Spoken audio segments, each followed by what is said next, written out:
said, hell no, there's no probable cause here. There's no evidence to substantiate this.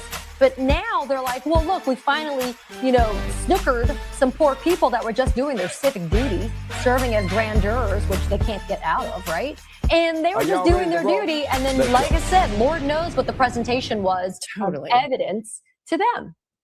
Of course they cook the evidence. Of course this DOJ will cook evidence against Don Lemon and not think twice about it. But I just want to say this.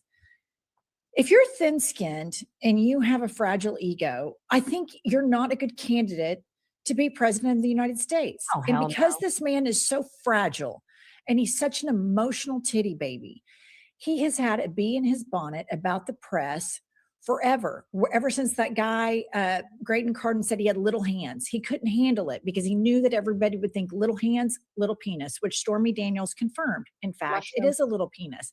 So this is all crazy, but it's like, this is the type of person we're dealing with. We could have some huge intellectual conversation about him, but he has a problem with somebody putting up a mirror to him and exposing that he is not a good leader. He is giving Nazi. We all know that everybody that worked around him in Trump 1.0 said this guy's a fascist, he's a dipshit, he's not smart. Everybody in his cabinet before came out and said this. Who reports that? The media reports that. So every time he turns on the TV, he has to hear something bad about himself.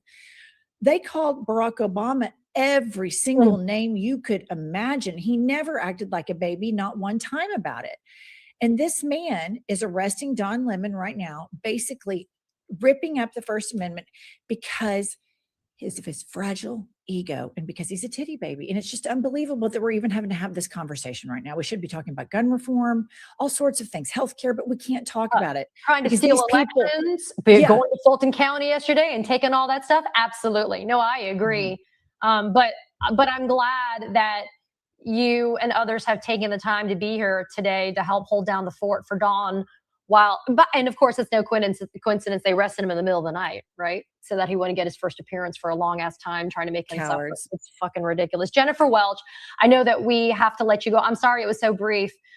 We need to hang out again, girl. For sure. I love you ladies. This is a great time and we have to quadruple down and be even more fierce and even more relentless and even more judgmental and just righteous anger all day, every day towards these racist Nazi fucks.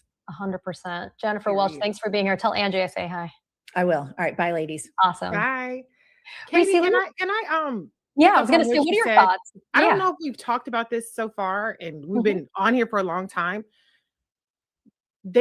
Don in Georgia, at least, I don't know when the other two gentlemen were arrested, but Don and Georgia were arrested in the middle of the night. Yeah. And they have not had a hearing yet. And so they have been detained. I just want to point this out. They have been detained by the federal government for a longer period than Donald Trump was detained when he was arraigned on his felony charges of fraud, his criminal felony charges, which he was eventually convicted of. He was convicted 34 times in Manhattan for his conduct leading up to the 2016 election. And it was 2016? Has it been that long? Okay. Yeah. 2016. Yeah, that was the first time. Okay. He won in 2016, unfortunately. He won in 2016. Yeah. Okay, so that was the conduct. That he won 2020 by doing all that shit in Fulton County. So there we go. So he was arraigned and eventually convicted, which he has served no time for. 34 felony counts. He was arraigned in Atlanta, Fulton County, for what he did to try to steal the election in Georgia. He was arraigned for classified documents. And he was also arraigned for inciting an insurrection. And Donald Trump has spent less time in jail, in a holding cell, in all of those 80-something counts that he was charged with when he was not president, by the way, than what Don Lemon and Georgia Fort and Jamil Lundy and I don't have the other person's name on the tip of my tongue, but for all I think it's Trahern Cruz. Thank you, Trahern Cruz. They have all spent more time in jail, locked up, I would say, as political prisoners by this administration than Donald Trump did for all of the crimes that he was either convicted of or charged with. That is how ass backwards this country is. And that is why there is so little faith in what we falsely call the criminal justice system. And this kind of stuff has been happening since forever. It's not new. And they told us they were going to do all of this stuff. That's why I said citizenship is on the ballot. I said this in 2024, 2023, and every other year when we saw how they were going to come in here and be autocrats. And so the severity of incarcerating these individuals on trumped up charges cannot be understated. There is a human toll to being locked up. There is a human toll to Georgia Ford's children who were crying because their mother in the middle of the night was going to be arrested. And I saw some of the images. She's outside with mass agents wearing DEA. Where did the DEA part come in with the kind of charges that she's being charged with? So this is terrorism. And as I pointed out when I first started, this is dehumanizing. They want to break the spirits and they want to break the perception of our humanity. They want people to be desensitized to this. They want to normalize what they are doing. And it's just so egregiously unfair. And I hope that when people put that part in perspective, they put in perspective all of the criminals that Donald Trump has pardoned and all of the restitution they no longer have to pay. Then I hope that when you think about all the mercy, undeserved, then I hope that when you think about all the mercy, undeserved mercy that Donald Trump has shown January 6th insurrectionists who did far worse, I hope that people really let it sink in how much of a travesty this is and how much of an assault this is on the citizenship, not just of these individuals, but also on the citizenship of us all. Because if the citizenship can be attacked in this way for these folks, then it is not worth wiping your ass with what we have. That's right. That's right. I'm going to bring in now Reese, and that was powerful. And I'm glad because it's actually a fitting for the next guest we're getting. I'm going to invite in right now Dr. Freda. Dr. Freda, a triple board certified nephrologist. Girl, I have to read this because it's so impressive. So hold a second. Triple board certified nephrologist, medical expert in internal medicine, pediatrics, and obesity medicine. And frankly, dear friend of the show, Dr. Freda, can you believe that you're sitting there hanging out with me? It's an honor to spend time with you, Reese, and others. But shit shouldn't be me. It should be our friend Don Lemon. Oh my goodness, I'm so activated. So I saw patients this morning, and when my office manager was going through the schedule, she casually said, "Hey, did you see what happened with Don Lemon?" I'm like, "No." And that's when I found out. So I've been activated all day. I put on my Lemon Live shirt, so all my patients have seen it. But I just really want to say, no, I can't believe that I'm here.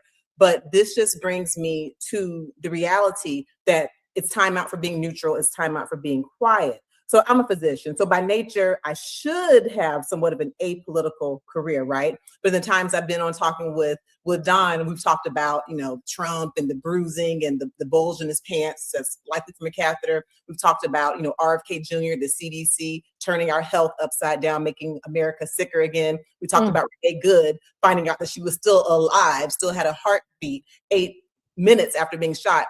So as we talk about these things, I still sometimes hear my colleagues and other people who are in what should be apolitical careers say things like, well, I don't really get into politics. And I'm just here to say it's time out for that. It's time out for that. If you are walking, if you are living, if you are breathing, and if you believe in democracy, open your mouth. My platform is for, medicine. And I'm very excited. Here on YouTube, I have almost 1 million followers. It's for medicine. But guess what? I'm still a citizen. I'm a Black woman. I am a human, and all of our rights are being violated. And so I just want to say to people, the time for sitting back and being cute and not putting your voice forward, it's over. If you're neutral, you're not helping. And so they need to free Don and believe in freedom of speech, freedom of the press, because anyone who thinks they're safe and if you think they're not coming for you, they are. And so I'm just activated. And so I just want to come up here. No. We're grateful. And let me tell you something. I love the fact that you brought up the issue, which is you are an expert in a different space, right? Your professional space, putting aside your personal journeys, but your professional space is different than mine, than Reese's, than Dawn's and others. But the humanity is the common thread. That's the common denominator that should exist no matter who we are, what our backgrounds are, what we do for a living or for a job. And the fact that you feel so compelled to say, look, we can't stand by idly in silence and watch this happen, not because it's happening to a friend and colleague and somebody we respect, because it could be you tomorrow. They could say, you know what, Dr. Frieda, I don't like what you said about the president. I think you're a domestic terrorist because you're spreading lies about the president. So I'm going to come and arrest you to silence you from not spreading lies about the president. And then we are activated to stand up and defend you, right? But it sounds so absurd. And yet we're sitting here on January 30th, 2026, having a conversation about a journalist being arrested for live streaming an event that had importance. And even if it hadn't been important, he was still entitled to do it. So talk about, Dr. Frieda, why it's not risking it all to speak up. It's giving what you have to give to make sure that we have the privilege and the right to be able to speak up at the end of the day. Absolutely. So, for me specifically in my field, things that, affect me just most immediately, the health insurance coverage changing. And I know originally the administration was not going to have the subsidies. Then they changed. Well, already I had patients coming and saying, I'm not going to be able to see you, or I'm not going to be able to afford my insurance anymore. I'm just going to, get off of insurance so I don't have to pay long term. I have patients who are making decisions between buying eggs and buying food for their families. And it all boils down to where you stand and who cares about your freedoms, and then of course, as you mentioned with personal journey, being a Black woman, regardless of my job, I've been political my whole life. I have parents who were raised in the Jim Crow South, but beyond that, it just impacts everyday life. And I've had patients, even with women having the right to take care of their own lives, make their own decisions as far as reproduction being taken away. I've known, and maybe a lot of people didn't know before, that, it's not just about birth control. Abortion is not just a birth control. It's actually medical care. And it's amazing now that I see people who have been Trump supporters in the past, and they have their stories saying, oh, I wasn't allowed this care and I had a miscarriage and it was horrible. People are sitting around waiting until it happens to them. And so it's just important for everyone to speak up now. Don't be afraid. And there might be consequences, but there will be greater consequences if we all sit here and just look at ourselves while we see what's happening right before our eyes. Dr. Frieda, before I go back to Reese for something, we haven't had an unsealed indictment yet, but one of the potential charges that Dawn could be looking at is a violation of the FACE Act.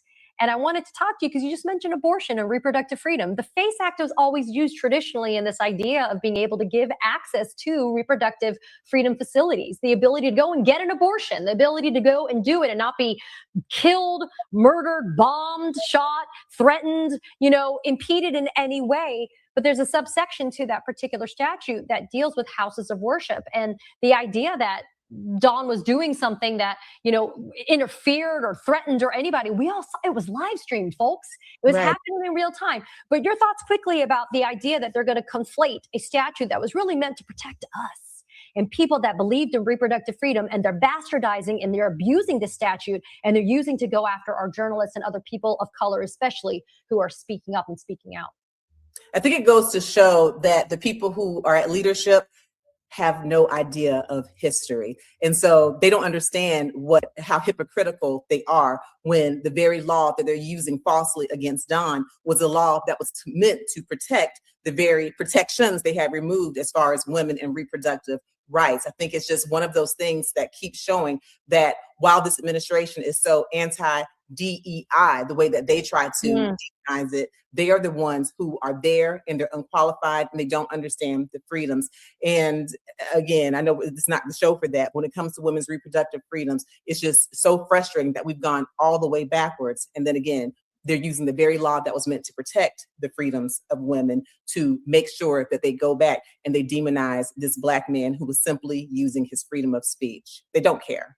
Reese, I'm going to beg your forgiveness for just 1 second, because we have Congressman Eric Swalwell, who we're going to bring in now to this conversation, and we don't have a lot of time. Congressman Swalwell from California. Listen, Eric, can I call you Eric? Yeah, please. Eric, look, what the hell? I mean, what is this shit? I mean, honestly. This is what a dictatorship looks like. You're going after journalists, you're going after citizens exercising their constitutional rights, you're going after your political enemies, and it's not going to stop. And so we just have to get louder, and we have to be in more public squares. And people are waking up to this. And Donald Trump's strength, which was to protect us and to use immigration force as a way to do it, that's what he ran on, is now his greatest weakness, because it's clear he can't protect us. He is the greatest threat to us. Congressman, and again, I apologize for using the word shit before. Congressman Swalwell, this idea, because you're also a prosecutor, former prosecutor, you're a lawyer, you understand the law. The idea that Don and Georgia Fort and these others that were there that got arrested, that they were doing something to interfere with the religious freedom that was happening in this church, when all Don and Georgia specifically were doing was live streaming and or covering this just as journalists. That's what journalists do, right? And this is not, a statement about what anyone else did in the church. Don's job as a journalist is to follow the story. And he did that. And to punish him for that, again, is an effort to make sure that journalists don't show up, that they don't cover their government, they don't go to protest. And that's why, I see it as, elections are so important, because right now there's no Congress to check the president. So we have what? The judiciary? Well, the Supreme Court is owned by Donald Trump. We can win in the lower courts, maybe slow it down a little bit, but the judiciary is largely gone. So what else do we have after that? Certainly not the executive branch. We have the town square. And so as long as people can go to the town square and the public sentiment can bring pressure on our leaders, then we can get out of this hell. However, if you aren't even allowing journalists to cover the town square, then people will just give up and they'll be demoralized. That's why it's so important that Don and other journalists are able to cover people peacefully protesting their government. I wrote and have sought to pass in Congress a Violence Against Journalists Act. I did it after Donald Trump back in 2017 was encouraging people to commit violence against journalists, and they were. You saw that at his rallies.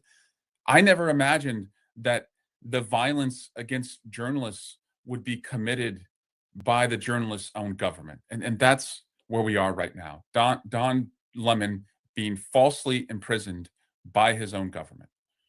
Talk about the through line that we all know. Let's connect the dots, right? The immigration enforcement campaign to intimidate people to not stand in line on election day to go and vote in the November midterms.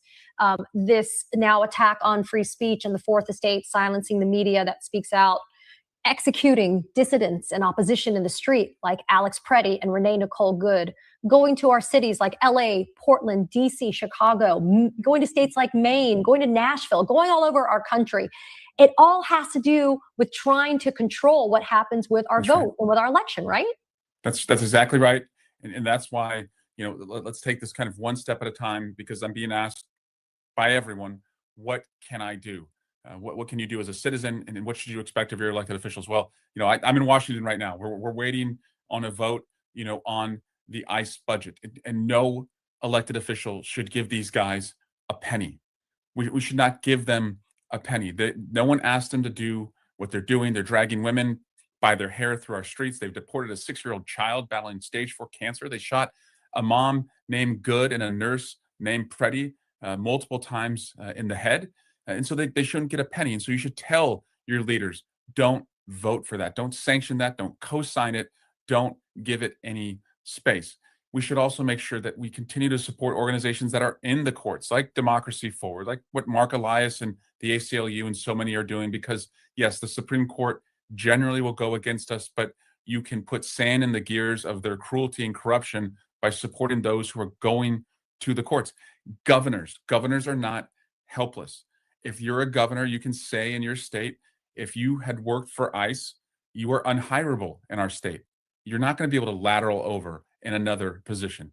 I believe governors have emergency powers where they can say, if you wear masks in our state, that we can take away your driver's license. And of course, make sure that you are prosecuting to the greatest extent of the law anyone who is committing offenses in your state. You have to be on offense. every single day. And yes, of course, we will get to the midterm elections and we will win at the midterm elections. We'll cut our time in half at the midterm elections. We'll bring accountability and witnesses and use the subpoena power. But if we don't do those intervening steps, if we don't see our leaders do it, if we don't see governors do it, if we don't see attorneys general do it, and they're only going to do it if they feel the public sentiment that you all are already doing. You shouldn't have to do this. And your viewers have done more than any citizen should ever be asked to do. But it matters. It's working. We're seeing votes in the Senate that we wouldn't have seen in the past. And we just have to make sure that, again, from now, as we march all the way to the ballot box, we do everything we can to protect the most vulnerable in our community. And now that includes journalists. I know that we don't have a lot of time left with you, Congressman Swalwell. I just wanted to actually end on a little bit of a higher note. I'm also looking at this as a sign that we have them running scared.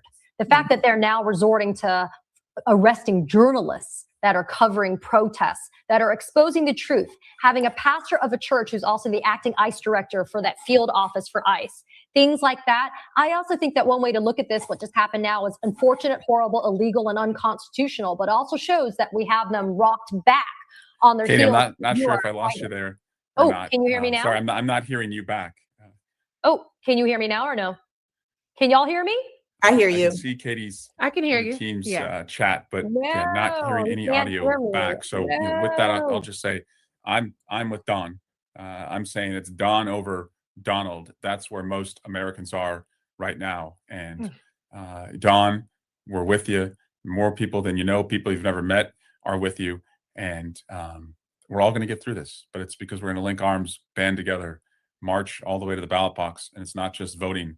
It's getting more people involved along the way because we are better than this. So thank you all.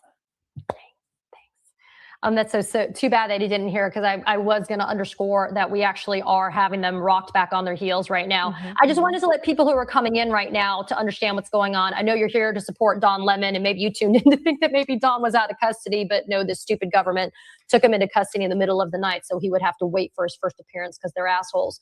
But you're here showing support for Don. I have Reese and I have Dr. Frieda here. We're going to have a few more guests that are coming in. Please make sure to show your support for Don in many ways. Speak up, speak out, but also subscribe. Subscribe to this channel. Let Don know that you're here to show him support, that you're here to show him love. And one way to do that is not only supporting Don, but those of us that are also in independent media, because they want to silence all of us, not just Don. Although Don, sadly, is now going to have to deal with criminal charges, which, Reese, as I'm bringing in Mike Nellis, who also is doing independent media. Reese, I wanted to go back to you because you said something, and Mike, I know you'll probably really kind of understand this too. Reese, you said before Dr. Frieda joined us, there is a very real toll. There is a financial, physical, and psychological toll to being arrested. And Right. whether or not this is a successful prosecution, which all of us believe is not going to be, part of the scheme by this administration is to drag you out of your hotel room in the middle of the night or go to your home like Georgia Fort, where your children are crying in the background and you're masked and God knows what happens to you when you open the door to people like that. Make you go sit in a jail cell, make you have to post a bond, make you have to hit a mugshot, make you have to go in front of a first appearance judge, make you do all of this and now have to fight criminal charges against the biggest and most powerful law firm in the world. Reese, talk about why that's the point. It's not to find justice. It's not to make us safe. This has nothing to do with public safety. This has nothing to do with the safety of those congregants in that church. It has everything to do to exact retributive punishment for people who had the nerve to speak up. Yeah, it's psychological warfare. It is trauma. I mean, Russell Vought, he's the architect of Project 2025. He said that he wanted to traumatize federal workers. So this is their playbook, is psychological warfare, not just only on the subjects, the people that they are persecuting, but also on everybody who was witnessing this. I've had people in my family say, hey, do we have a plan? If you get arrested, you're very vocal. Who do we call? What do we do? And so there are people, I think, and Katie, I'm sure you can attest to this, and everybody else can attest to, there are people in our lives that are concerned about our safety. And that is the point. But to that, what I will say is there is no amount of compliance that will save you. This is, and Jennifer said it in the last hour, this is a very thin-skinned regime. I mean, look at what they did with Jimmy Kimmel. It pales in comparison to arresting people, but he said the mildest critique, and he was snatched off of air before there was a big protest around it. And so people think, oh, don't bring a gun to a protest. Well, don't say nothing over here. Well, don't do this and don't do that. And that's going to save you. No, because when your citizenship has been shredded, then there's nothing you can do. You mentioned that this is the most powerful law firm. Look at what happened with Nekima Levy Armstrong. She was the first person arrested around these church disruptions. And they wanted to perp walk her. They wouldn't let her turn herself in. And then they weren't satisfied with the image of her stoically being perp walked. And so they photoshopped the United States government, who had already put out an image of her being perp walked, then turned around and photoshopped an image of her in tears. They manipulated her. This is the official accounts of the federal government. And so nobody should feel comfortable. And yes, it was a Black woman. And I think that people are very comfortable with Black women being terrorized, Black men being terrorized, gay people being terrorized, immigrants being terrorized, and even to a certain extent, white allies being terrorized. However, nobody should feel comfortable with a system that allows the government to manipulate your image, to manipulate videos. They have all these AI videos that they put out that has the ability to vindictively prosecute. We could go back to Kilmar Abrego Garcia, who they admitted they mistakenly deported him, which again was against the court ruling that said you shouldn't be putting any of these people on a plane to CCOT. And then instead of rectifying it, they trumped up charges. And then they've tried to deport him, or I should say traffic him, to all of these third-party countries, despite the fact that he said, hey, I'll go to Costa Rica. And so when you see all of these things put together, this is an emboldened government that is weaponized against us. And the truth will not save you. And that is what should really, really be concerning. We have the truth of what happened to Renee Good on video. We have the truth of what happened to Alex Preddy on video. We have the truth of what Don Lemon was doing and Georgia Fort was doing to report on video. And this government has said, don't believe me, or don't believe your eyes, believe what I say. And it's begging the courts to do the same and to exact revenge on people that they consider to be, as you put it perfectly, Katie, dissidents, and to do nothing with, as this judge said, 100-something violations of court orders. Do nothing over there where the federal government is violating the courts, but then exact maximum punishment on the people that are against this regime. You know, Mike, thank you so much for being here. Mike Nelson and I are close friends. He and I hang out together a lot on Substack. Mike is one of the most incredible political strategists, but also somebody who understands kind of the state of play right now. Mike, your thoughts about the fact that we just went from 0 to 60, right, my friend? We just went from, saying, well, and listen, the White House, to your point, Reese, they posted 4 hours ago on the quote official Twitter account for the White House. They had a picture of Dawn, right? Do we have that, guys? Yeah. When life gives you lemons. I mean, these people have the maturity of like a fetus at this point. But, look, this is an official government account, Mike. Like, this is how far we have fallen, not us, but the Republicans, right? This is how far they have fallen from grace, that they would use an official account and they would post this type of shit.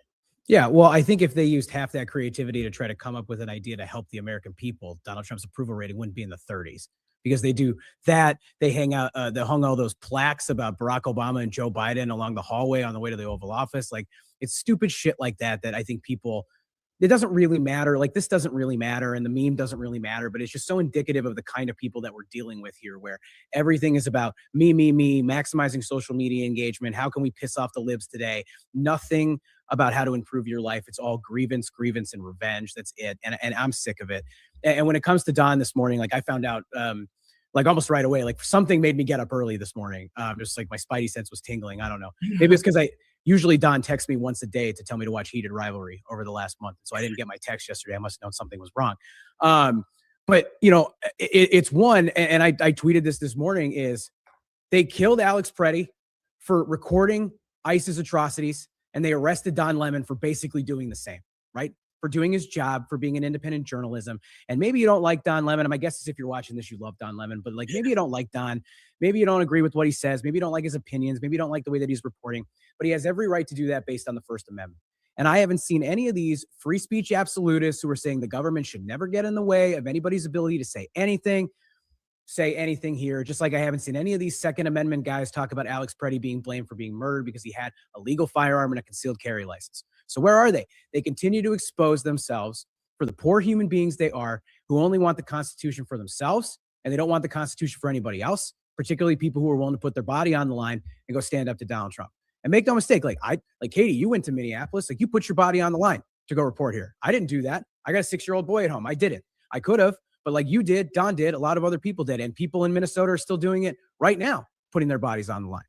And I want to add one more thought before I'll hand the mic back to somebody else, but it's why did they go after Don specifically? Like, one, it is like a convenient distraction to the Epstein files that just dropped, and I don't know if anybody's had a chance to see them yet, but there's one particular allegation that's horrifying about a young woman that Donald Trump forced himself upon, and then she alleges that he hit her. And they don't want people reporting on that. They want the media focused on this, which is horrifying. But also, Don is one of the fastest growing content creators on the anti-Trump resistance side right now. He's over 1 million on YouTube. His Substack's killing it. He's all over social media. He was feuding with Nicki Minaj a few weeks ago and exposing her for being the fraud that she is. Like, they're going after Don because he's good at his job. If he wasn't good at his job, it wouldn't be worth doing. They want you scared, yeah, but they're going to go after anybody that they think is effective. And like, if you think it stops at Don, it doesn't. It eventually comes for everybody on this call. It eventually comes for people sitting at home if you resist this. And the answer to it is to resist it more. It's to get louder. It's to be angrier. It's to use your voice and tell these guys to fuck off. I'm on YouTube, right? I can curse. But honey, Katie, I'm used to the way you and I talk on our show. So like, I say fuck off all the time, and it's always directed to them. And listen, it sounds like you're channeling Dr. Frida. It's not a problem. Reese, I just found out you have been on since 10:30 this morning. 10:30. Yeah, which is like freaking marathon. We get you like a glass of water and a sandwich. I'm worried for you. I'm hungry. I know. I want to say thank you to you for holding down the fort. I know I just joined a little bit ago, but I want to say thank you. And you've always had so much poignant and very spot on thoughts about everything. So thanks for being here since 10:30. And on behalf of Don and the team, we're grateful. And please go, get something to eat and get some water. But thanks for being here. Thank you. Drop your Venmo in the chat though, because I'm going to pay for your lunch. Yes, and Reese, let people know where they can find you so they can support you as well, because you are definitely a fighter in the resistance as well. Oh, yes. Okay. So I have the Reese Colbert Show on Sirius XM Urban View. I just celebrated 3 years of the Reese Colbert Show. I am on Clay Cane's show, and I'm on his book tour, The Burn Down Master's House. And my website, we had some comedians on earlier. We had D.L. Hughley and Jay Jordan. So listen, I bring some comedy too with my games. Am I Trippin'? AmITrippinGame.com. It's a fun game as well as sounds about right. So you can buy my game, Mike. You might know some people. Deal. There we go. So go to AmITrippinGame.com and buy my game. And that's the equivalent of buying me lunch. So. Oh, there we go. Look at that, Reese. You got to love this team at the Don Lemon Show, because they are able to roll up and show Am I Trippin' right there. Yes. The game. So that's my game that I created. But on another note, I just want to say this is Trump Crow. I've been calling it that for a very long time now, because I don't think Jim Crow 2.0 really drives it home, because this is a war on Americans. It's a war on anybody who's on the side of humanity, on the side of decency, is on the side of justice and fairness. And so it is incumbent upon all of us to recognize the moment that we're in and not pay attention to just the fact that the people that they feel most comfortable throwing out there first, the Black journalists, the Black activists, the 300,000 Black women who lost their job within 2 months of the administration. Yep. All of these people that they feel comfortable offering up as tribute, just because, and I said this before, just because we're the targets now doesn't mean that we're the end game. The end game is unchecked power. And that unchecked power is going to result in your economic subjugation, in your health. And Dr. Frida, you know this more than anybody on this call right now, in the subjugation of your healthcare access and the subjugation of where you can even afford to live or actually live with the climate change that's running rampant. And so it is incumbent upon all of us to resist, to call a thing, do what we can and the way that we can do things. Like Mike said, I'm sorry, I'm not going to Minneapolis because I got a 4-year-old at home. But to everybody who's willing to get out there and contribute in the way that you can, the least you can do is not turn away. That's the very, very least you can do. And so that's what my call to everybody is don't turn away, don't check out, don't prove them right that we can be disillusioned and disaffected enough and apathetic enough that they can continue to get away with this. So thank you, Katie. Thank you, Mike. Thank you, Dr. Good to Rita. see Thank you. so much. Thanks, Reese. It's so good to see you. And right now we're going to bring in Tara Palmieri. It was actually the perfect time to talk about this, right? About the Epstein files. Tara Palmieri, thank you so much for being here. For those of you that are tuning in, I am not Don Lemon.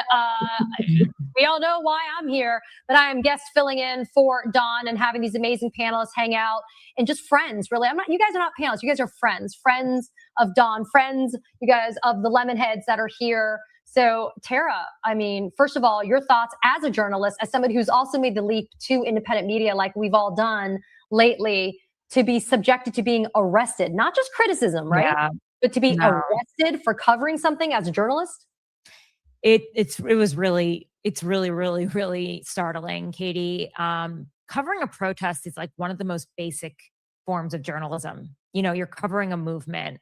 All journalists have had that experience at some point in their career where they covered an uprising or a movement or just a protest. It's like even in journalism school. So to think that just being present would get you arrested is just like extremely disturbing. And it's also, I mean, okay, say I was going to interview the Taliban. You know, if you walk into that cave, my friend Steve Schmidt gave me this example, and he's right. If you walk into that cave with the Taliban, are you a collaborator of them now? You know, it's just like, are you, because you're going into interview? It's really, it's frightening. And, you know, actually Don encouraged me to go independent. And he gave me a lot of advice about what to do and like whether even little things like whether to get a studio or not. And I've really looked to him for advice and, you know, as a mentor throughout all of this. And I think that he handles himself really well. And Don is at his best when he's out of the studio, when he's on the street, when he's showing people what's going on. And like, he's the eyes and ears of what is happening right now in the resistance movement. And so to take him away, they realize how powerful he is right now.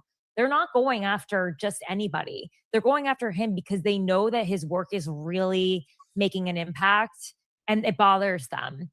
He's always been, you know, Trump has always had an issue with Don Lemon, right? Whether it's his race, his political leanings, being on CNN, he's always made it known he doesn't like Don. But I mean, if you heard Todd Blanche this morning at that, if you want to call it a press conference. Whatever that was, yeah. Yeah, and he's asked about Don. He's like, how dare you even ask me about Don Lemon? You arrested a U.S. citizen who was exercising their First Amendment rights. And you don't have an answer for that? A very high profile U.S. citizen? Like, it's just, what world are we living in right now? It's just insanity. Well, guess what? We actually have that sound right now. We're going to play it so everybody who's tuning in can understand. This is how Todd Blanche reacted. Let's go and hear that sound now. I have anything to share about that. And to follow up on that, do you have a reaction to the arrest of Don Lemon overnight? Do I have a reaction to what? To Don Lemon's arrest overnight? Do I have a reaction to it? I don't know what that means. What are you looking for me to do? Jump up and down? No, I don't have a reaction to it. I don't know that the charges are unsealed yet. So no, I can't. I'm not going to comment on that. Thank you. I mean, what a defensive, prickly little bitch. I mean, really? He's always like that. He's such a little shit. Well, you know what? But that's not an excuse, Mike, because he's the freaking Deputy Attorney General of the United States. So that's not a professional response. No, honestly, even calling him the Deputy Attorney General of the United States is an insult because he's actually Donald Trump's personal lawyer. That's who he is. He's a law lackey. But Tara, I'm sorry, I was cutting you off. You were saying No, I thought it was incredibly indignant. It was revolting. He's a U.S. citizen. Don is a prominent journalist. He really represents us. I mean, we all are independent journalists right now. Yep. And there's no corporate overlords who can make a call to the White House to say, oh no, don't pick up Katie off the street. You know, let's make a deal. I don't really know. He represents, you know what I'm saying? Anyway. But like, I know the corporate media doesn't seem to really care that much about their people anymore, but there was at least a time when they would at least negotiate this in some way. But this is like, we're all, and not to be, you know, dramatic, but I don't think we're safe to go out and cover movements, protests, what's happening on the street if you can just get rounded up. And Well, they're just indiscriminate. I want to be clear. When I went to Minneapolis, and I just got back 24 hours ago, they were indiscriminately gassing journalists, protesters, children, people, anybody standing on the street. They didn't care who you were. They didn't care if you had press or anything. They were just like, fuck it. We're just going to do it because we don't want to hear from any of you people. I actually think that we should be coming out in more numbers now, instead of trying to, like, temper what we're doing. But I understand, Tara, the whole plan behind this is to chill us from doing stuff, from being able to respond. Yeah, I mean, the fact that you're talking about the fact that you have children, and that's why you wouldn't want to go out there. We should have the freedom to be able to document history and what's happening. And it's just, I don't know. I saw Sarah Snyder struggling on the street in CNN. She's a top-notch reporter covering the protest over the weekend. Yeah. She's being gassed.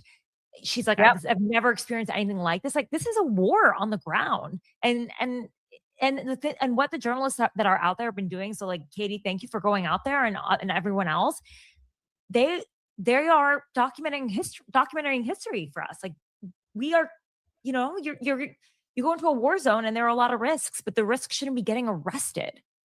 Yeah. Dr. Frieda, I'm sorry. I wanted to go back to you about something because I know it's not necessarily specifically your medical kind of space, but I think that you could more than talk about this. I'm actually led to believe, from what I've been hearing off the record and stuff like that, that this really wasn't a Trump thing, that they're making a lot of decisions and not including Trump in this. And I think that could be a reflection of what they think about his ability to be making these types of decisions. I don't think Trump, from what I have been hearing off the record, is saying, yes, go and arrest him, right? Does that make sense? Like, I don't think that that's happening. Like, I think that it's a reflection of what they think about his mental acuity, his ability to be able to be in this decision-making process. Although a lot of people would probably be inclined to believe, Dr. Frieda, that he is, driving this bus. But I really think that because he's just not there anymore mentally, that I don't think that they include him in any of this. Yeah, and there's no way to actually know. But Don and I have spent a lot of time. His medical records, Dr. Frieda. If we saw his medical records, we would know. Right. And he keeps telling us he's aced all of the cognitive tests over and over again. But I've spent a lot of time talking with Don and on the show about all of the signs of dementia. Of course, I'm not Donald Trump's doctor. I don't know. But you're right, how he has difficulty with word finding, how even the way that he walks, he meanders in a way that is consistent with someone with cognitive decline, the way that he forgets and can't keep up with his lies at times, quite frankly. He forgets, the people who are in the room. He says things, he has this tangential thought. There are lots of signs of dementia, though I don't know if it's his diagnosis, but I agree. For some of these very well executed diabolical plans, such as arrest, such as killing U.S. citizens, it takes someone with a very high cognitive function, and it really doesn't seem like he has it. And I want to say something to what Tara said, how, you can't be sure if it's safe to go out and protest. When you said that, it's absolutely true, and it's absolutely chilling, because the fear is the point. If journalists start feeling that their lives are in danger, their safety is in danger from going out, then they will no longer cover the protests. And then what happened to Renee Good, what happened to Alex Preddy will be able to happen in the dark, and the incidents will multiply. And so that's why it's so important, even, and I'm in the South. And I want to tell Reese, when she called it Trump Crow, I always say how my parents are raised in the Jim Crow South. I'm here in the Atlanta area, where somewhere they're in Fulton County trying to taking our election ballots, voter rolls. So I guess instead of just saying that my parents are raised in the Jim Crow South, perhaps I'm being raised in the Trump Crow South. But I just think it's just so important that regardless, we all have to make calculated risk, especially those of us with children. I have three kids as well. But what I don't want to happen is I don't want them to win. I don't want us to be quiet. I don't want the fear to be silencing, because we all know, we've read 1984, we've seen the movies, we've seen history, and history is now the present unless we do something to act against it. That's so true. Tara, I just wanted to kind of pull on a small thread here. A lot of people are saying that the Don Lemon arrest and the arrest of Georgia Fort and others is a distraction from the Epstein files. 3 million plus docs got dropped right now, although they're never dropped in a way that's particularly easy to read. But some of the stuff that we've been kind of skimming through as we've been dealing with the fallout of Don's arrest has been really egregiously horrible, Tara. We knew there was some bad shit out there, but this has been pretty bad. Just kind of your top line thoughts. I know you haven't had the chance to read 3.3 million documents, obviously. Although you are a superwoman, so I wouldn't be surprised. But kind of your top line thoughts, though, about the fact that this is now the next big tranche of docs that have been released. I mean, the timing is interesting. It's always a Friday, right? That's when they want to take out the trash. Then you add in the unjust arrest of a journalist. And then, of course, they just put out the charges 15 minutes ago as we're going of Don's charges as we're going through the actual documents. It's interesting how the Daily Mail has a leak about Bill Gates and Melinda Gates, and it claims that Bill had gotten some sort of STD that Epstein knew about, and that he was trying to give Melinda like give her antibiotics without her knowing about it. And so like it's so obvious that they are strategically leaking in advance to obfuscate what is damning about President Trump, because there are some really damning tips that were called in. Now they're just tips, and if this administration, this Justice Department wanted to do the right thing, they would actually follow up on all these tips and run real investigations, but they refuse to. Instead, Todd Blanche likes to say, I want to get the exact quote because it was just so horrific to me that he would just say, there are no men, we have no evidence. Well, how would you know if you don't run an actual investigation when so many of these survivors have said that they were assaulted and sexually abused by other men outside of Jeffrey Epstein? Because Jeffrey Epstein and Ghislaine Maxwell it's not just them that get 1,000 victims, and many men have had civil lawsuits filed against them by survivors. And we know from Ghislaine Maxwell herself that 23 people signed settlements with the government. So who are those people, and why don't we know more about them? But Todd said, no, you're not going to learn anything about it. Don't worry. I don't know if there are men that abused women. That is what the Deputy Attorney General said. That is completely disregarding tips that have been called in, testimony from the survivors, their depositions, civil lawsuits, settlements that have been made. They are just not taking this seriously at all. And, they're strategically leaking. So look at that shiny object. Of course, a story about an STD among the richest man in the world is something that everyone's going to be buzzing about. The first time it was all pictures of Bill Clinton with, Epstein's girls and, in a hot tub. So it's like, this time it's Bill Gates. But they're doing it strategically. This is about telling a story. This isn't about getting to the truth. This is about a narrative. And every single step of the way, especially now that survivors know this is the last tranche and they're not getting anything else, it's extremely heartbreaking to them. This is not what they wanted. They wanted the release of the Epstein files so that they could break the non-disclosure agreement, so that they could feel free to talk about the abuse that they were under, so that they could speak openly about the men that abused them. They wanted that safety of the Justice Department having their back. The Justice Department is basically like, see no evil, hear no evil. But here's some documents that are just a bunch of tips. Yeah. Yeah. And this is not to follow it and find out if they're real. Because these are the people that are supposed to have seen it all, because what gets released publicly is redacted, right? And these are supposed to be the people like Todd Blanche and others that have seen it all. Tara Palmieri, I know we have to let you go. Thank you so much for being here. But like we've been saying, for those that have been tuning in, we are doing this. I am guest hosting for Don Lemon. We are doing this to show our support and love for Don, but also for independent journalists. So not only like and subscribe, please, for Don Lemon's show, but Tara, where can people find you and subscribe and support you, please? Thank you. I'm at the Red Letter on Substack. You can go there, subscribe. That's a great way to keep me going. And I'm on YouTube too, at Tara Palmieri. And appreciate all of your support. And let's get Don out of here and show that this independent media movement cannot be stopped. This is not. Yeah. Thank you guys for what you're doing too. I'm really in awe of you. So good to see you. Thank you so much. And Dr. Frieda, I know that we have to let you go as well. Thank you so much for joining us. You are a hero for a lot of us, but I know that you're also a dear friend of the show. You're a Lemonhead, and we're so grateful for you. So thank you for being so brilliant as always and spending time with us today. Thank you. It's good to see you. Hi. Mike, it's Katie and Mike. We're not breaking bread. You're stuck with me. Yeah, you're stuck with me now. But I wanted to say for everybody who's tuning in, it is just a little bit off the top of the hour, 3 o'clock Eastern, 12 o'clock on the Pacific Coast. That is where Don Lemon was, in Los Angeles in California, where in the middle of the night, he was illegally and unconstitutionally arrested by federal agents, theoretically, or or not theoretically, allegedly having violated a law, which we all know is bullshit, and that is a legal definition, right, Mike? I want to play right now a TMZ video for Harvey Levin, and just let people understand what's going on here, because TMZ actually had something good to say. So if you can play that, that would be great, team. So the Trump administration wonders why people are saying that they are trying to form a dictatorship. Well, look at the landscape. Arresting Don Lemon, who covered a protest in Minneapolis, is just insane, ridiculous, dictator-like. This is the playbook that dictators use to destroy democracies and take the will of the people away. It is as simple as that. The First Amendment is the First Amendment for a reason. It is considered the preferred amendment when you have to start balancing what's more important. The framers of the Constitution knew that a free press was essential to a democracy. Without a free press, you don't have a democracy. And it's real clear that Donald Trump and company doesn't want a free press.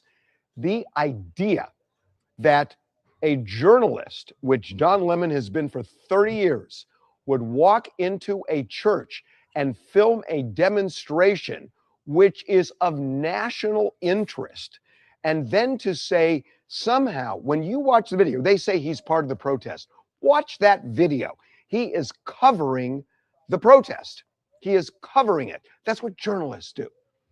I covered riots. I was a local reporter in Los Angeles for 15 years, and I covered riots and floods and earthquakes and all sorts of things where I had to step into areas where there were police, where there was activity, private property. When you're covering an event like this, like a protest, which I've covered many, you step into it. And that's what journalists do. And that's what Don Lemon did. The idea that the Justice Department is saying he walked onto private property, that is insane. A church invites everybody in. Have you ever seen a church with a no trespassing sign saying no journalists allowed? Have you ever seen any house of worship that says that? It is insane, insane that they're making this stupid argument transparent. And yet, a grand jury indicted Don Lemon after a magistrate said there's insufficient evidence. Well, a grand jury will indict anybody because Don Lemon doesn't appear before the grand jury. Abby Lowell, his lawyer, doesn't appear before the grand jury. The Justice Department says what the Justice Department wants the grand jury to believe, and almost every time they believe it. It's all the way it's skewed. This is a ridiculous assault. And I don't want to say just on the First Amendment. It's a ridiculous assault on democracy. Trump administration should be ashamed of itself, but they're not. And they will continue to do this. And they are going after journalists. They're getting search warrants for their homes. It is obvious what's happening in this country, people. Look at what is happening. You're going to look back in 2 years if somebody doesn't stand up to them, and I know people are now, but you're going to look back in 2 years and say, wow, we didn't see that coming. Well, Neville Chamberlain should have saw it coming, and he didn't. And we don't want to be in that position. So wise up, everybody, because it's obvious what's happening here. This is an outrage. So, hell of a statement. Yeah. So look, I mean, look, and I don't know if folks know, I see y'all in the chat. I'm looking at y'all in chat. So if you didn't think that I wasn't giving you guys love, I see you guys in the chat right now. Love you guys very much. Here's the deal. Not everybody has a fondness or a taste for Harvey Levin, right, Mike? But here, the guy's a lawyer, number one, and number two, he's been in media for a long ass time. But what he said, if we're at the point where Harvey Levin from TMZ, Mike, is saying that this is a dictatorship and this is the act of a dictator, we got some problems, right? Well, yeah, it's like all the podcast bros this week, like Andrew Schultz speaking out about the shooting of Alex Preddy, which, by the way, wasn't even a fucking week ago. I just want to say how much news. Oh, I know. Isn't that fucking crazy? It's only been like 5 days now or some shit. Like not even. I was at swim lessons with my son. I feel like that was 5 minutes ago. but they're coming out against it. And like I shot like a video for my YouTube about it, and a lot of the comments were a lot of great comments, but there were a lot of people that were like, I don't give a shit what these people say. We're in this mess because of them. And I'm like, I need them to help me get out of it though. Like, so like, yes, I'm mad at them too. And like Harvey is not my favorite person on the planet, but like it tells you where the window has moved politically on this stuff and how weak Donald Trump's support is, that people are willing to speak out against him. I mean, it's same. I mean, Katie, you and I have talked about this, but my dad with the shooting of Renee Good and the murder, but they're both murders to be clear, of Alex. My dad's a former law enforcement officer, 34-year veteran of the FBI. When he's going, these are bad shoots and these are bad people, like that's how far those things move. Because my dad voted for Trump all 3 times. My dad supports all kinds of, shoots. I hate to use the term shoot, but it's a law enforcement term in that context. That he defends that I think are indefensible, and he can't defend these. So it just tells you like how far everything's moved. And it's why this White House is acting more and more defensively and being more aggressive, because they're backed into a corner politically. It's why they're stealing ballots in Georgia right now too. That's right. Laying the foundation to try to fuck with a close election in the midterms. The good news is, if we do our jobs right as Democratic strategists, if I do like you're a journalist, I'm a Democratic strategist. Like I tell people all the time, I'm not a journalist. But if we do our jobs right, it won't be close in most places. And I think we're heading towards that every day. So I just wanted to bring everybody some updates on this, because there had been some kind of speculation about what Don was being charged with. The AP reporting at 2:35 p.m. Eastern today, Mike, journalist Don Lemon has been charged with conspiracy and interfering with the First Amendment rights of worshipers during a January 18th protest at the city's church in St. Paul. You know the crazy thing is though, Mike? We freaking watch it happen in real time. It was live streamed. You mean to tell me if Don had the criminal intent to go and break the law, that he went to go terrorize people or interfere with their rights to worship in that house of worship? You mean to tell me that he would have been live streaming it? I mean, that is some of the dumbest legal theories and lack of logic and rationale that we ever see from this DOJ, that they seem to think that somebody wants to go commit a crime, that they're going to put it on a live stream so all the world can see them committing a crime. It's not a crime. And, Mike, it's amazing because you and I spend time on Substack together, as does you and Don, as do most of us that are now in independent media. And we spend time speaking openly and plainly about the abuses of this administration. I probably use the word fuck like 20 times talking about this administration on a daily basis. Yeah. I couldn't do it at MS Now. I couldn't do it in a legal legacy media channel. But this is what Don does. And importantly, Don goes to where the people are. He is one of the best, we call it man on the street type of interview. I know he interviews women too. But man on the street, MOS is what we call it in journalism. And he goes to where the people are, so they don't have to go and sit on a panel like you and I do sometimes on cable news or whatever, or that we have to go into even like this, like on a channel, right? He goes to somebody on the street and says, tell me what you think. And 9 times out of 10, it's not some canned talking head pundit. It's somebody who's saying, look, I may not like Trump, but I don't have enough money in my bank account, so I don't really know what to do, right? I mean, we get these kind of unadulterated things. So, Mike, your thoughts about the idea that they, like Tara said, like they targeted somebody really high up in the food chain when it comes to independent media. Yeah, well, they originally charged him with like the KKK Act, right? Which is Ku Klux Klan shit. Ku Klux Klan shit. Yeah, I mean, it's so dumb. And like 3 judges have rejected this. And look, a grand jury, they can get any indictment or subpoena they want from a grand jury because the defense doesn't have an opportunity to defend itself. And honestly, like, might be worth taking a look at that, because that's being abused by a lot of people in the Trump administration right now to do shit like this. And God knows what they told them, right? Because they have a history of going in and lying and giving them false evidence. And that's what happened with James Comey and Tish James. A big part of the reason that the Comey thing happened, Comey's got thrown out so quickly, was because they completely botched the investigation with prosecutors who had never prosecuted a case before, Katie. Oh, Lindsay Halligan. Lindsay Halligan had never, like, she's just like fresh out of law school, as far as I know. So like, it's so stupid. And I want to just add one more thing, which I've been like trying to find a way to work in for a while now, is like, I've been on X today. I'm just lighting these people up. And so many of them have been like, Don Lemon isn't even really a journalist. And this is so rich to me. I know, right? Exactly. But they're arguing that Don Lemon isn't a journalist. He's actually an activist, which is horseshit. My favorite part about this, though, is the same people who are saying Don Lemon isn't an activist were hailing Jack Probstak asking questions from a White House press briefing like a month ago. And so it's like, Jack Probstak, the Pizzagate guy, is a fucking journalist, but Don Lemon, who's been doing this for 3 decades, is not. And in the video that they're indicting him on where he shot, he didn't just like live stream what happened at the protest. He did man on the street interviews with people who were protested against in that church, asking them how they felt about what was happening, how they felt about what was going on in Minneapolis, this protest at their church, their pastor being part of the ICE operations. And those interviews are actually interesting to me. And that is, to me, what journalism is. And so again, they for every action that they take, they want you to think twice before you leave your house. They want you to think, man, I don't know if I should record that ICE agent over there because he looks mean and I don't want to get shot. And like that runs through your body when you have kids, especially for me. Like I can't leave my son alone. I'm the only male role model in his life, basically. And like that scares me, but that's what they want. And like, I'll add one more thing and I'll hand it back to you, Katie. It's like this morning when I first saw it, I was laying in bed and I angrily wrote a friggin' tweet that was basically like, this is the dumbest thing the Trump administration could have done. Don's going to do better, et cetera, et cetera. My wife leaned over my shoulder and was reading what I wrote because she kind of hear me breathing heavy when I'm mad. And she goes, are you sure you want to actually send that? Like, what are you going to do if they come here? And I was like, and I thought about it for a second, hit send on it anyway, because I'm not going to let these people dictate what I think. And it isn't about me right now because Don's the one who's in prison.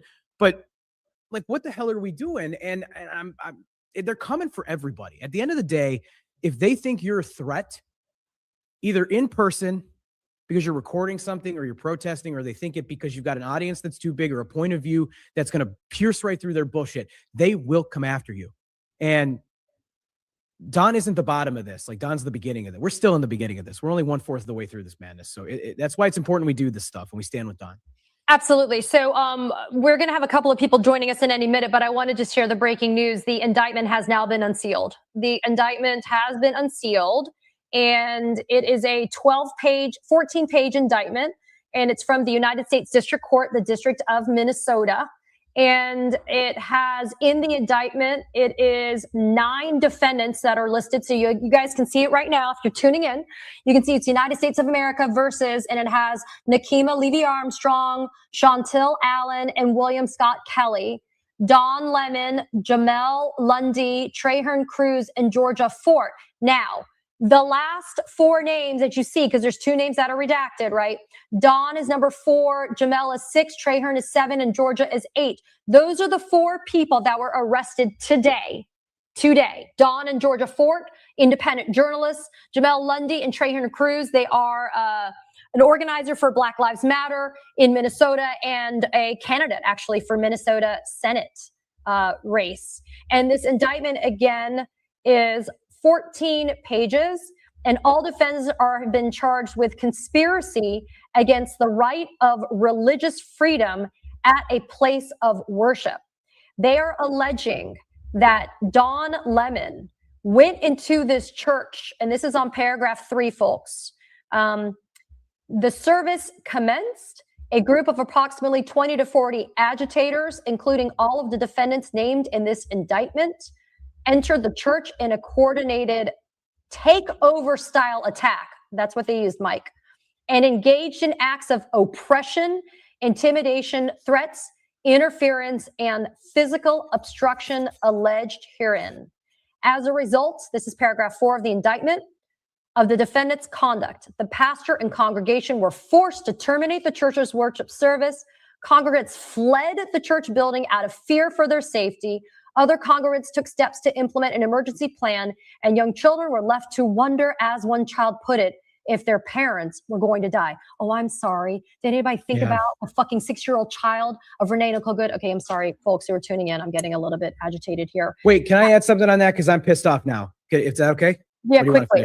Okay. You know, go ahead. Where, look at all this action they took for this church. Look at how little action they took when a Catholic school in Minnesota was shot up by a gunman, and kids were shot at while they were worshiping. They didn't do shit about that, but they did this because they're going to the schools and they're arresting and taking away. They're detaining 5-year-olds and 2-year-olds and 6-year-olds and stuff like that. Mike, I know you need to go. We actually are going to bring in Jamel Hill, but Mike, it's good to see you, my friend. You too. Thank you so much, Kate. Thanks everybody.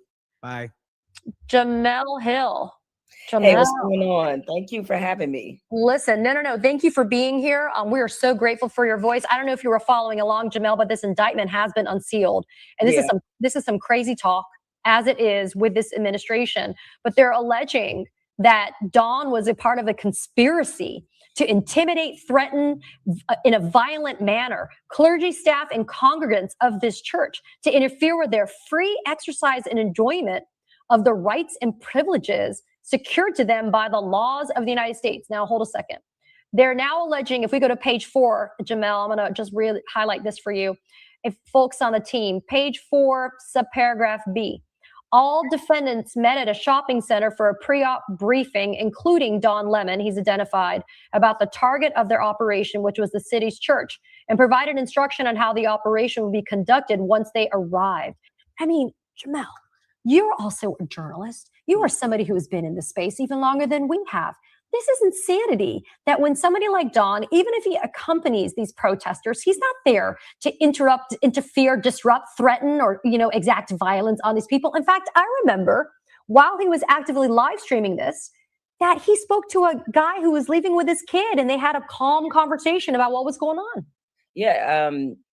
So for people who may not be aware about how these things operate, is that it is not uncommon at all for activists to alert journalists that they are planning a protest and what they plan to do. And part of the reason that they do this is because they do want maximum media coverage. They want to draw attention to whatever is their cause.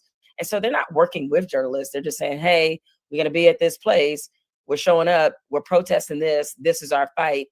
And it's up to you whether or not you want to do that or not. So unless they have some pretty damning evidence that Don Lemon was planning, telling them where to go, which I doubt that they do.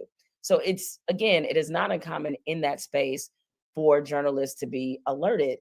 But we all know what this is that this is a very clear and a clear-cut attack on the press. It's a clear-cut attack on democracy. It's a clear-cut attack on what we say we're supposed to value in this country. And I'm gonna just keep it real. I think it was very intentional for it to be Black journalists that Donald Trump went after aggressively in this fashion. Obviously, so far the only people who've been arrested have been Black people, right? Period. Yeah. Yes. And we have watched enough protest footage to know that, frankly, yes, there have been some Black people out here, but Black people are not the face of the protests that are happening in Minneapolis. Certainly, again, some have joined, but we're not the face of that. But this administration knows that the constant lever and trigger that we're faces on things and incurring a level of rage and a level of, it was justified what happened to them, even though in the last few weeks, it's 2 white people who are American citizens who have been shot and killed. But they want to make sure that in order to get Americans to frankly co-sign their own rights being taken away, that they make Black people the face of this so that they will gladly sign up and participate in this, in this justification and this narrative that these journalists and these activists somehow deserve to have the full weight of the government pressed upon them. The whole reason that we get into this profession as journalists is to hold power to account. It was a very simple phrase I often heard in journalism school, which was, our job is to afflict the comfortable and comfort the afflicted. That is supposed to be the role of the journalist, right? Yeah. So Don Lemon, who, if you watch many of the videos that came from this particular protest, he makes a point several times of saying, I'm not with them. I am here as a journalist. In fact, the pastor of the church that he talked to, he said that exactly. He said, oh no, I'm just here to chronicle what happens. And he asked them questions just as any journalist would do. And just so people know, it was journalists on the ground on January 6th. It was journalists that got inside the Capitol on January 6th. They were there to tell people this is what is happening inside of this building in this extraordinary moment in American history. That is what journalists do. And to me, this is the Trump administration trying to intimidate journalists. And I said it at the time, when there have been many moments where I felt like there should have been widespread journalistic solidarity. It didn't matter if you were left, right, up, down, center, backward, sideways. All right. It didn't matter. But with, for example, smaller example, but when Trump was trying to force the media to use the Gulf of America instead of the Gulf of Mexico. And I believe he pulled the Associated Press's credential. No White House press journalist should have showed up at the next press conference or they all should have said, if you pull one, you got to get rid of all of us. I don't care if you work for Fox. I don't care if you work for Breitbart, Daily Call, don't matter. They all should have stood up and said, oh, hell no, this can't happen on our watch. And I grew up in that kind of journalistic solidarity. So it pains me to not see it. CNN put out a statement on behalf of the Free Press and what has happened to Don Lemon. And we know that that CNN and Don didn't leave on the best of terms. But even they understood. Yep, there's a statement. Even they understood what this moment meant. And frankly, if the other entities have any guts, CBS, I know they're going through a lot right now. Oh, yeah. All of them need to put this type of statement out and say, tell you what we're not going to do is this, and make a collective, unified journalistic stance, because today is Don Lemon and Georgia Fort. And I'm telling you, it's going to eventually get to your doorstep, as we've seen so many times in this administration.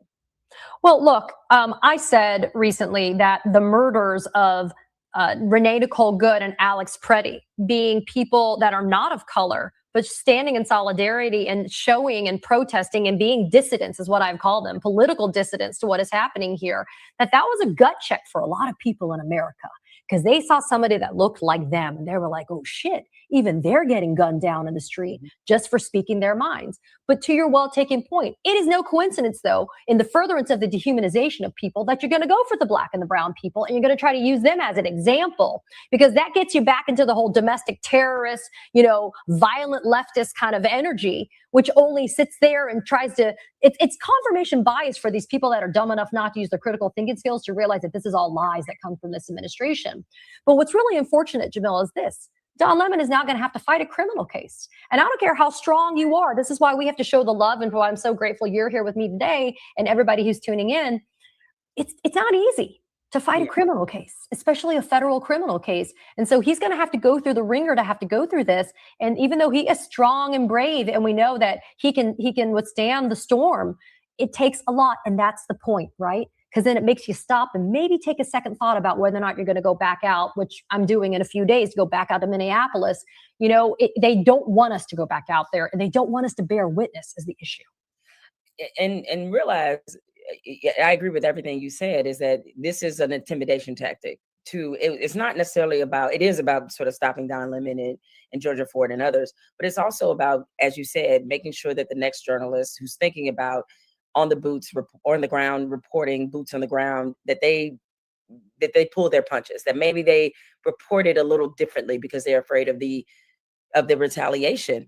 And I have to say is that to some extent, the current legacy media environment set the table for this.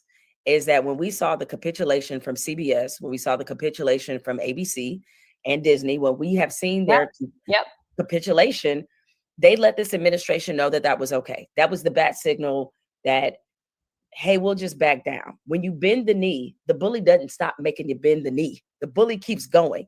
All right. The bully's never satisfied, which is why you shouldn't do it. And seeing all these corporations do this is what makes it possible for them to feel justified and emboldened to arrest Don Lemon and others in what is clearly a politically motivated attack on free assembly, on freedom of the press. This is all by design. And when you really start connecting the dots, and you look at the drop of the Epstein files, which everybody is into right now. Three something million documents, right? Yes, right. So when you coincided with that, and the fact that just a couple of weeks ago, we had the feds raiding a Washington Post reporter's home, looking for documents related to her source, that this is just part of what was really diagrammed in Project 2025, and what this administration has always signaled, is that they consider the press to be enemies of the state. And it's very easy. It's a very easy, dangerous concept to get people to rally around, because nobody likes the media. The media is low-hanging fruit. What's lower hanging fruit are Black journalists.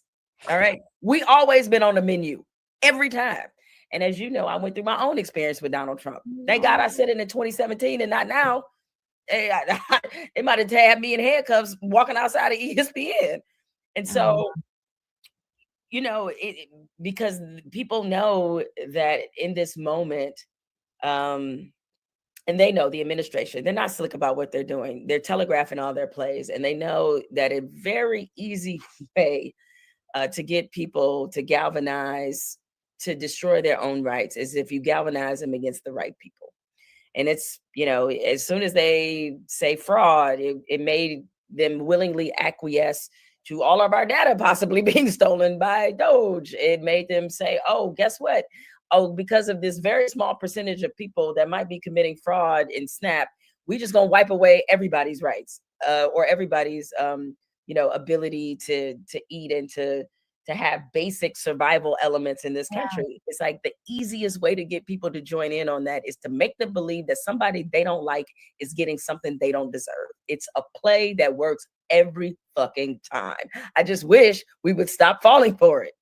Well, yeah, and that's why complacent mainstream media, legacy media that was lazy and complacent and thought that it was okay to both sides it going into November 2024 was a huge reason why we ended up with this SOB in the Oval Office a second time. Jemele Hill, I'm so glad you're here. I know that we only had a brief amount of big time. fan, by the way. Huge fan. So this was an honor. Yes. Look, I'm grateful for your voice. We also want to uplift not only supporting Dawn, but uplift people like you that are also in the fight. Where can people find you? Where can they support you, Jemele? So like Dawn, I also have my own YouTube channel, which people can find. The brand new podcast out with my dear friend, Carrie Champion, that just started Wednesday. And today we dedicated, we have an episode that either dropped already. We're Monday, Wednesday, Friday, available on iHeart or wherever you get your podcasts. Also, you can watch us, watch the episodes on iHeart's YouTube page. But we, both of us being friends of Don, we love Don. Yeah. He's always been a supporter of both of our careers. We make sure to dedicate and discuss this topic at length on the show. So people can catch the podcast, they can catch my YouTube page. And tonight I'm actually doing CNN. I'm doing Abby Phillips show. So this should be interesting. Yeah.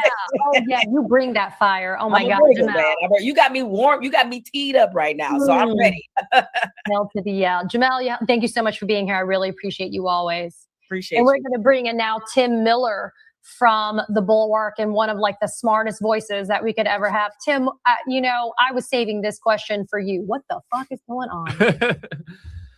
Katie, good to be with you, man. I'm back for round 2 on the live stream because I had another thing to say about this. Look, they have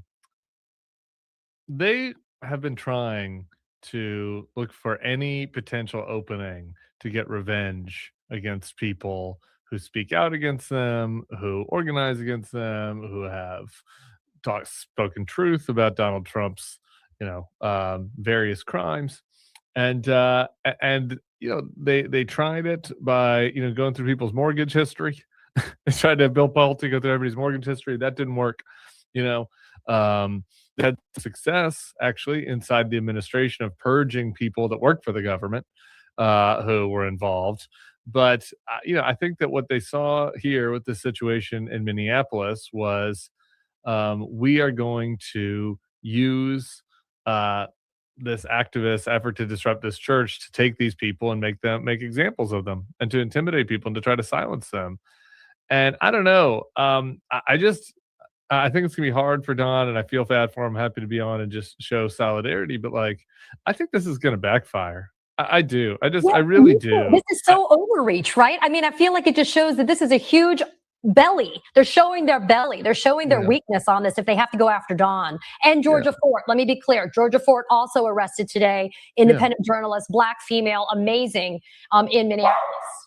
Yeah, did you see the video of the Georgia Ford arrest?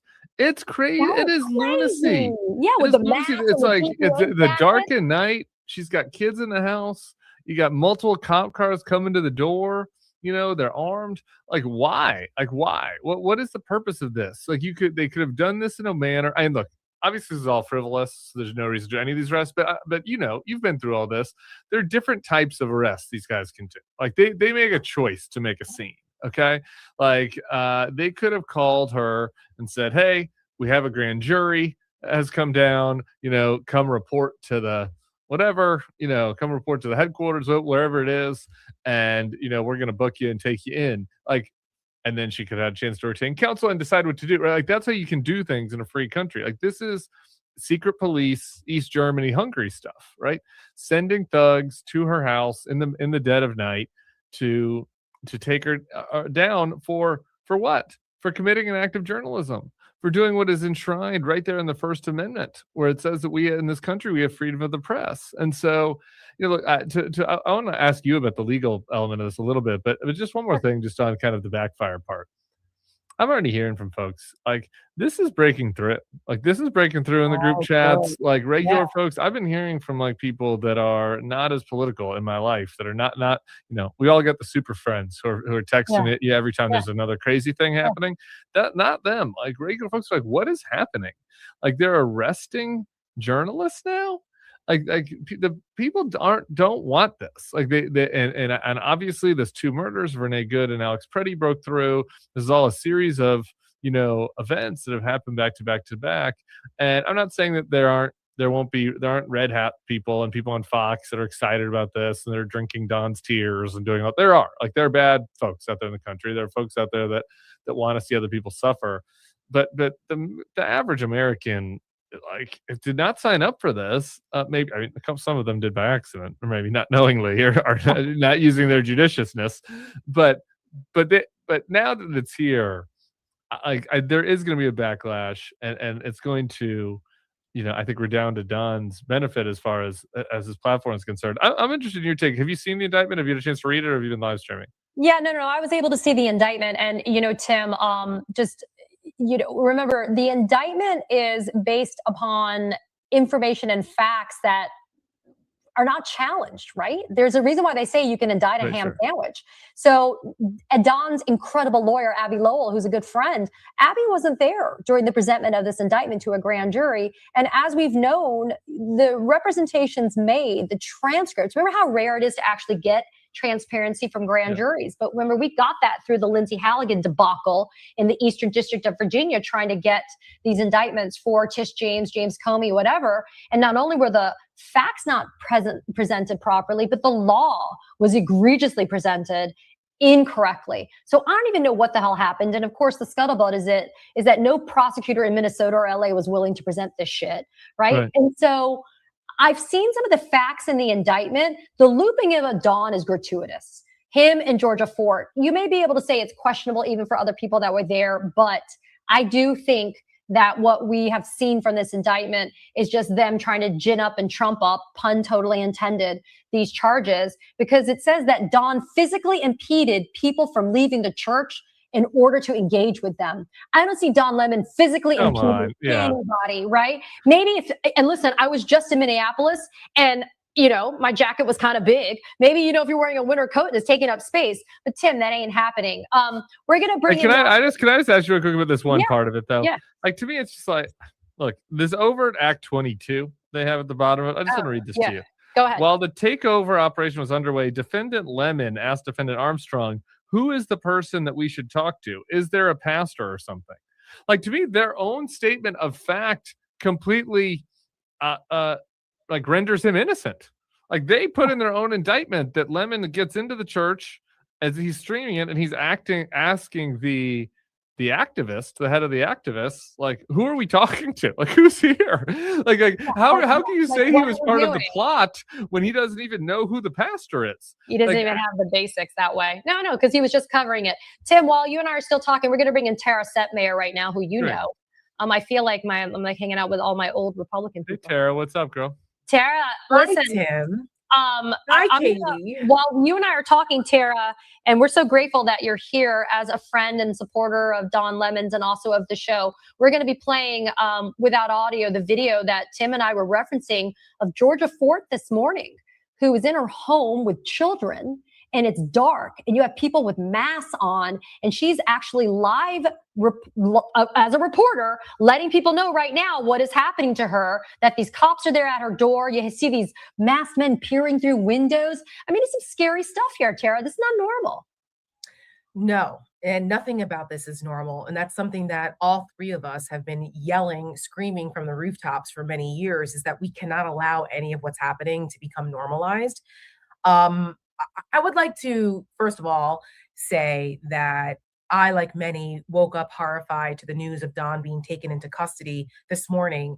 And the first thing I thought was, how can anybody possibly not see what's going on here? Like the pattern of what this administration is doing to anyone that speaks out against them is textbook authoritarianism. Textbook. And the road to authoritarian hell is paved with people who said that the rest of us were overreacting to the warning signs and the things that we have pointed out that this administration has done against our constitutional order. I just want to say that and just send love and support to my good friend Don Lemon, who did nothing more than be an independent voice and journalist documenting what this administration is doing to the American people. And apparently in Trump's America, that warrants being detained and indicted and the government being weaponized against you. Same for this journalist right here. I got to say that sent shivers down my spine watching that, because last time I checked, when you have masked armed men outside of your door, usually that's not something that happens to people who are just simply innocent Americans who are exercising their First Amendment rights to either protest, speak out, dissent against the government. What the hell are they doing? And also, last time I checked, a masked armed man who was impersonating police officers assassinated Melissa Hortman and went after others in Minneapolis. That's right. Because he was a wacko who was impersonating law enforcement. So this poor woman, how the hell is she supposed to know who that is at her door? How does she not know that they're coming to assassinate her, impersonating police officers or law enforcement? I mean, this is the context of what we're living in now that we really need to, I think, emphasize for people that it's not just about compliance. It's not just about, the law enforcement's coming in good faith. We don't know that in this environment anymore because of how weaponized this government has made our law enforcement and the Justice Department. And this is someone, and you guys actually, we know they're coming in bad faith, actually. Of course. Right? I mean, honestly, because if you're acting in good faith, you would be showing your face. You would be doing the things that people do when they're trying to engender trust in the community. I was interviewed Mayor Fry about this 2 weeks ago, and his point was super interesting. I just hadn't really thought about it that much because I'm not in Minneapolis. It's not my community. And he's like, look, after George Floyd, we had this big crisis of confidence where there was a lack of trust between law enforcement and the citizens, right? And he's like, we've been working for 5 years, to rebuild that trust. And when that chief of police in Minneapolis, O'Hara, gave a press conference last week, and he was like, we didn't fire a single bullet last year. Our officers didn't. Every officer, the whole city. He's like, we apprehended violent criminals. We took guns from people. We went after rapists. People did assault, like bad people. We arrested them. We didn't shoot a single person or didn't even fire a single bullet. Mm-hmm. And he was you could sense he was very proud of that. He's like, because we do good policing here. We do de-escalate. We build trust in the community. People know who we are. They know they can call us and count on us. And now you have these guys coming in, and they're breaking every rule of law enforcement, that has developed over the years for how you build trust with the community. And they're pushing old ladies down. They're throwing smoke bombs at peaceful protesters. They're masked. They're harassing people. They're showing up here. And so you can't assume good faith because they're not demonstrating any, and that's a real, that is very dangerous. And it's not, there've always been cops that act out, and there's certain obviously examples in Black community and other places where there's been some systemic issues, but like to have a top-down federal government, saying that you cannot trust because they refuse to follow the rules of the road, and now they're going after journalists. You can add that to the pile. Like that is something that's different. that is different from even the kind of the worst examples of bad policing that we've seen in the recent Well, past, at least. it's different in modern history. Yeah, not different you're right, from, sure. right, not different from the Jim Crow South. Sure, right, or exactly. the days of Huey Long, where they, did this all the time and violated people's civil rights all the time. But we were supposed to be, far and away from that. There's not supposed to be racism anymore. We're supposed to trust in these. And then those of us who point out the injustices and the inequities, we were the ones that were the lefty libs and all of this. And listen, I come from a law enforcement family. Everyone knows that, who knows me. You guys know this. My husband's a federal agent, 25 years. My grandfather was the captain of my hometown police department for 40 years. I bled blue. I supported law enforcement. I was one of the lone voices during the Black Lives Matter stuff that was saying, like, listen, there are bad apples. Yes, we need to, not dishonor the ones who are honorable law enforcement officers. I was that voice. As a matter of fact, Don platformed me at a time when it wasn't popular to do that. And I'm so appreciative of him for doing that for me so that I could have another perspective on this. Yeah. I can tell you right now that what's happening is an absolute abdication of all of the honorable law enforcement officers who actually do their jobs and who do act in good faith and who are community respectful of their communities. This shit that's happening right now, this is an aberration. This is like state-sponsored terrorism, state-sponsored thuggery that's violating people's civil rights every day. And you would have asked me, Tim, you would have asked me 10 years ago when you and I were in like establishment Republicans, if we'd be out on a corner with an abolish ICE sign or protesting, it's like on the side of You're crazy. People would have told you we were nuts. But guess what? My ass was out there on the corner after Renee Good was murdered with an abolish ICE sign, raise it to the ground and start over. Because this is there's a certain disease here that is irreparable that has taken us over. How do you come back from this with the kind of people that are in charge now? You can't. You got to start over. You can't, which is why you have to literally raise the building and you can't. You have to rebuild it differently. Tim, I wanted to quickly ask you this because you were talking about how this is breaking through, right? You're hearing privately from people that this is some fucked up stuff.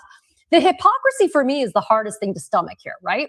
Because ICE hasn't had a problem going to churches and houses of worship and schools and preschools and daycares and hospitals and places that are supposed to be safe places. They haven't had a problem going in there and terrorizing the people and the kids in pursuit of quote unquote immigration enforcement. And yet you have Don Lemon and Georgia Fort as independent journalists.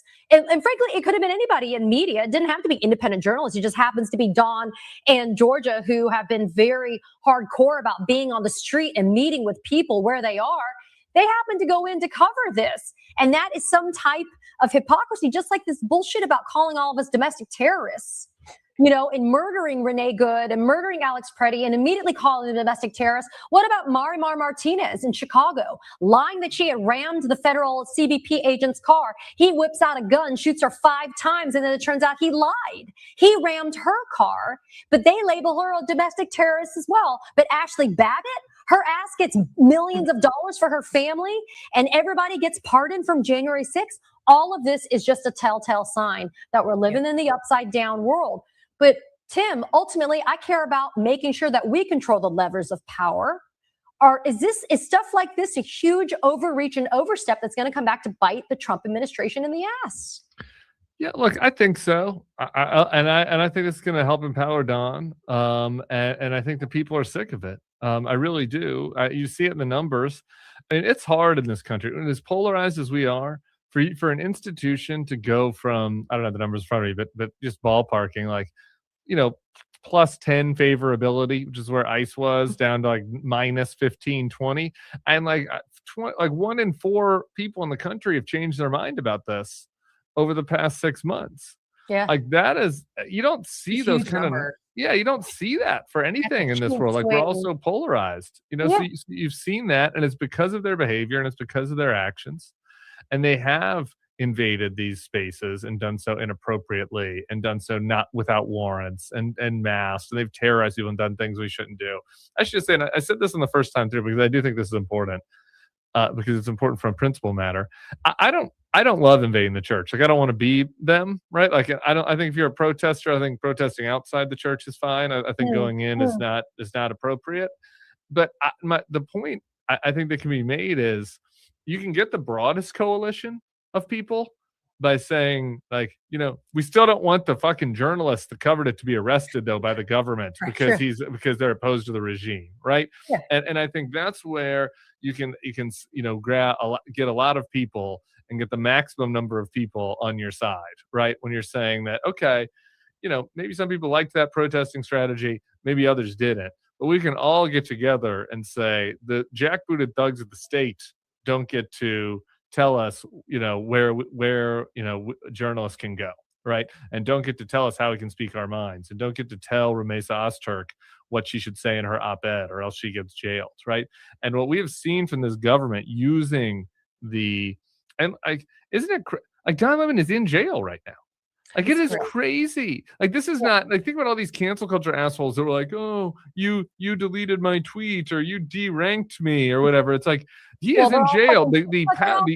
Warriors, Tim, they're keyboard warriors until push comes to shove. They couldn't last a second in fucking jail. You and I both know that. Guys with guns and handcuffs have taken away his freedom right now for committing an act of journalism.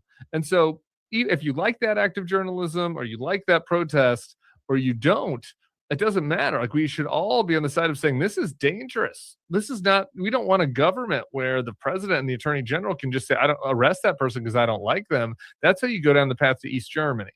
And that's the path that we're on right now if we don't stop it. Well, I think that's exactly what. No, I'm just really quickly, because I have to jump, because I'm actually going to tape the Have I Got News for You, which is like probably not great timing for a comedy show, a news comedy show. Like, there's nothing funny about this right now. You can weave in your voice somehow. I know you. I mean, well, I'm going to try my best, because I'm fucking livid at what's going on. To the point about hypocrisy, and how the right, which I was a part of for a very long time, got very upset when any comments were made about gun rights, or about religious liberty, or about First Amendment rights. To Tim's point about cancel culture, they got all upset, their panties in a wad about that. But they platform and hero worship someone like Kyle Rittenhouse, who literally went to a protest with his AR slung across his chest, looking to kill people, and he's the hero. But Alex Preddy, in that situation, he's a domestic terrorist. Like, that is the upside down world. And to see that some of the Second Amendment people finally did come out and go, whoa, wait a minute, whoa, hold on. That means that you're kind of coming for us too, because Trump's authoritarianism and fascism doesn't care about your rights, doesn't care about our constitutional amendments. They don't care about differentiating between whether you're on their side or not, because we're all supposed to be equal under the law. It's supposed to be applied equally under the law. That's what differentiates us, allegedly, from dictatorships, from authoritarian regimes, etc. So now you start to see some people go, oh, wait a minute, this might be coming for us now if the tables were turned. But where are the rest of the Republicans? Where are they? I blame those hypocrites and those cowards who have sat by for 10 years and gone along with this and allowed Donald Trump to get away with this. They are the biggest collaborators and enablers of the moment that we're in now, how we got here, because they were too fucking cowardice to stand up and say no. They knew that Donald Trump was acting outside of constitutional norms. They knew this for years, since Trump 1.0. And after January 6th, when they were going to plunge us into a constitutional crisis, when they had the opportunity to vanquish this bastard, they did not. And look at where we are now. So what is it going to take? Is it going to take for a congressman or a Republican congressman or senator's daughter to be murdered in the streets? Is it going to take their son to be executed by one of these Trump thugs for them to finally grow a fucking pair and say enough is enough? Because right now, none of us are safe. None of us, including them. They are Vichy Republicans. And this is exactly what happened during World War II. with the Nazis. And that's exactly the path we're going to go down now if people don't stand up on the other side. We all are on the right side of history. They are on the wrong side of history. And the window is closing for them to step up and finally do something and join us on the right side to put a stop to this. That's what's ultimately going to come down to. What more is it going to take? So, Tim, I don't want to oversimplify, and yet I feel like these days sometimes messaging is strongest when you do have a simple message, right? This all is Donald Trump's fault, right? Because Don would not be in Minnesota covering protests if you didn't have federal immigration agents that were deployed to the tune of 3,000 plus agents to Minneapolis, St. Paul to do an immigration enforcement campaign. And listen, I'm not giving Trump credit because he's too stupid. It's Stephen Miller. I get it. But I mean, ultimately, all of this goes back to Donald Trump. The murder of Renee Nicole Good and Alex Preddy, Donald Trump. I mean, there has to come a time when accountability means that the person who got this ball rolling is the one who's going to be left holding the ball at the end of the day. Yeah, look, I think that this notion that it's a little unsatisfying to me, and just hearing Tara's tone, I'm sure to Tara, probably to a lot of the listeners here, that like the best message here is just Donald Trump is causing a lot of chaos, and Donald Trump is distracted with a lot of his own bullshit, and he's not worried about you, and your life's getting worse. But I do think that is something that is overarching that ties all this together, right? That it's just like, look, man, if you voted for Donald Trump because you were worried about inflation, or you're worried about your own pocketbook, you know, or you're worried about whatever, you're worried about having your heat on at your house when there's an ice storm, like he doesn't care about any of that, right? Nope. He doesn't care about it. The IRS over. He wants to jail the people that say mean things about him because he has thin skin. You know, he wants to take Greenland, and he wants to have a new ballroom, and he wants to have his face on Mount Rushmore. Like, that's the shit he cares about, right? Like, he doesn't care about regular people. That was all a fraud.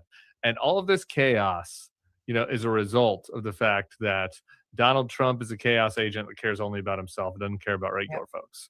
And I do think that like does tie things together politically. And I think that resonates with a lot of people who really, you know, ill-advisedly decided that, you know, they're unhappy with inflation or unhappy with whatever, and that they wanted to go back to the economy of 2018. And now here they are. And what do they got?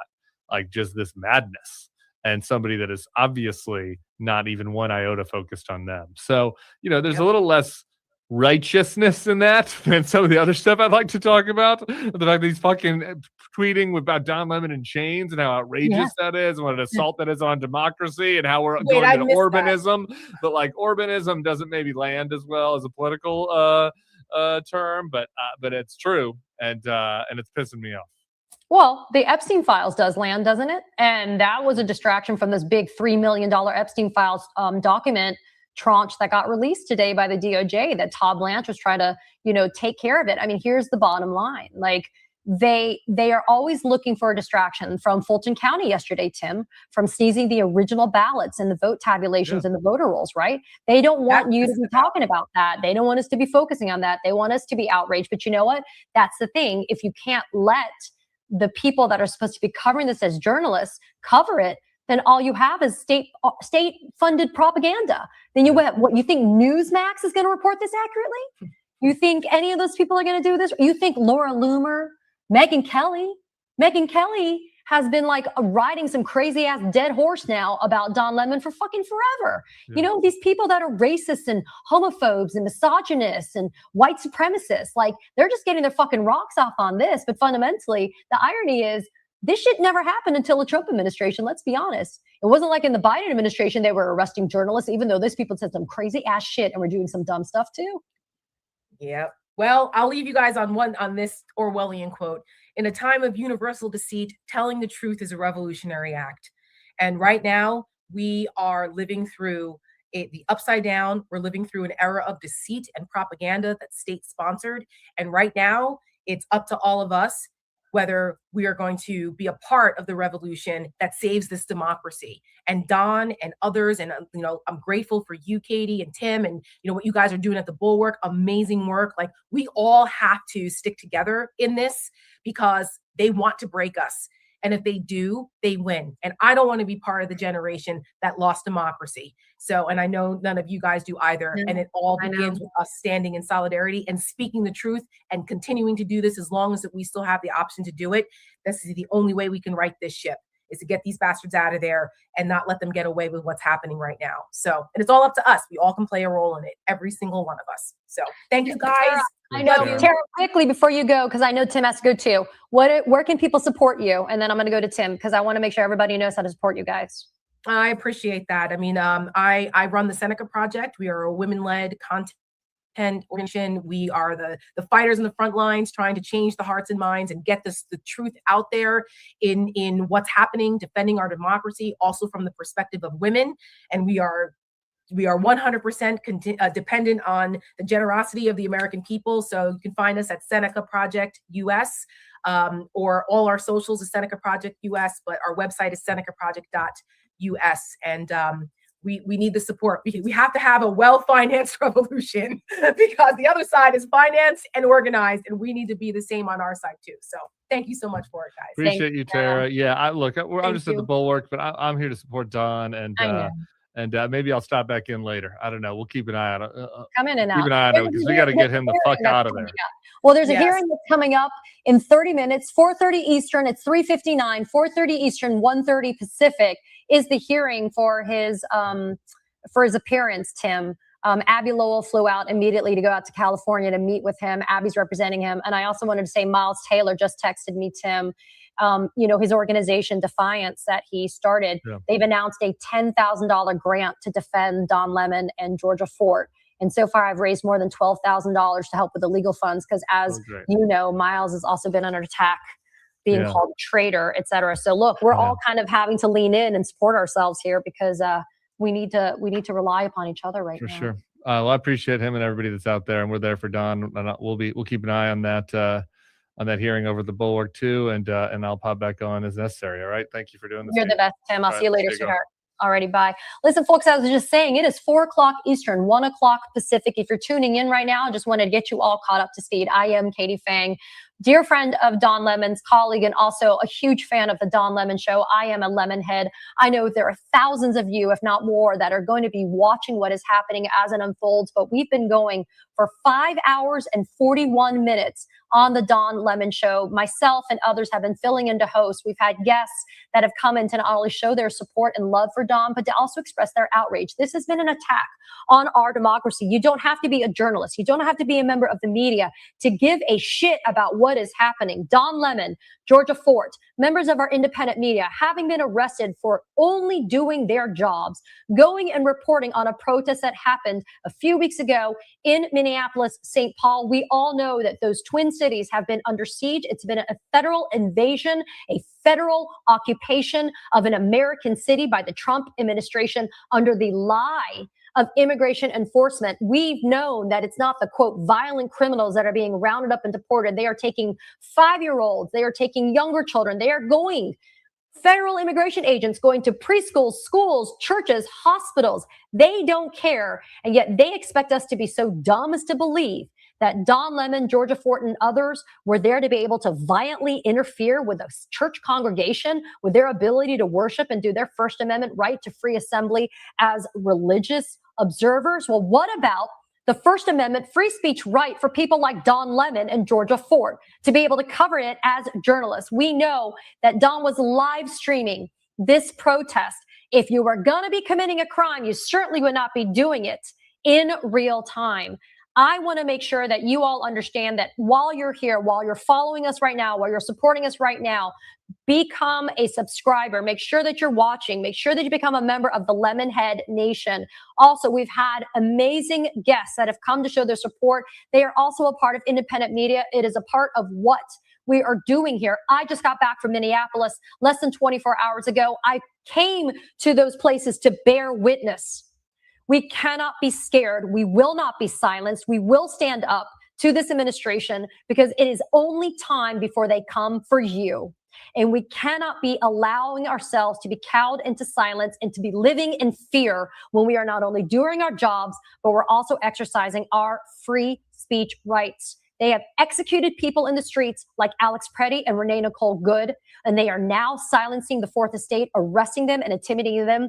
That is hallmark signs of a totalitarian, authoritarian regime. That is what we're having. But folks, that is not our country. We are not living in a totalitarian regime. We are not doing that. We refuse to do that. We have some amazing people that continue to join us. We are not stopping here at the Don Lemon Show and the Lemonhead Nation. We have Monique Presley, who is coming in and like a tag team. We are I'm tagging out. Monique, honey, you are coming back. Did you at least get something to drink? But gosh. I hydrated. Yes. Good for you. I did. I'm a believer in my electrolytes. My kids say that it's, what do you call it when it's not really working, but in your head you think it is? It's called crazy, like the Trump administration. Is that what you're asking? Okay, well, yeah, this is my special brand because I swear that ashwagandha works better than drugs, and I swear that electrolytes give you like a new lease on life, like you can see better and everything. And so I just took some of my electrolytes. I've got my whole little water thing here, and as far as I'm concerned, you know, I'm good to go. Thank you so much, Katie. No, thank you. Listen, I know that you've been logging some hours today and doing this. I'm just grateful that I was able to give a few hours of myself this afternoon. We all love Don. I love Don. I was just texting with him yesterday. And this is definitely a moment. There have been several, I think, inflection moments, Monique, for us since this second term has started for the convicted felon Donald Trump. And I hate using the phrase inflection point, and yet that's where we are once again. But more importantly, I think it's now kind of gone beyond, Monique, this idea that we are just a member of a party. It's now, are you on the right side of history? That's what I truly Right. think. And while you were on, I just want to give a shout out to the Persist Network. Oh, yes. Because we are in another whole sisterhood of people, women who believe that there's something better than where we are right now. And we're fighting for that. Yes. Yes. And are fighting for that every day. So thank you for your work there and elsewhere. And now I'm sure you're not going on to just go have to a Mardi Gras party. I'm sure you're going on to do some work someplace else. I am. I'm going on to do that, but I want to say thank you, and I'll be tuning in and watching everything. But thank you, Monique, and thank you to. I also want to say a shout out to the hardworking team of Don Lemon. There are some folks that y'all don't ever really get to see that often, and you should. Peter and others, and Nikki and everybody, and Andy, they are working hard. Folks that are tuning in, you know them as being a part of the Lemonhead Nation. They are working as a part of this team, and they are making this happen so that Monique and myself and others can come and spend time with all of you. So I want to give a shout out to the team. You guys are amazing. And I'm going to peace out now, and I'm passing the baton to you, Monique. I'll see you later. Thank you, Katie. Welcome, Lemon Nation. Thank you so much for continuing to be with us. I have to believe that our fearless host is experiencing all of this energy, all of this positivity, all of this support that you all have been maintaining on this platform for 11, 12, 1, 2, 3, wow. For 6 hours so far since we first came on shortly after 10 a.m. But I know that in addition to that, you all have been sounding off. You've been posting on your platforms. For anybody who is just now joining for the first time, welcome to the Don Lemon Show. Welcome to Lemonation. Please like this video. Please subscribe. If you do not know, the reason why we have been on all day is because the host of this show, the head of the Lemon Media Network, was arrested. Don Lemon was arrested, taken into custody by federal agents, middle of the night, in Los Angeles, where is there preparing to do some red carpet interviewing for the Grammys that are taking place this weekend. He's in a federal detention facility. His hearing, his arraignment processing is happening in about 23 minutes. It's happening at 1:30 Pacific time. And we would expect that he would be released. He better be.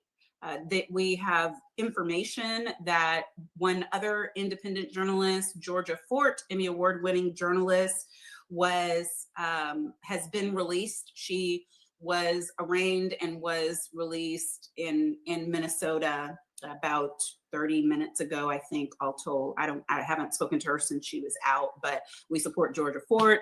We support everyone who is going through this onslaught, this attack, this full weight of our federal government onto some people who showed up to protest at a church and 2 independent journalists who showed up to cover the story. So that's where we are.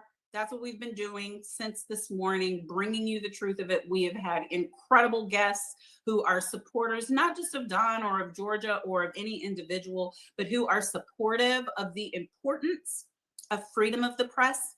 It's vested in our Constitution, and the importance of this democracy, which, as I have said over and over again today, is frankly failing.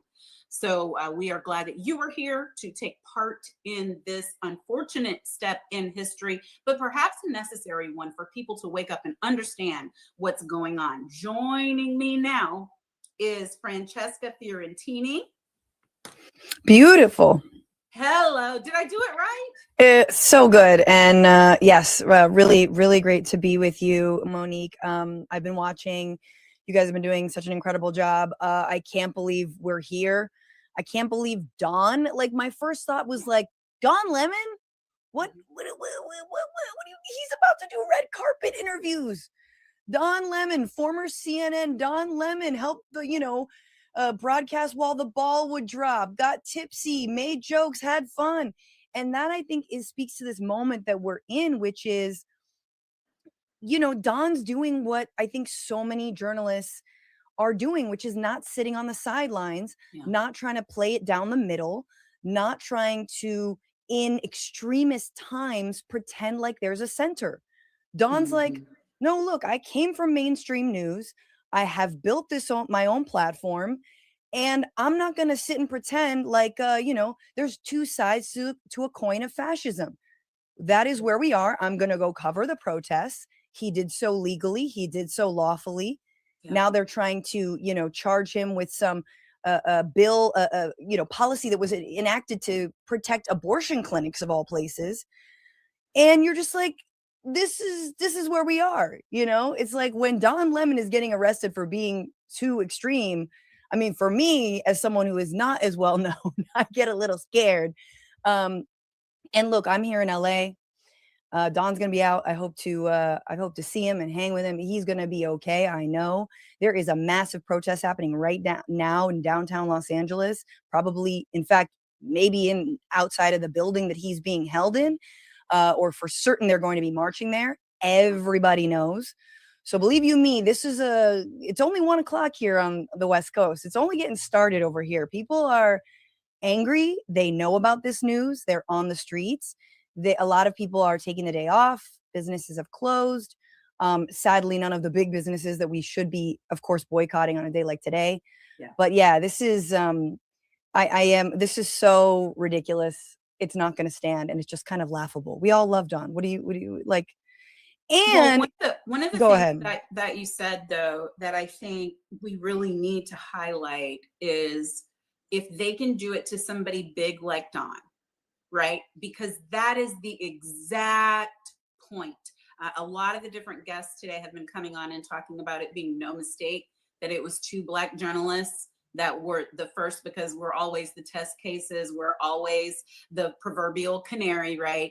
Let's see if we can get away with this. And then, oh, okay, maybe we can do a white woman. Maybe we can do a white man. It was Jennifer Walsh who was actually talking about that. But it's also what you said, that when it's somebody who's like the biggest, the largest, somebody like Don, who isn't hungry, who is fearless, who stands in his strength and his pride as a journalist and as a man in this country, they do that to intimidate all of the others trying to come behind him, trying to follow in his footsteps, and they're saying, don't you dare. I think that is one of the main points of the intimidation tactics, to try to mute and quell the voices in the supposedly free press, which we're finding out today. How free is it?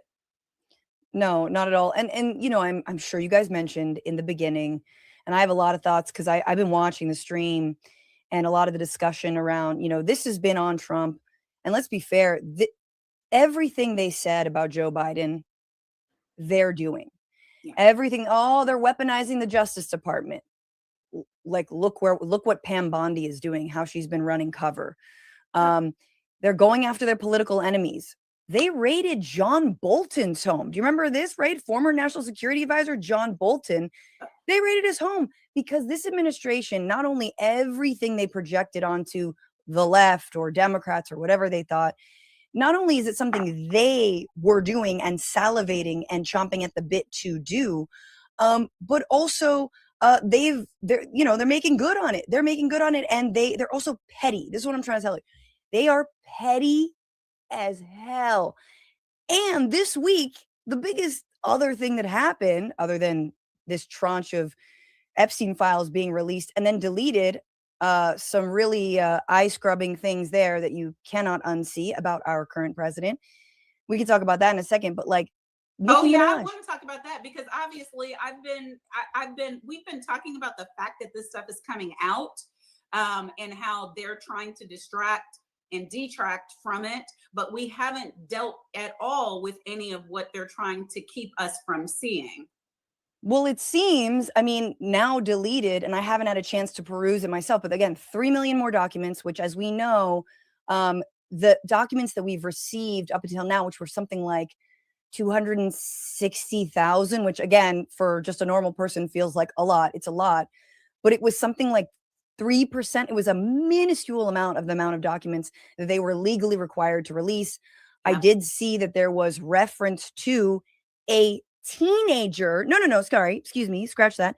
A preteen, a 12-year-old, a 13-year-old, it seems, who was coerced into sexual assault, to filleting. I don't even know what the proper term is. The president of the United States, like that, obviously before, years ago, she was 13 or 14.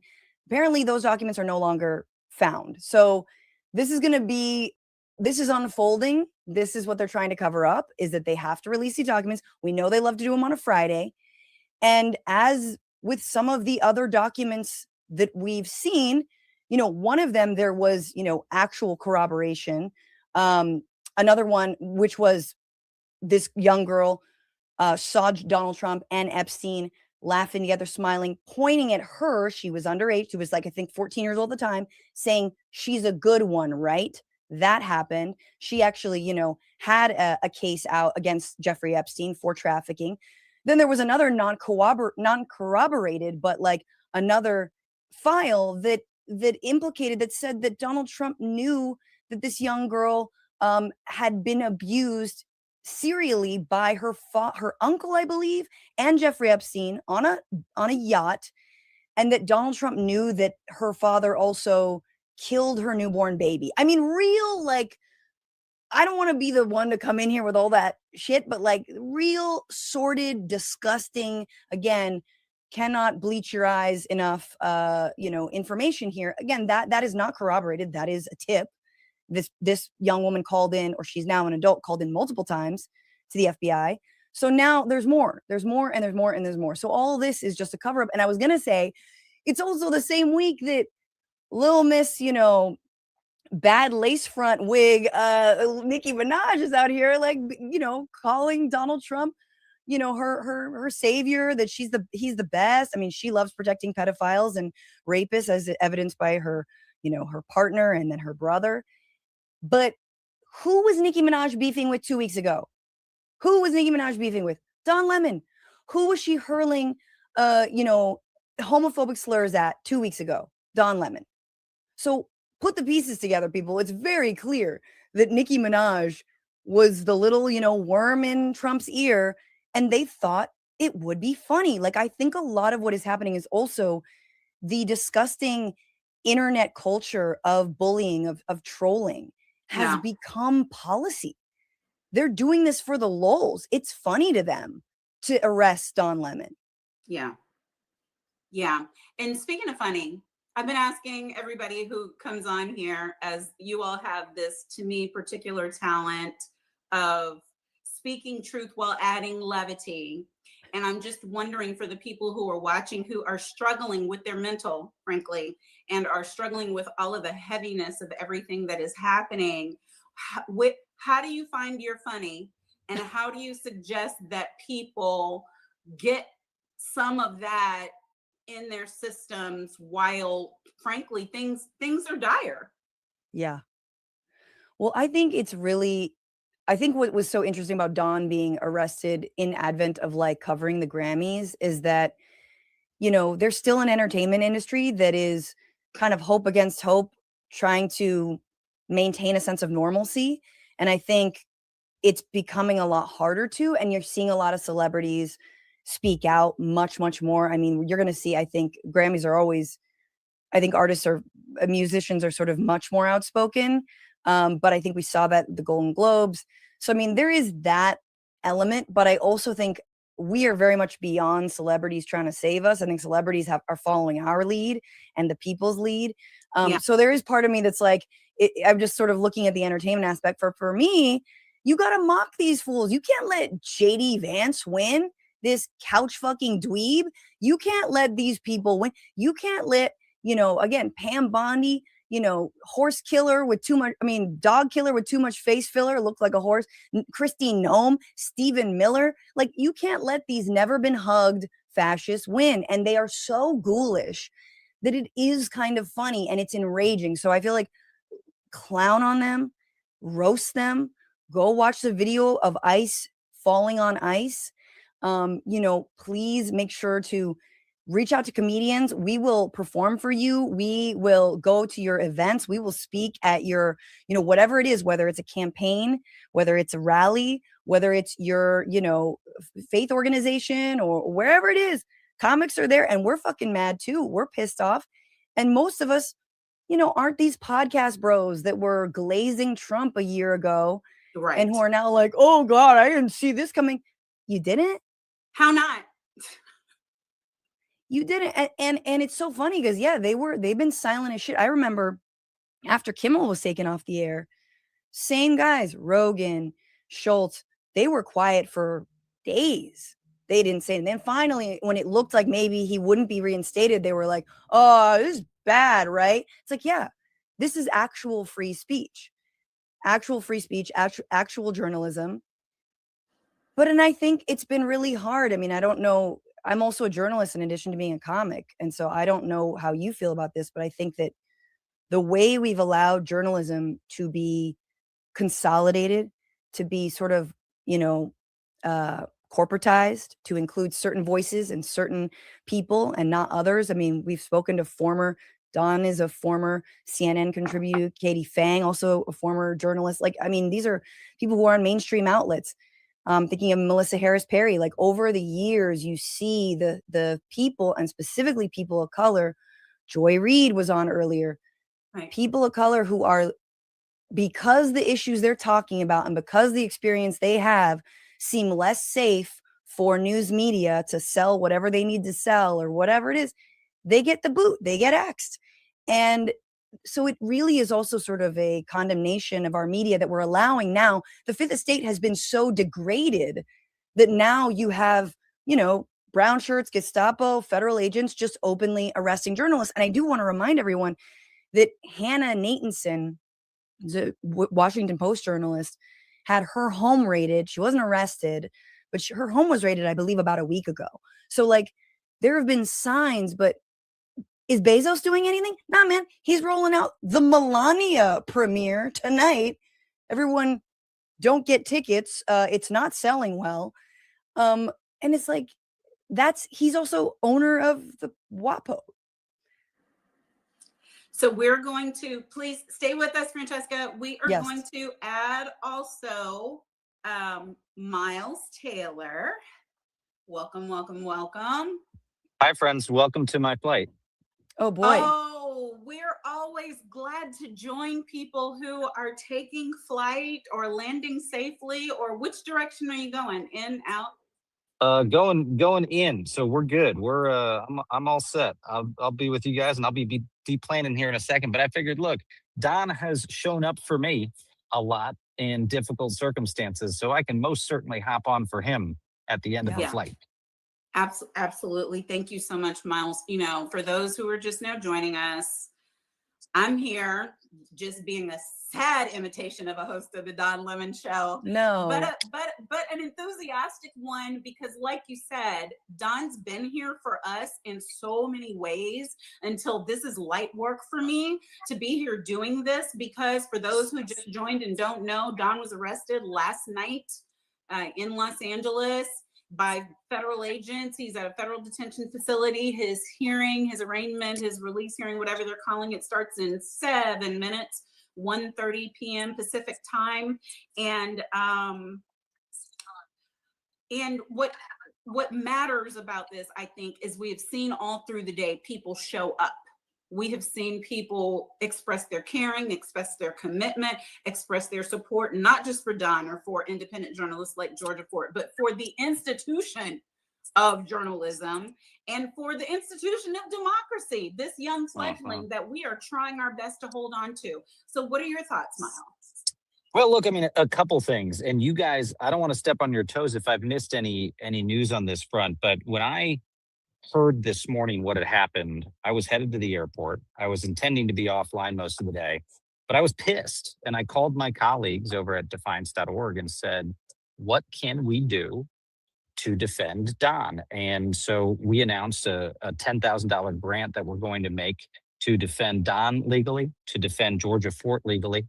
And we put out an opportunity for other people to chip in to defend those folks. So I won't give that web address if you guys have got a different address you're giving folks to raise funds. No, just you're safe. Say what you need to say. Yeah, if folks want to go to defiance.org/reporters, they can contribute to help legally defend these independent journalists.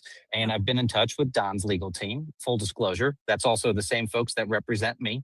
I've been in touch with Georgia Fort's legal team, and we're going to do everything we can through financial support, in-kind support, legal support to defend independent journalists who are targeted for revenge. This is very important. I mean, it's important for Don, it's important to Georgia, but it's even more important for the entire ecosystem because the administration is trying to tell people in new media what they've said to people in the mainstream media. If you don't toe the line, if you don't say what the big man wants, we're going to take over your network. We're going to raid your newsrooms. We're going to warrantlessly, monitor people. We're going to put people in jail.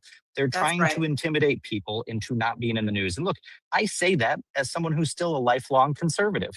And, I'm not a registered Democrat. This isn't about Democrat or Republican. This is about the goddamn First Amendment. And I will sing that until the day is done.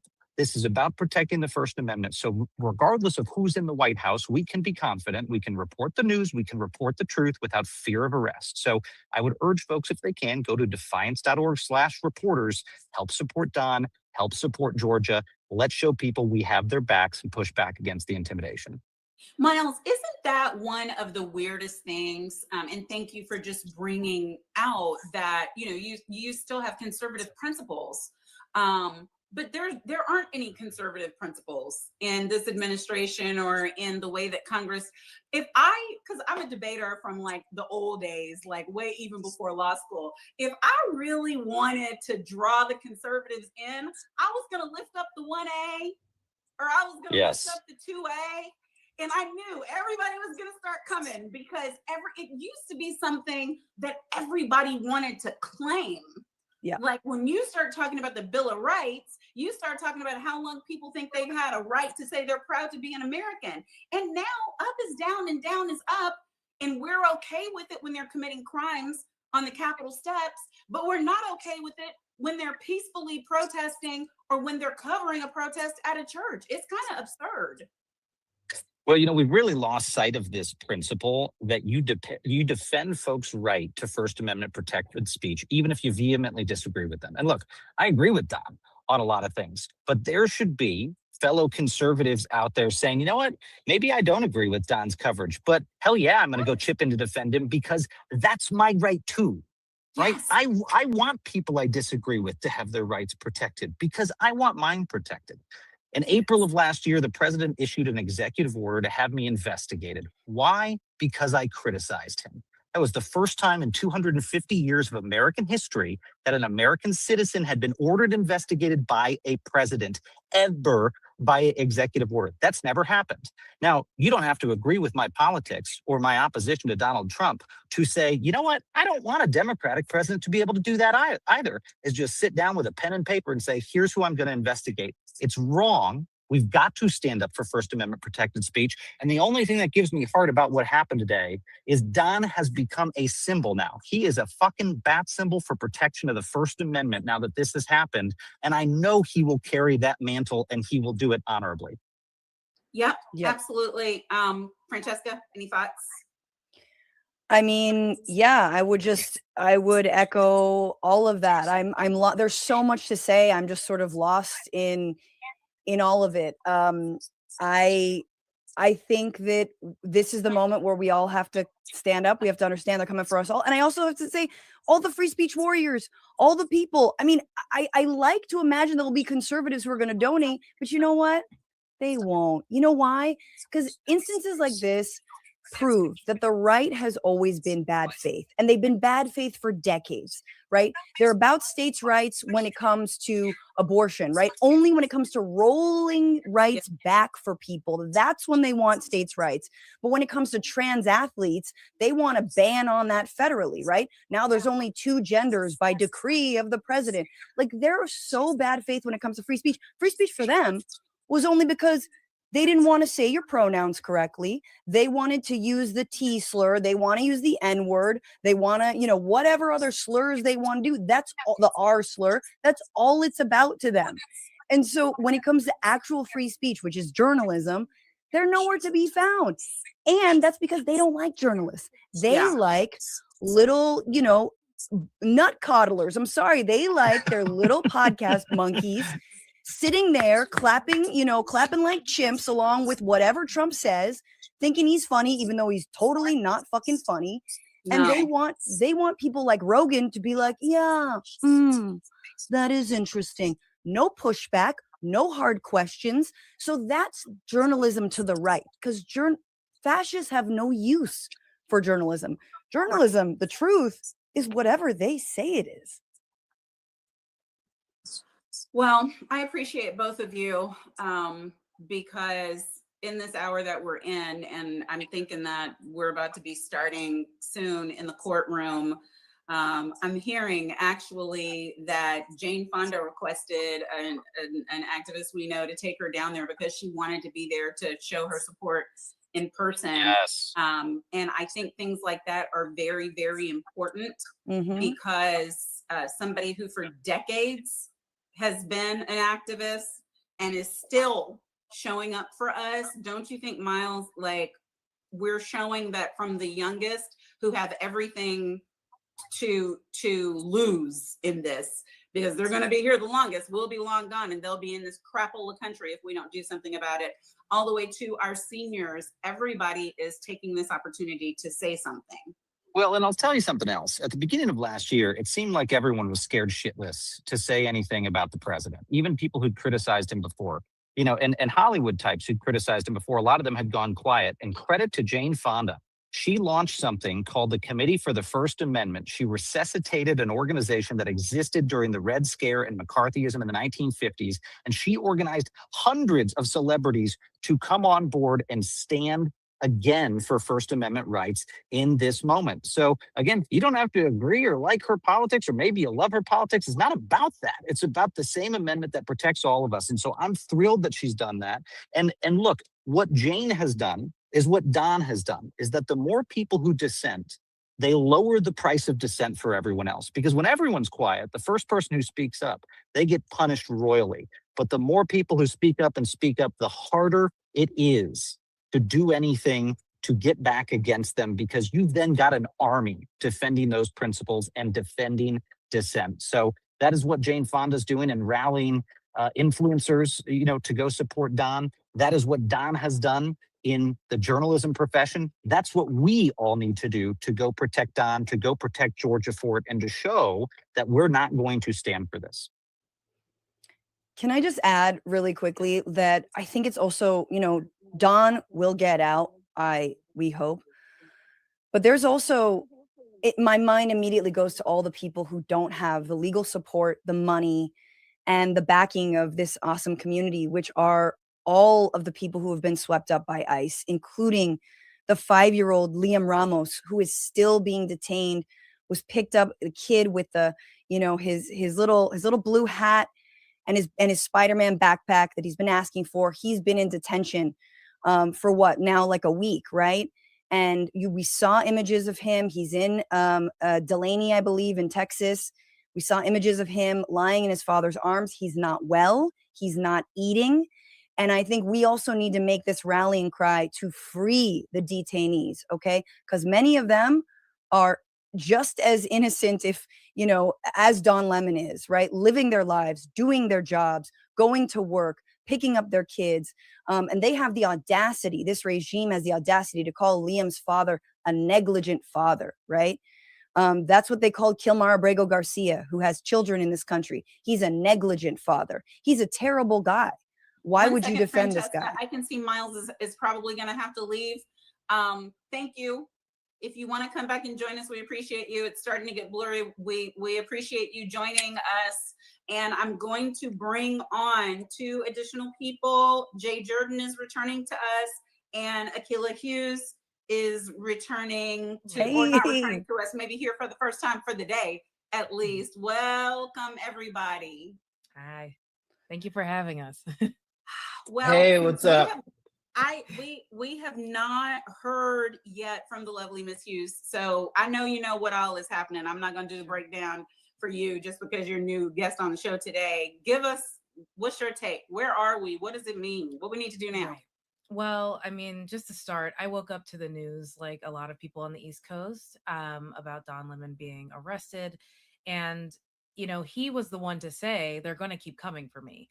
And so I guess I wasn't surprised, but I was super dismayed and remain dismayed. I think it's actually, it's a huge inflection point for our country. And not just in reference to, all of the human rights abuses that we're seeing in Minneapolis and throughout ICE agencies throughout the country, but the idea that a journalist who is doing their job clearly and evidently, and even in the reporting that was done that day, can be smeared like this and be, sort of held to a standard that is kind of ridiculous, is frightening, is disappointing.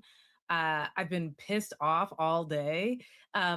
It is not lost on me that this is happening to a Black reporter days before Black History Month, one who has been very critical of Donald Trump in the past, who, in just the past week has been critical of Donald Trump's new best friend, Nicki Minaj. I think all of that is playing for me. And so, it's a good question what we do now, because in the immediate, I'm just sort of yelling at anyone who will listen to wake the fuck up. Like, this is real. This is an issue. And, I've been tuning in on and off all day. I think a lot of your guests have been incredibly eloquent in pointing out that, like, this is the beginning. You know what I mean? Like, this is not something where, maybe it is a test. Maybe they want to see how we'll react to something like this. Don Lemon's been trending all day on Twitter. Anyone who has any sense is speaking out about it. I tend to believe that, like, the people will win, but in this moment, I think it's a scary moment. And I think people need to be realistic that, this is unprecedented territory. And this also comes on the heels of Donald Trump being up all night calling for Barack Obama to be arrested for other bullshit. So it's like, this is an unhinged man who, is really just, I think, like, we were watching the emperor with no clothes try to just ransack the banks and ransack the country and, just becoming more and more unhinged. And I think that, like, we have to treat this as seriously as it is. Well, there's a post. It's probably it's my most recent post with Don. It's my pre-arrest last post with Don, where his question started yesterday's show with, it seems like we're living in Donald Trump's psychosis. Mm-hmm. Like, we are all hostages within the non-connecting synapses of this little man's brain. Jay, you've had a little break. I hope you ate. I took my electrolytes. Douglas, tell us what you're thinking, and I'm gonna go off camera 10 seconds and move so I don't die, so my thing doesn't die. But you go ahead. Yeah, You have the floor. don't die. I've been in New Orleans. I had some fried oysters. I had a po' boy. I had some gumbo. I'm replenished. What I will say is that the most telling part of all of this is not just the Epstein files being released today. It's that every accusation is a confession. They say, oh, they're silencing the media. Yeah, y'all are. Oh, they're protecting pedophiles. Yeah, y'all are. Oh, they're scamming the government. He's suing the IRS today, he says. Yeah, they are. So there have been so many instances where, like, when a finger points three more point back at them. That's the first thing. The second thing is, I kind of talked about cultural capital and the effect that, you know, celebrity and fame and focus and influence can have on something like this. Everything that I've seen online today has been pro Don Lemon. And I looked for people who would be anti Don Lemon. Even the people who are on the fence, they're like, yeah, I don't necessarily know how this is going to play out, but this is a bad look. This is a horrible look for the Trump administration. Pam Bondi has given up any and all credentials kind of in record time. At one point, we thought Pam Bondi, we thought Marco Rubio would be the adults in the room. We thought because they were all Florida trash and they knew how to speak to Donald Trump that we could they've been doing it for decades. Okay, yeah. We thought, okay, maybe you know how to coddle this toddler. Maybe you know how to change his pamper just the right way. But no, so Pam Bondi has really sacrificed herself.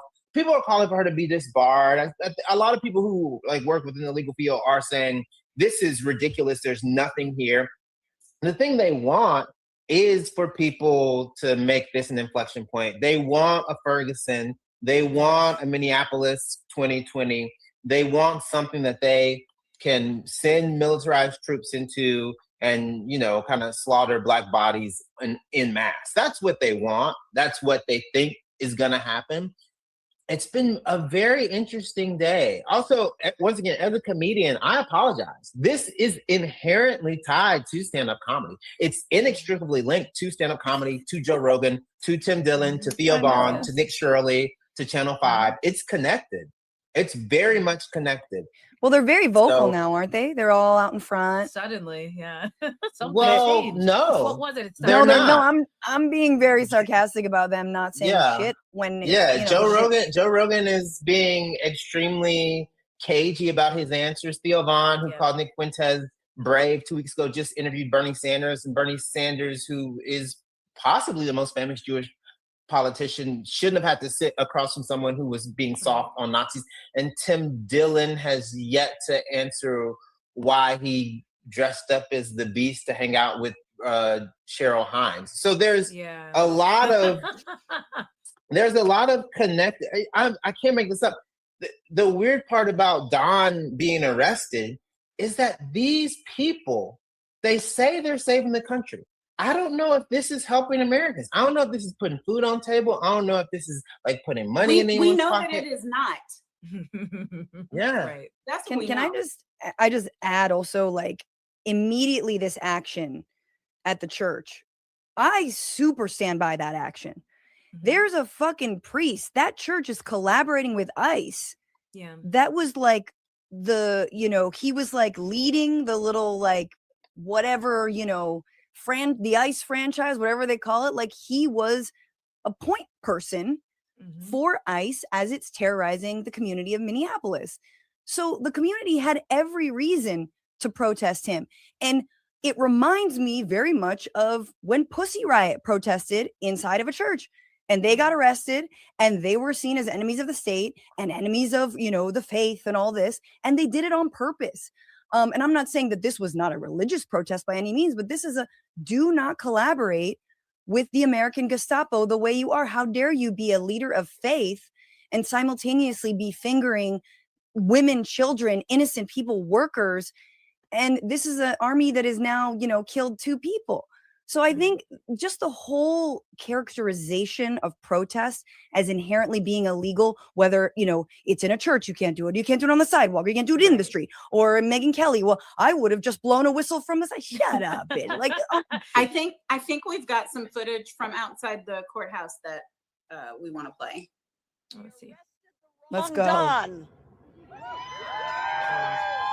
Thank you very much. We missed it. Wait, there's a Hopefully question. She will be joining us shortly, and we can. It seems like maybe she's done speaking. Oh, is she answering questions? I can't hear. I can't hear.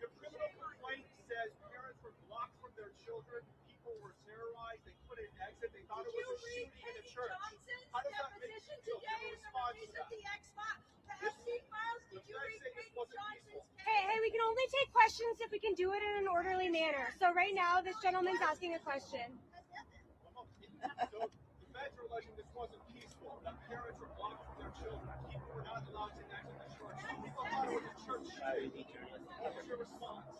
This is why we need independent journalists who will tell us the truth about what happens. We have learned from experience that this administration lies in order to. You respond to Donald Trump attacking civilians getting murdered. Why is civilians getting murdered under this? So in the hat there is Rashad Robinson. Yeah. Who for years, you guys know, headed Color of Change. And is now moving on and started his own company. I'm gonna mess up the name if I name it. So just look up Rashad Robinson everywhere, y'all. And he said that he sent me a message saying that it was important to Jane because she is heading the committee for the First Amendment. It's a collective of nearly 3,000 artists and cultural leaders standing together to defend free expression against repression, industry complicity, and intimidation. So, Jane's been on the front lines since the front line was a front line. Like now you don't even know where the front, the back, the side, it's no line. It's no line. Because I was talking to one of my mentors, and I can come to you with that, Akilah. I was talking to one of my mentors and saying, like, who are the frontline soldiers in this moment? Because people expect things of me, like they want me to put my black body out there. I love a good march. Anybody will tell you, I listen, I love it. Love to get our steps in. I love a good march, but I have refrained because, in my opinion, when I marched all those months before the election, and when I marched myself to the ballot box, that was my marching.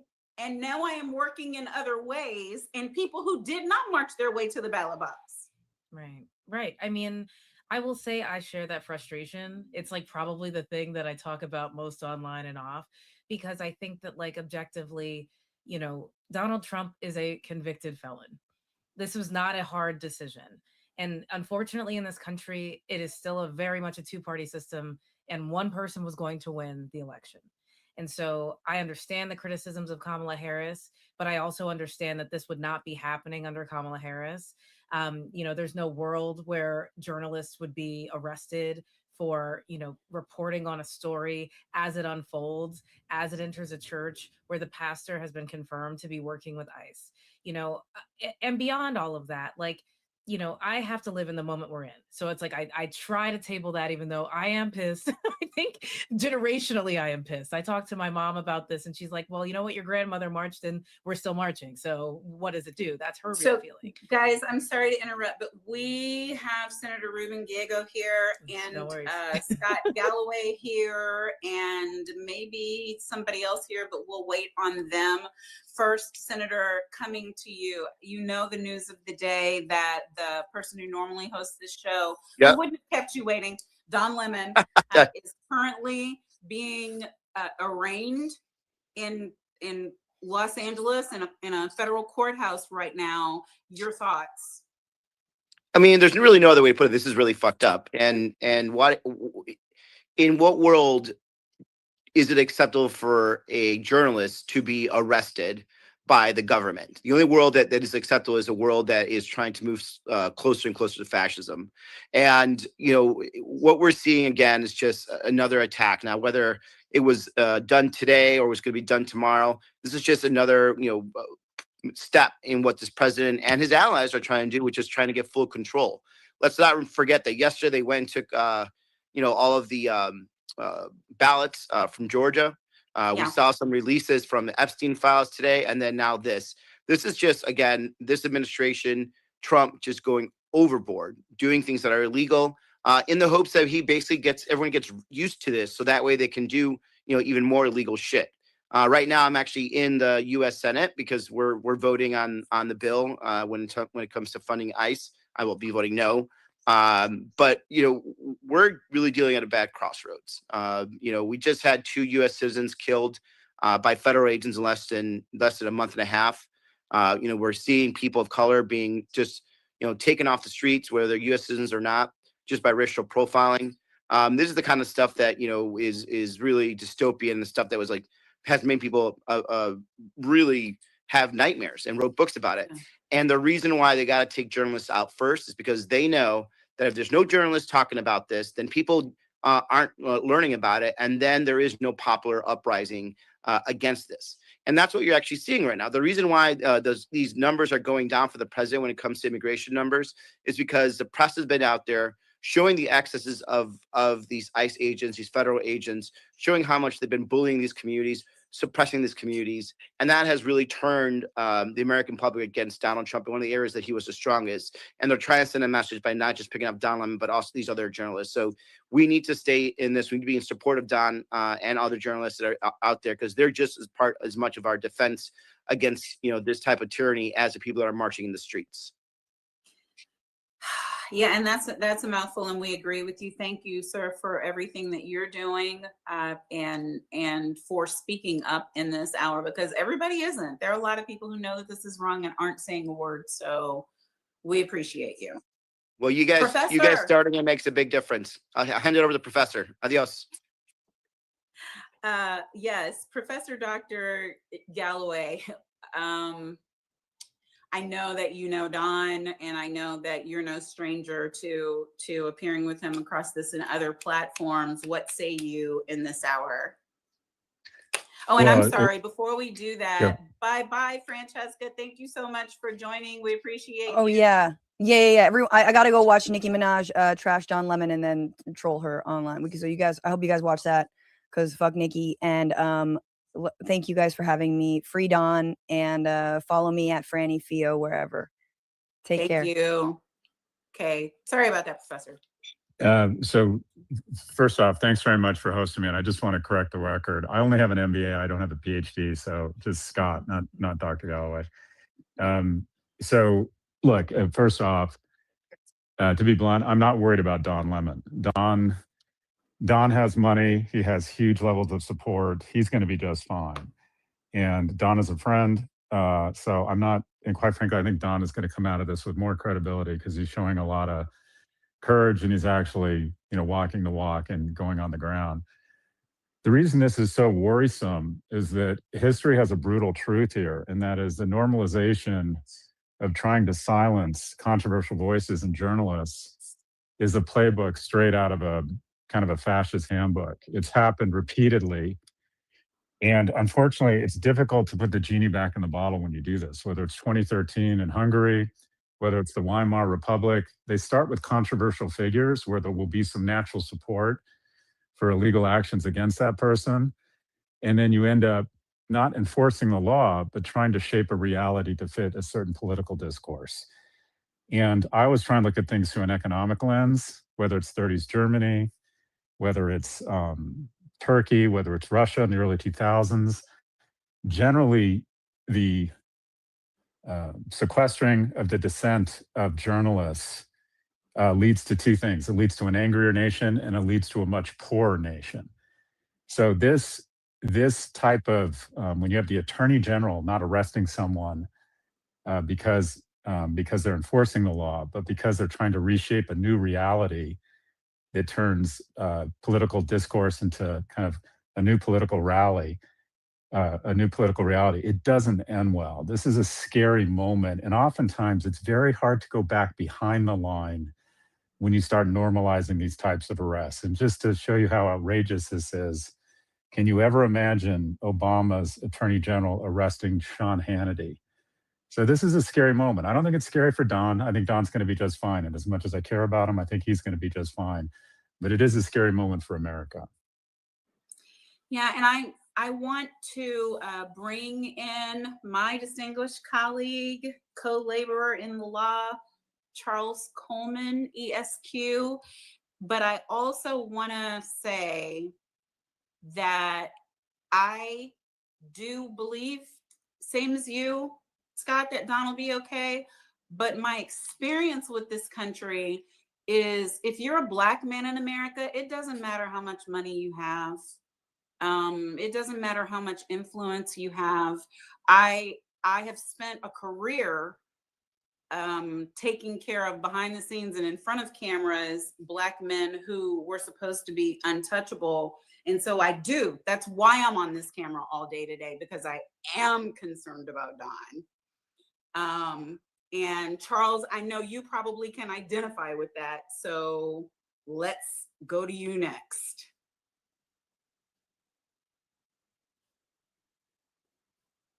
You're mute. Thank you. Sorry about that. I think that there are a number of different lenses through which we can see today through. We can see it through the lens of the notion of a project of a multiracial democracy that has never fully been realized. You can see it through the lens of what civil unrest is supposed to engender and protect.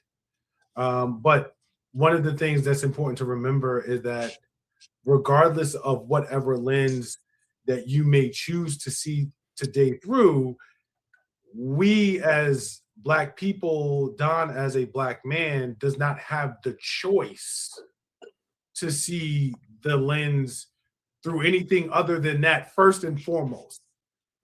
Anything beyond that is a privilege that I don't necessarily think that Don enjoys. And many of us who are watching, whether it's from Georgia Ford to anyone else who potentially falls in the crosshairs, when you look like us, you have to be mindful of that, because it's not something that's optional. You don't get to sort of like jump into that first. You start there. That is your default. And because that is your default, it comes with a particular amount of consideration toward what fairness may or may not be as part of the system, what opportunities may or may not exist for redress when you are on the other side, and how easily it will be for you to move forward through society carrying the label. Because let's be clear about something. Regardless of however we may have felt about it, Don Lemon could not be a 39-time convicted felon and then end up president. Yeah. Right. And so when you're talking about the considerations that come with that lens, yes, I agree with Professor Galloway. In large part, all of the boxes should be checked for someone like Don.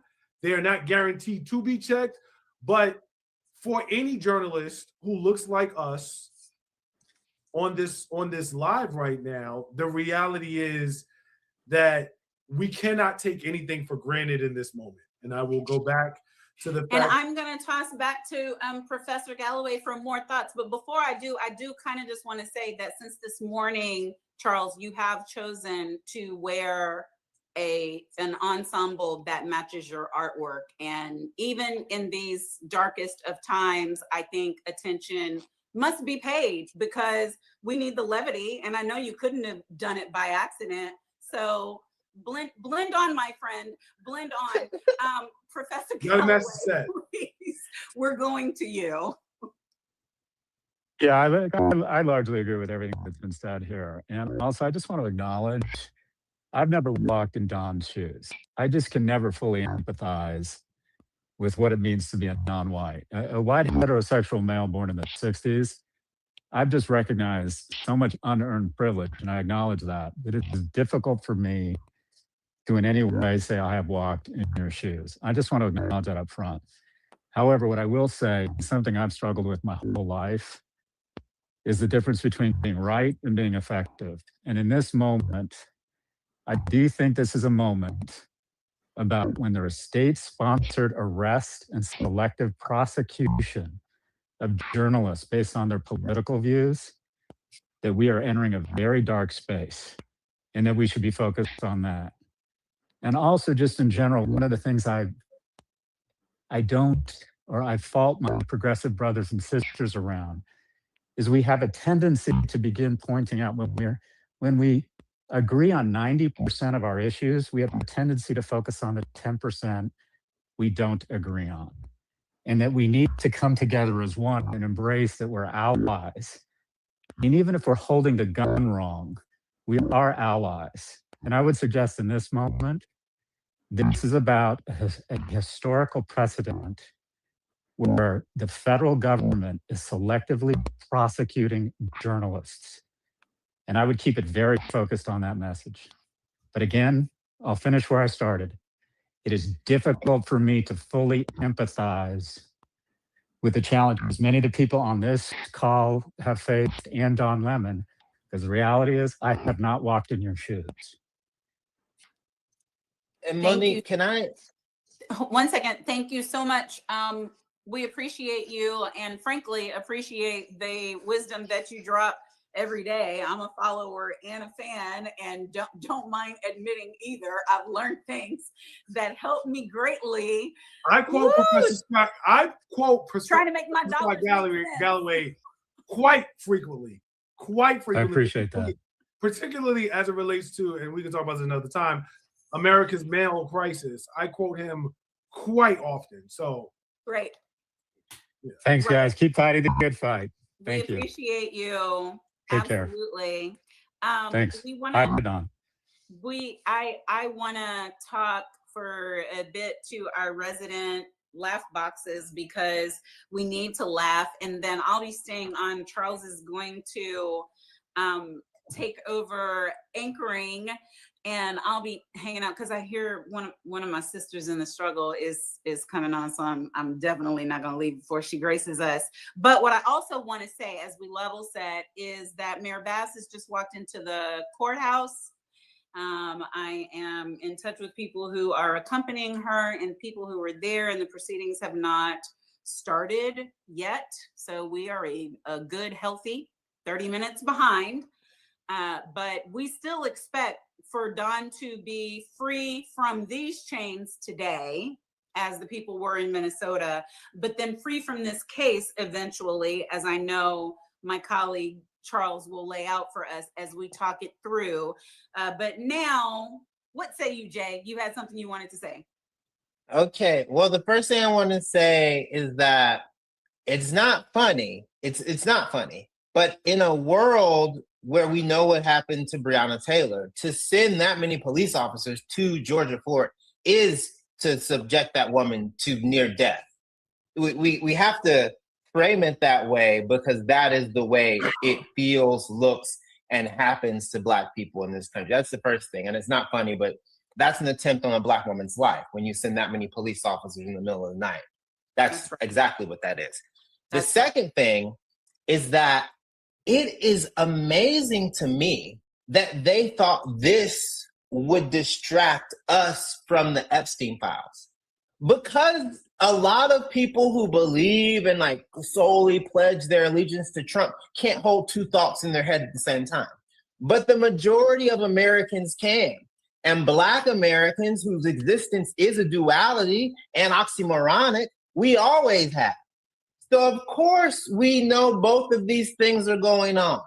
So it's just, they really thought that because they arrested the one, out and proud, loud Black journalist who works for independent media, that we were gonna be we weren't going to notice this because they also released Epstein files. They then also tried to scrub within the hour. Because once again, like a college freshman turned in a paper, they forgot to fix some typos before they sent it out. It's laughable. That's what's laughable, is their shoddy craftsmanship to this. Yeah, I'm so glad you mentioned that because I've been having a walk and chew gum my whole life. My mom and daddy walk and chew gum. Grandma and them walk and chew gum. My grandparents got married on Juneteenth. My great grandfather was emancipated in Galveston, Texas on Juneteenth. We know how to walk and chew gum, and you can't distract me that easily. Like, the racism of it is never something we lose track of. Akilah, we're going to you, and then it's going to be my excited pleasure to be a panelist for the rest of the day while the one, the only, Charles Coleman ESQ takes over as guest host. Akilah. Oh, wait a minute. I'm supposed to bring somebody in. Y'all, no. I'm messing Bring up. them in, bring them I'm ending the day messing up.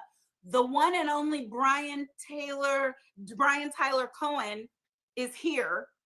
So welcome, Brian. Hi, everybody. We appreciate you. First to Akilah, then to Brian, and then I'm just gonna be the peanut gallery. I got it. Awesome. I got it from here. Thank you, Monique. Fantastic. Thank you so much for moderating for the half hour I've been on. Also, Jay is just always spot on. I just wanted to say one more thing about the circumstances, right? We have Pam Bondi, who is not qualified for her job. We have a president who's not qualified for his job. We have Kristi Noem, who's not qualified for her job. We have all of these people who are unqualified, who are also committed to not doing fair investigations when they are bad at their jobs. And so I think that my biggest concern for Don is that, we have a Justice Department that's already in this moment flying in the face of what federal judges have already said is a ridiculous claim. And, I think that I think that they've had it out for Don for a long time. Because of everything he represents, the fact that he's been able to pivot from traditional media and succeed, where Donald Trump has been upset ever since The Apprentice never won an award. I think all of these things, Jay was connecting some dots, and I am also connecting them. I too am of the belief that he will get out today, but who can know? I just think that it's a shame that we have a bunch of crooks and frauds running our country and going after people who are truly doing their job and doing it the right way. I can't, I'm friends with lots of journalists. I'm dating a journalist. I, for a time, was a journalist. What do I do now? I host podcasts and do comedy. And everyone I've spoken to said, you know what, if this was some sort of private establishment where there was no connection, there may have been some pause about entering with protesters. But this is a church where the pastor is working directly for ICE. They should be investigating that. Like, that is actually a conflict. A person who is exempt from taxes, going to a church to preach to his, his sermon to his audience, to a full room, while he's getting money from the government to oppress their community. I think that would be worthy of an investigation, but we'll never see it. So that's all I wanted to say. Brian, I thank you, Akilah. I appreciate it. Brian, I want to ask you, there's been so much conversation. Thank you for joining us. I know your time is limited. I did want to ask you, what does it tell you about where we are and how we are responding to this as a society when in the midst of what's everything that's happening in Minnesota, in the midst of the Epstein files releasing literally millions of documents today, in the midst of a government shutdown deadline that is looming over everyone, and in the midst of everything going on in the economy, that this is the story? What does that tell you about where our focus is as a American people? Well, look, I think that there's no doubt about the importance that the First Amendment has, because it's foundational. I mean, we wouldn't know about everything that's going on without the ability of the Don Lemons of the world to get this information out to us. And of course, they want to clamp down on Don because he is a small part of a broader ecosystem that represents a major threat to this administration. This administration can own every other entity other than the people. They can own law firms, they can own TV networks, media conglomerates, universities, tech CEOs, foreign countries, foreign leaders, but they can't get control over independent media and they can't get control of regular people. And that really pisses them off because this administration derives its sense of power from this idea that they have total control. And this is the one corner of the universe that they don't have total control, and they can't put the squeeze on Don Lemon because he doesn't have SpaceX or some other space company that needs government approval. He's not looking for federal funding on some other job. That's how this administration operates. They know where they can squeeze people because we have all of these too big to fail, over leveraged entities that control the distribution of media or that control our algorithms. Not with Don and not with the rest of these independent media folks. And I think that poses an existential threat to an administration that relies on being able to manipulate the information that we have. And so when you have all these Americans, to go back to your question, who are very rightfully concerned about what we're seeing, at the hands of this administration as it relates to Don Lemon, that's for good reason. The First Amendment is sacrosanct for a reason. It's how we make sure we get all this information, whether it's about Epstein, whether it's about ICE, out to the American people. And again, they know that independent media is a threat to their ability to counter that narrative or clamp down on certain information. And so we're going to see more of this, not less. Yeah. I really appreciate that. And Monique, in a minute, I'm going to ask that we I'm going to use you as a panelist, as a lawyer in a minute, and have you do a legal reset of where we are. But before then, Jay, I want to ask you, as long as we're talking about Don Lemon today, we're not seeing video of Alex Peretti being shot. We're not seeing, video of people protesting as much. That was on repeat in terms of the cycle.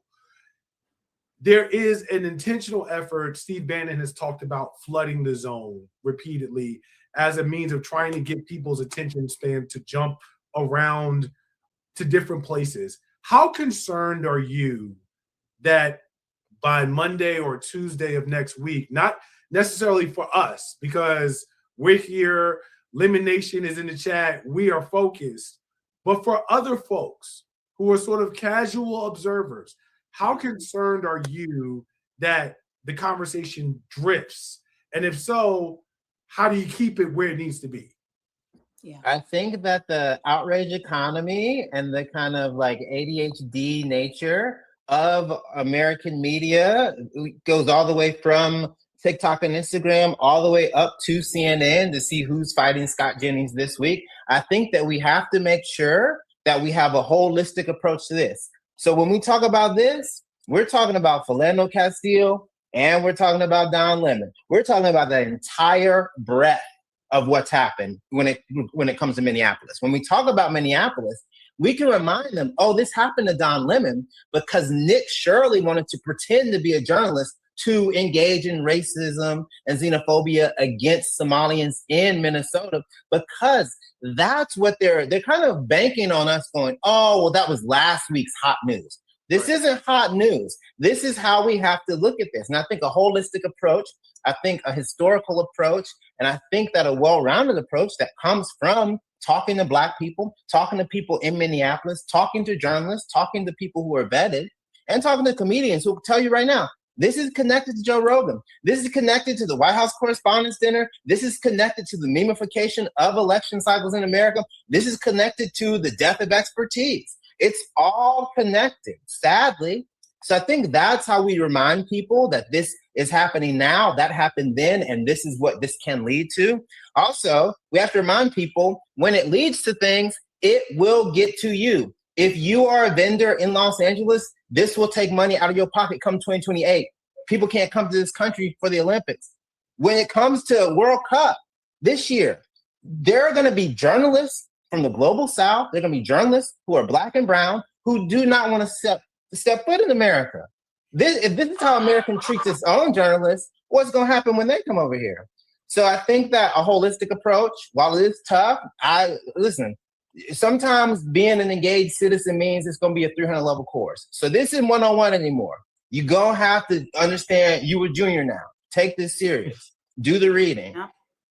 If I can jump in too, I think it's helpful to think of this too in terms of how we speak to people. Trump ran a campaign, and as did Republicans, on being super hyper focused on what Americans wanted. They were talking about lowering the price of housing, of rent, of groceries, of eggs. They got so granular that they were talking about the price of eggs. And yet, since Trump's taken office, where has his priority been? Because costs have been rising everywhere, and yet he's arresting and trying to charge his political enemies. That doesn't help Americans. He's encrusting the Oval Office in gold. That doesn't help Americans. Building himself a $400 million ballroom. That doesn't help Americans. Stripping healthcare away from 17 million people who rely on Medicaid. That doesn't help Americans. Cutting ACA subsidies to 24 million Americans, cutting food assistance to the tune of $186 billion. None of these things help regular American people. And so I think the story about Don here is just a small part of a larger whole. It's only the most recent iteration of an administration that does not give a flying fuck about regular people. And they're putting that on full display right now. All of these people thought this guy was some populist champion, and he's proving that to them on a daily basis that far from being populist, he is only focused on himself, on enriching himself, on seeking vengeance against his political enemies. And I think that that's registering right now. But, you know, from a political perspective, not from a democracy falling perspective, which I think is something that resonates for all of us. Not from a protecting Don perspective, which I think again resonates with all of us, but for people who are out there, who are not paying attention to politics, that is a very simple story. I think that we can tell people in terms of an administration that kind of seems hell-bent on proving that they sold their supporters a bill of goods. And can I say, you also have three very clear examples of it not helping Americans. You have Alex Preddy, you have Renee Good, and you have Liam. You have three very clear-cut examples of ICE failing to do what their mission statement is. No one is safer. Multiple people aren't alive, and there's a 5-year-old who is separated from his family.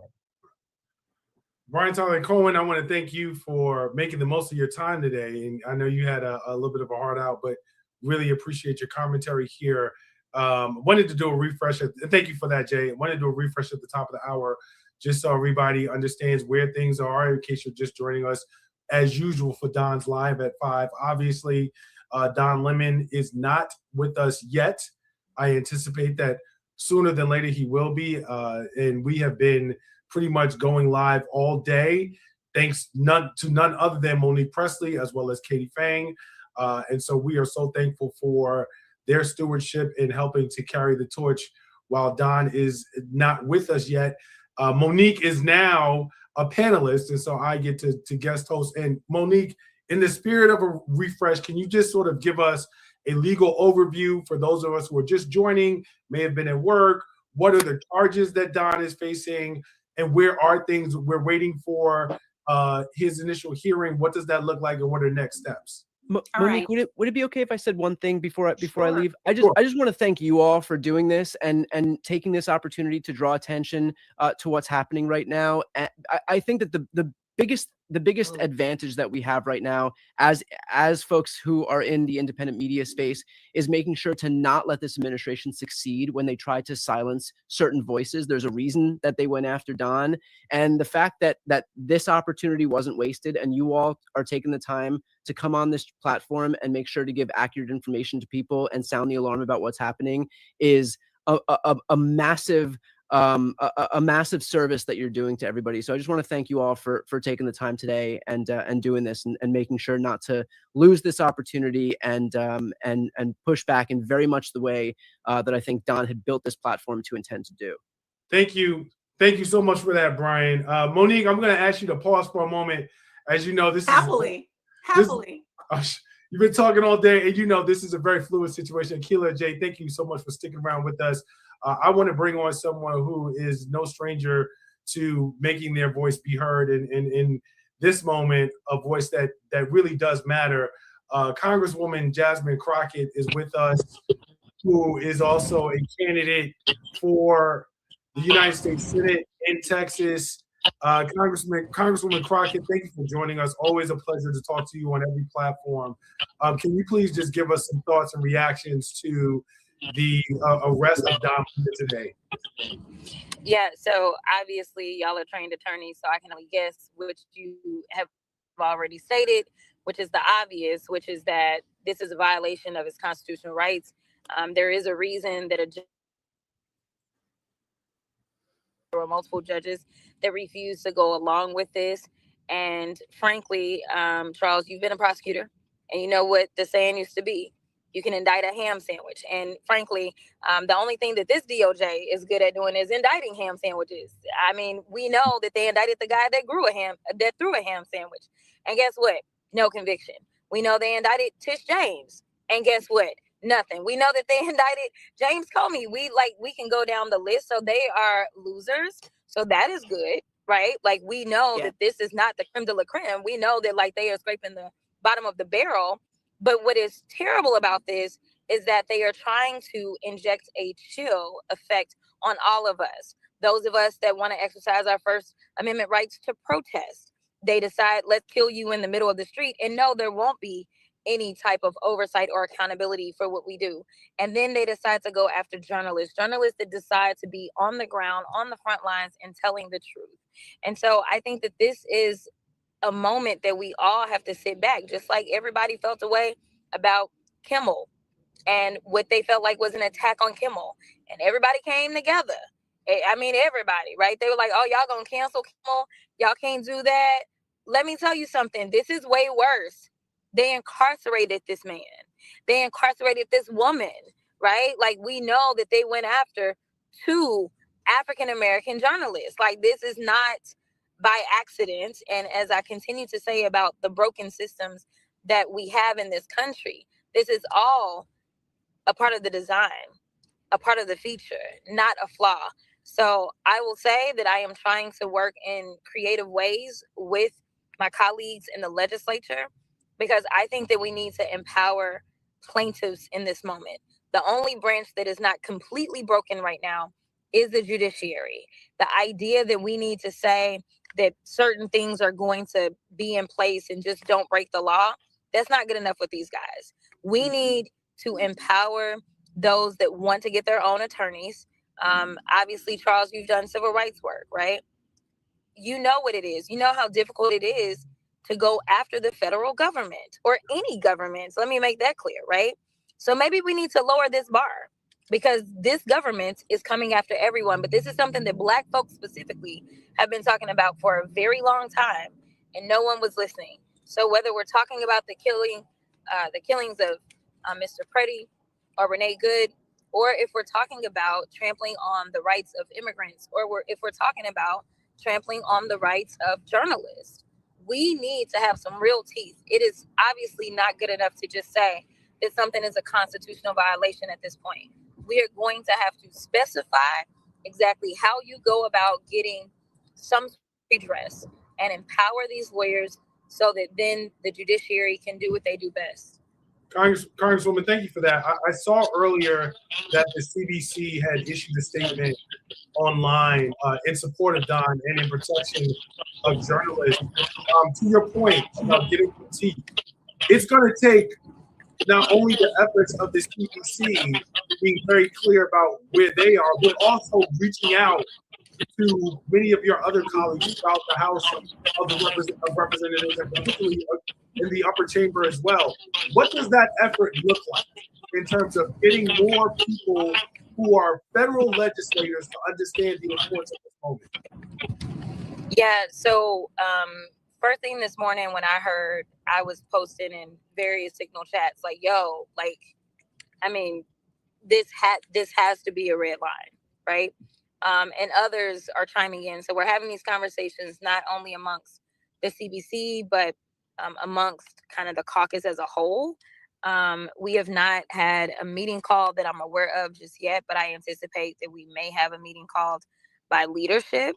I have put in multiple chats that we have to use the fact that we are potentially headed to a shutdown and use that leverage to start to rein in this rogue administration. And, you know, the only ideas that people have been tossing around in general have been about basically, let me reiterate to you what the law is. And so I have expressed the need to make sure that we can have a third party check, because the judiciary ain't checking. I'm sorry, the legislative branch isn't checking.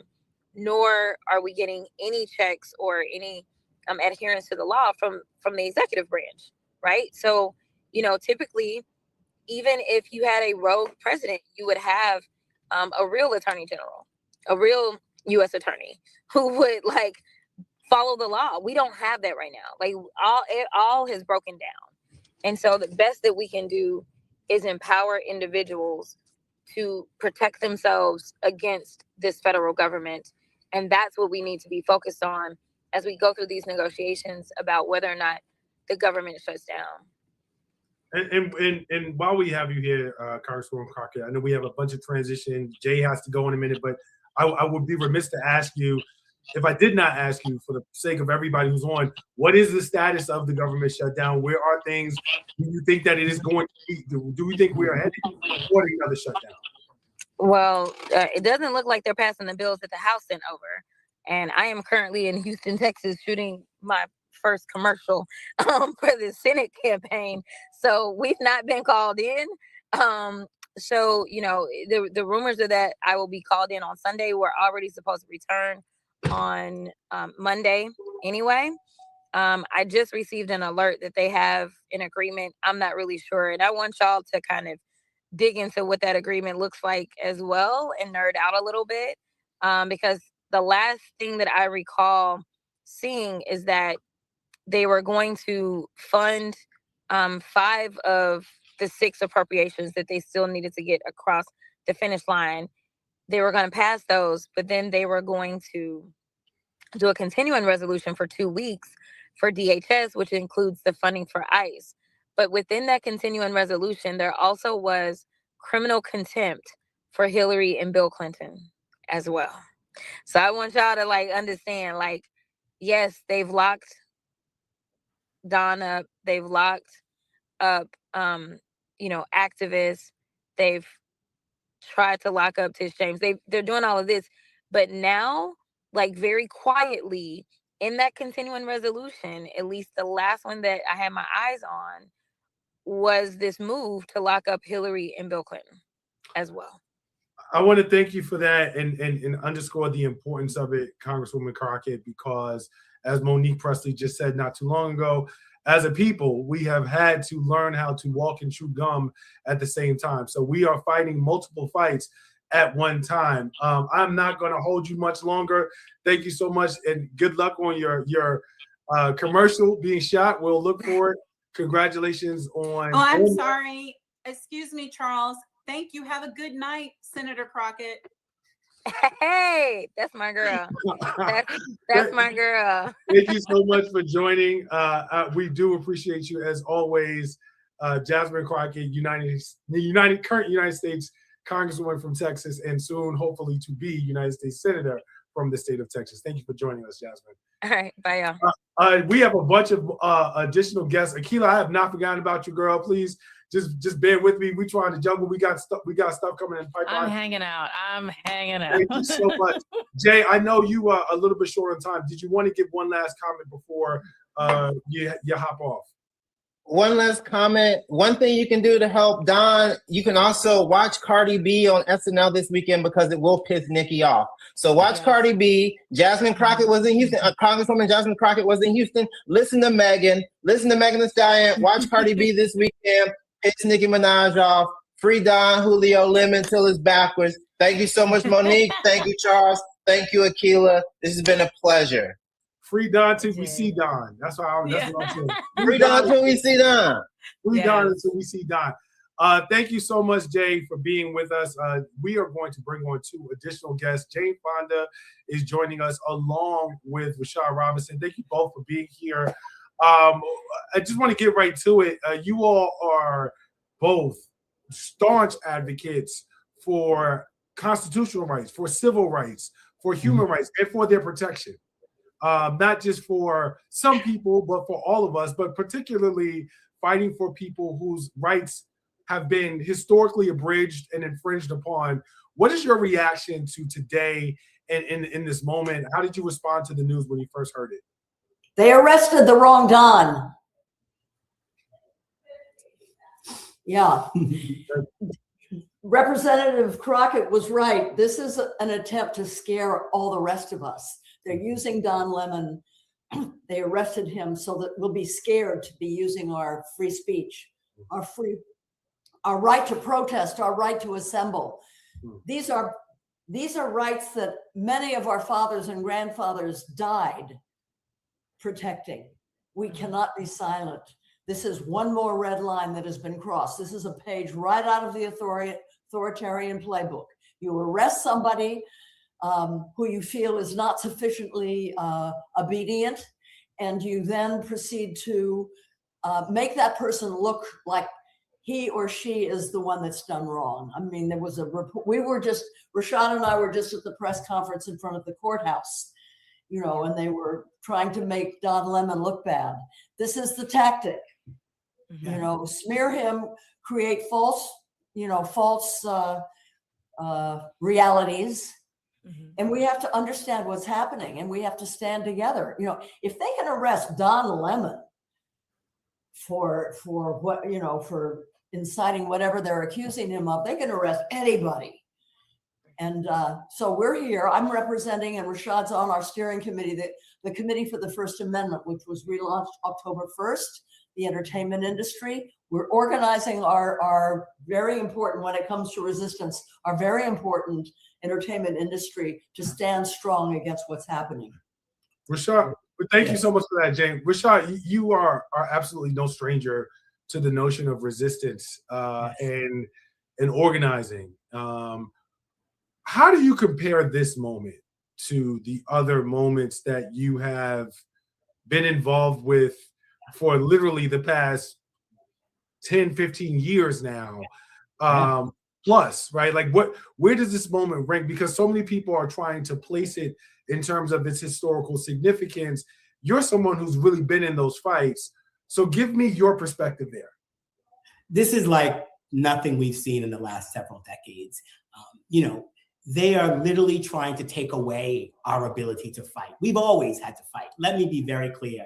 I don't want to get in a time machine and go back to some magical time when things were great. There is no magical time. We have to constantly fight to go ahead. But what they are doing and what we are up against right now is folks that are trying to take away our ability to fight for a better future.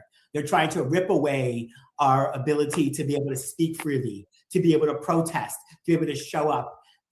This arrest of Don Lemon is just another test, right? It's a test of, will we be silent?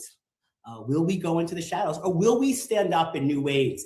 But it's also a test for everyone who's watching, a test for how you engage your networks and your communities, how you engage in your workplace, how you engage with the folks who run the endowments at your universities, the folks who run the pension funds at your job, all of the places that are upholding this authoritarianism. Jane talked about the Committee for the First Amendment, which is focused on the Hollywood pillar, this pillar of entertainment officials that can give real permission to people to speak up. It's not that folks are sitting around always waiting for celebrities to speak, but when celebrities don't speak, when they don't raise their voice, it can send a chilling message. And what we know about Don is that he has been unapologetic about using his mic to put all of you on, to put me on at times, to put others on who were doing the work to help us understand what's happening in our country right now. And that is what's at stake. So this is not an opportunity to be silent, because what we are facing is like no other time in our history. And I'm really proud to be doing this Especially for white people. Especially for white people. White people have never really I'm so glad I'm actually glad that you said that, Jane, because one of the things I wanted to ask you was, sometimes we see a reticence from the celebrity community for getting involved in issues that are political because they don't want to hurt their brand. And so they're not as vocal. What are you seeing in this moment from white artists, white creatives, white folks in the entertainment industry about how they're responding to this moment? What do you think the thing is that's either keeping them on the sidelines or making them get into the game? I think they're getting ready to get in the game. They're getting ready to get into the game. What the Committee for the First Amendment wants to do is to grow our resistance muscles, you know, get us ready for action. We're being trained, we're being educated, and we're creating a community and solidarity. That's another critical thing. There has to be solidarity. You know, the reason that Minneapolis has been so beautifully resilient is because they were organized. They know, you know, where the food, where the medical help, where the legal help is coming from. They've formed a real community of resistance, and so they're being effective. We have to do that throughout the country, and it's happening. I also want to make sure that people understand that we should make no mistake that this targeting of Don Lemon, of Tish James, of the other reporters, of so many other folks is also meant to rally up his MAGA base. You go after Black folks, you go after queer folks, you go after women, you go after Black gay folks, and you start to, you know, create more solidarity among this white nationalist MAGA base. You rally up your core audience just as the Epstein files are being released, just as people are starting to feel uncomfortable about the idea that a white man was shot in Minneapolis, and they're trying to do to him after death what they do to so many Black people who have been shot and killed by law enforcement. And so we watch how our bodies and how our lives and how our work can be used in this way by those, by this administration as tools to be able to consolidate their base. And so we have to recognize that we have to use this moment as well. You know, when I have talked to Don and talked to him about the role that he has been playing as a storyteller, as an amplifier, as a truth teller in this moment, he has been very clear about who he is and what his responsibility is and stepping into this sort of moment and this place in history. But that means that we all have to step into our moment as well.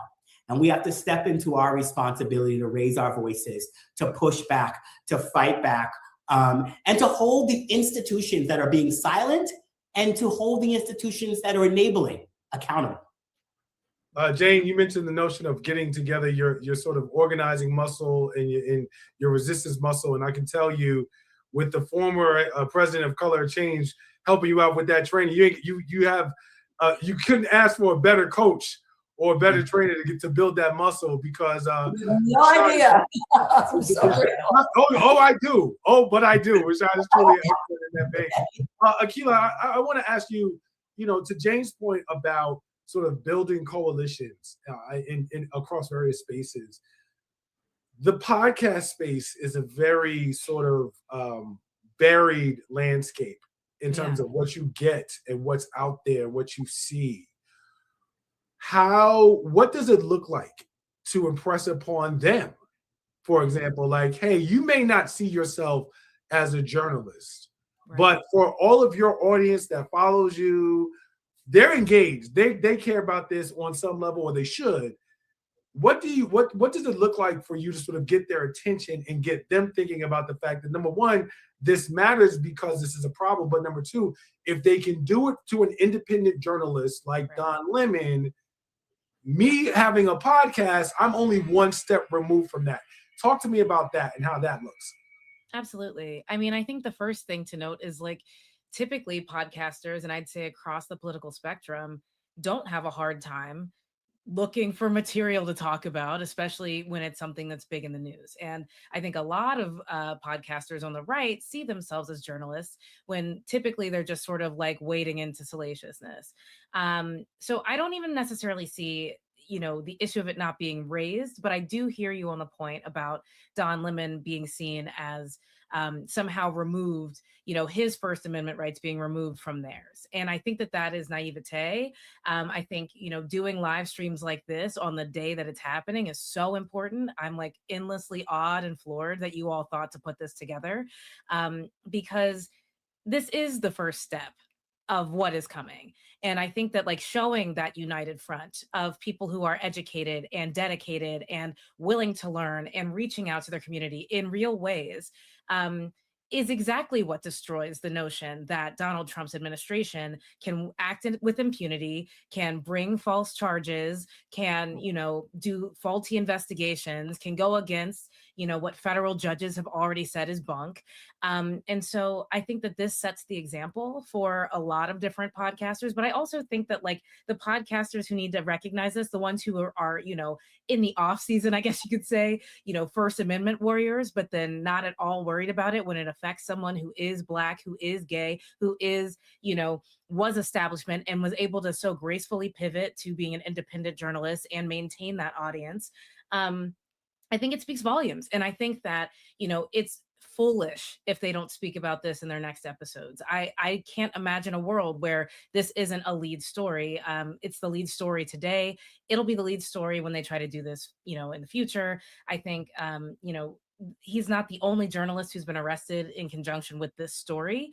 And we know that Donald Trump's administration has tried to catch and kill stories in the past, that they have their eyes on journalists they disagree with. And, journalists are protected by the First Amendment. It's first for a reason. And I think, if we don't stand up now, this is the inflection point. And so I'm happy to be here. I'm so grateful to be on the stream with you all. But I think, as far as podcasters go, podcasters, for the most part, really just want attention. And I think that this is an attention grabbing moment. And I think that there is only one right side of this issue. And so I expect to hear the Joe Rogans of the world and the Theo Vons of the world and the, whoever else who is, winning awards and feeling really great about their huge audience, speaking up about their right to say what they want to say, regardless of who it pisses off. Keila Hughes, thank you for that very, very important point and perspective around podcasts. Rashad Robinson and the legendary Jane Fonda, before we let you guys, want to make sure, give you guys a chance if you had any last words that you had to say before you go back. Oh, Charles, wait, can I say a word to them before they say a last word? Sure. I just wanted to say, I know because Rashad sent me the information that the Committee for the First Amendment is a collective of nearly 3,000 artists, right? And cultural leaders standing together to defend free expression against repression, industry complicity, and intimidation. Thank you so much for being willing to do this.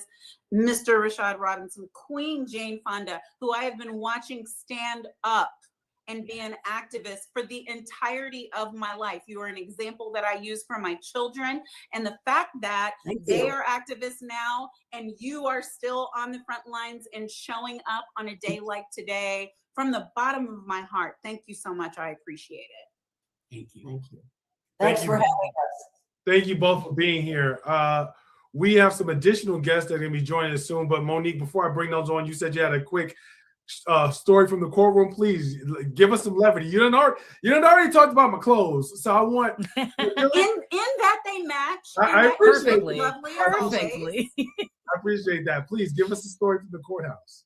Okay, so it's running late, y'all, and it's not because of the Don Lemon of it all. It's the case before that is either ongoing or just now finishing. And so someone who is there, who is with one of the politicians, one of the elected officials who is there, has said that, they're gonna let family in, and then after family, they're gonna let some of them in.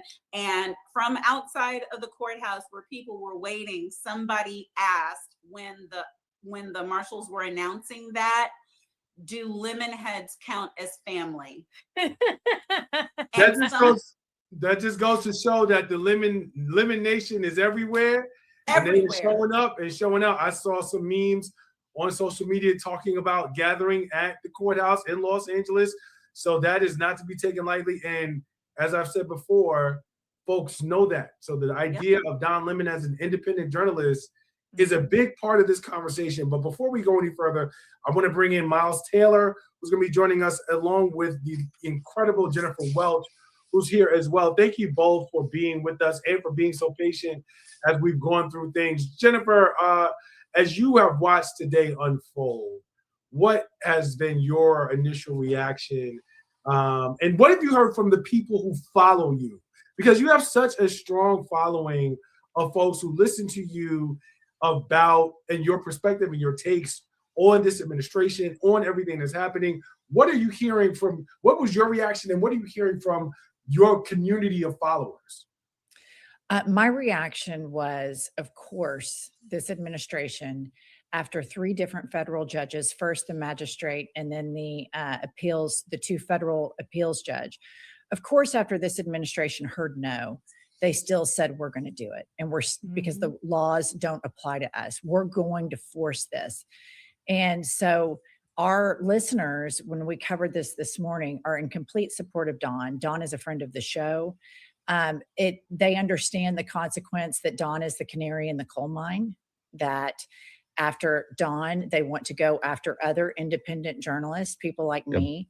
And so this is a really serious time. And at the same time, Tulsi Gabbard is getting evidence from Fulton County, which is another target of Trump's resentments, Fani Willis in Georgia. So I think that all of these things happening at one time, and then this insane Epstein dump.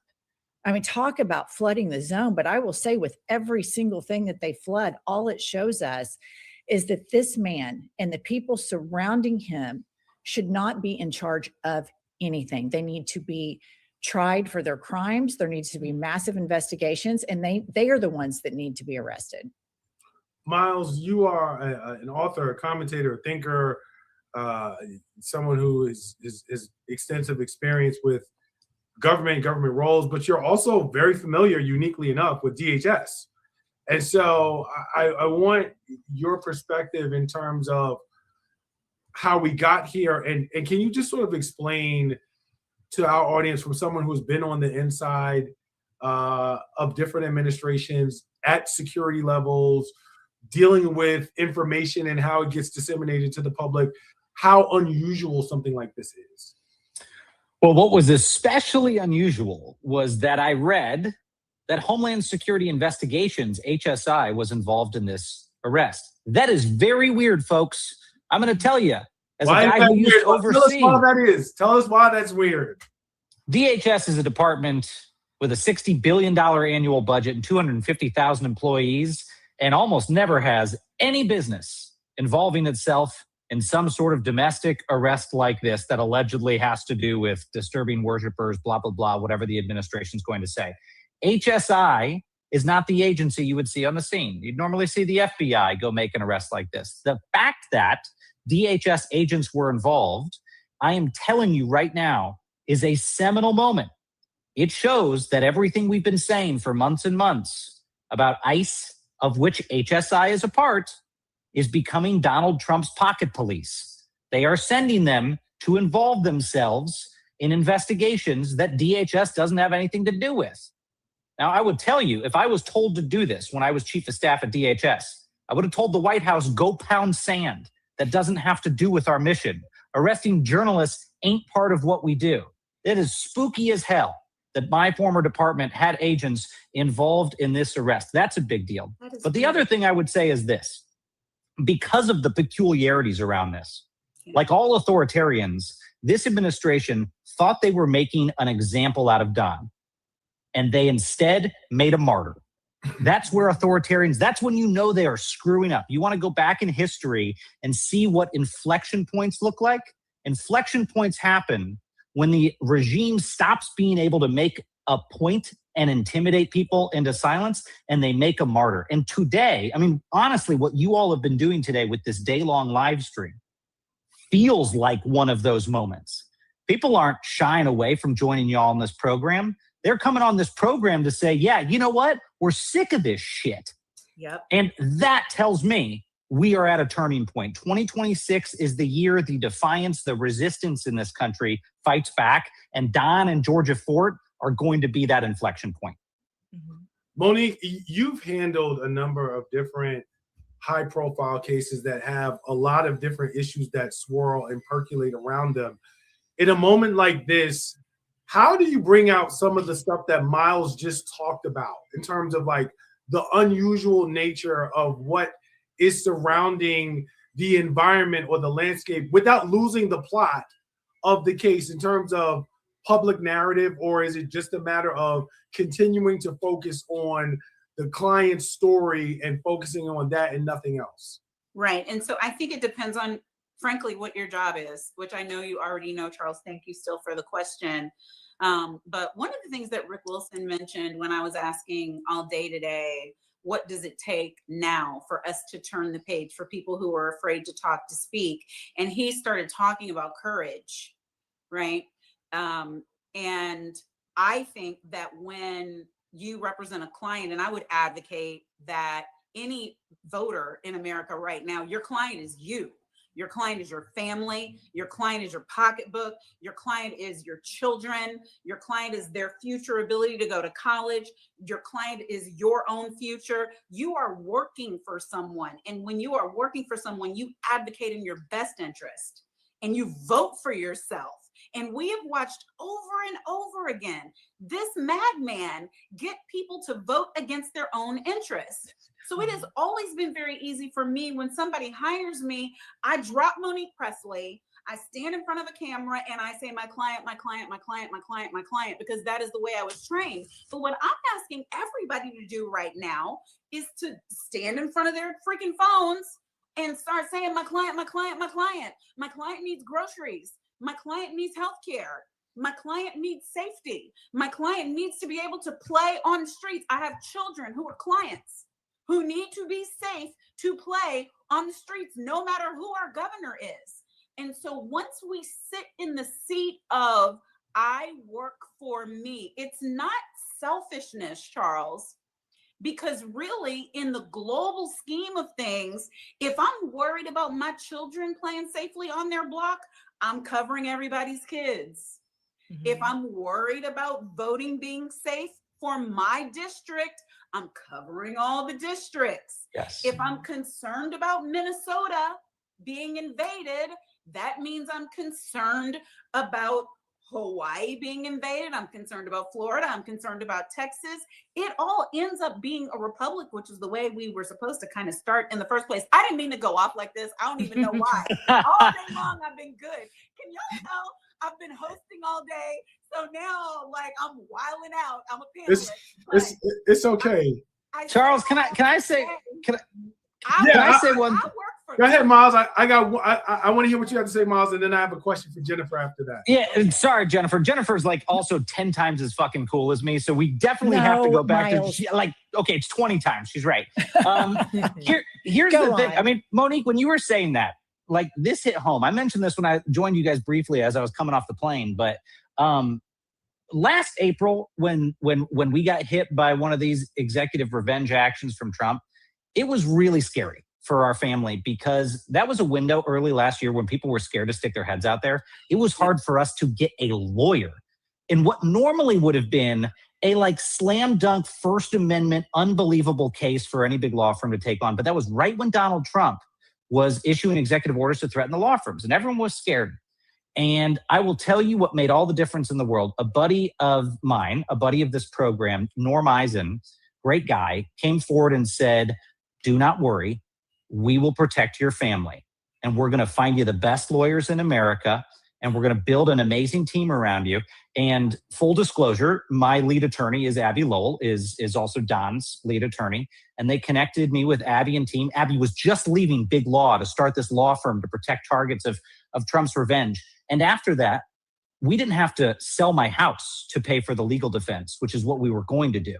Our legal defense was crowdsourced around the country. And I cannot tell you what it was like to see the look on my wife's face when I went to her. I said, hey, baby, we don't have to sell the house, which is what we thought we were going to have to do to fight back against this. It's because people I've never met in California and Indiana and Florida said, we've got your back. And so I mentioned to Monique earlier today, the second I saw the news about Don, I was like, even if it's not covering his whole legal defense, our team's got to do something. And we pledged $10,000 that we're going to put in. I'm in touch with Don's lawyers. I'm in touch with Georgia Fort's lawyers. And we set up a little landing page for folks until Don has a legal defense fund set up. If people want to go to defiance.org/reporters, you can help us go legally protect these folks. And we're going to make sure that we at least pay some of those bills. And I'm thrilled to say that in the past couple of hours, I think we hit $20,000. That's not going to cover this whole case. Monique knows these types of cases can be expensive, but you know what that pays for? It pays for the legal triage. That's right. Lawyers are expensive, but it pays for the legal triage. It gets stuff going. But importantly, we need to send this signal. Jennifer just mentioned when she spoke, they're going to come after more people in new media. And you know what we need to do when this happens? Exactly what you guys did today. We need to sit down, and God forbid if it's Jennifer Welch next, we're going to sit here all fucking day and we're going to talk about defending her. We're going to talk about protecting the First Amendment. We're going to raise funds for her legal defense. We're going to do this for reporters around the country to protect the First Amendment. We as a group, I don't just mean defiance.org. This is the little thing that we can do. That is what we owe each other. And that didn't exist at the beginning of last year. It exists now. That infrastructure is there. People are feeling brave. And I'm just so proud that, to be a part of an effort to go defend someone like Don, defend Georgia Fort, and stand up for the only constitutionally protected profession in this country, which is journalism. Well, Miles, I think that that's so critically important, because what we've seen part and parcel over and over again from the right is like someone can lose their job from calling a kid an N-word. And the next thing you know, they've got the equivalent of a small fortune sitting in a GoFundMe without any sort of charges, just as a congratulations, good job. And so far be it from us to invest in and support the people and beliefs that we hold dear. So thank you for that at Defiance. Jennifer, listen, you are someone who I have always appreciated not shying away from difficult and honest conversations. And so I have an honest question for you that's based on a premise. And that premise is a lot of this is not going to change until the well-intended portion of white America realizes the full capacity of the not well-intended portion of white America. And what I mean when I say that is we have so many people who continue to walk around and say Minneapolis is un-American, ICE is un-American, this administration is un-American. And in doing that, what they are revealing is a lack of understanding of the extent to which a certain point or position or demographic in this country will go to. They are underestimating the capacity of certain white Americans. The reason why I'm pointing out and singling out well-intended white Americans in this conversation is because, quite frankly, Akilah, myself, and Monique are very clear about what America has always looked like. And so this is where it gets awkward, because folks are looking at us like, this is not America. And we're like, actually, this has been our experience in America writ large for centuries, right? And so that's why if anyone's confused as to why I framed it that way, that's why. What's it gonna take for that portion of well-intended white America to really understand and stop sort of like looking the other way around the actual capacity of those who do not mean America well? This is a really good point. And it's there are a lot of blind spots in white America, willful blind spots. Yes. And I live in New York now, but I lived in Oklahoma for all of my life, just recently moved to New York. And I grew up in white America, white suburban America. I went to a high school with 2,000 people. There were maybe 7 Black kids in it. So very white experience.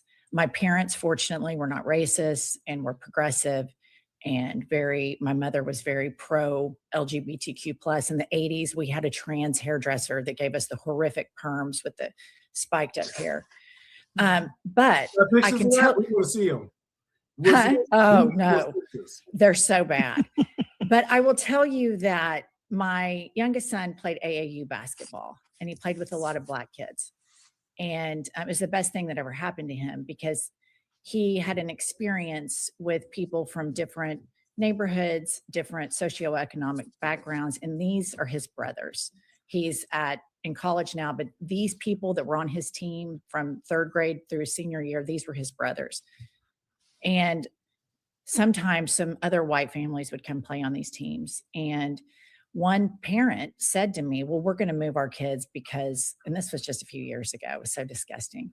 We're going to move our kids to this other team because it's going to be more organized and we won't have to deal with all of this stuff. And I don't like it when we go on trips that sometimes the white parents have to pay for the Black kids. And this guy was the most religious guy on the team, the most religious family, the most Republican family. And of course I stood up to him. I go, what did you just say? Like, what did you just say? And I kind of called him out. And so I don't know how you teach somebody empathy. I don't know how you explain to somebody that what has happened, this fascism right now, we have allowed, and Black Americans have felt like they lived in a fascist state for a very long time. And in our inability to listen to them and to keep them safe, that exposed all of us to the attacks that we feel right now. And I struggle with how to teach people in really saturated white spaces, especially in the South, especially that are super religious. I struggle with how to get them there. There are so many willful blind spots, but I will say this, the co-host of my podcast, when I first met her, she was a white evangelical Republican. Hold on one second, Jennifer. I want to just set the scene. We are looking at least at what I understand to be Los Angeles Mayor Karen Bass, who is apparently leaving the courthouse and headed to the podium. I think we're going to take her live. So let's listen in. Yes, that is Karen Bass, Mayor of Los Angeles, who has just left the courthouse. We're taking her live. Let's listen in.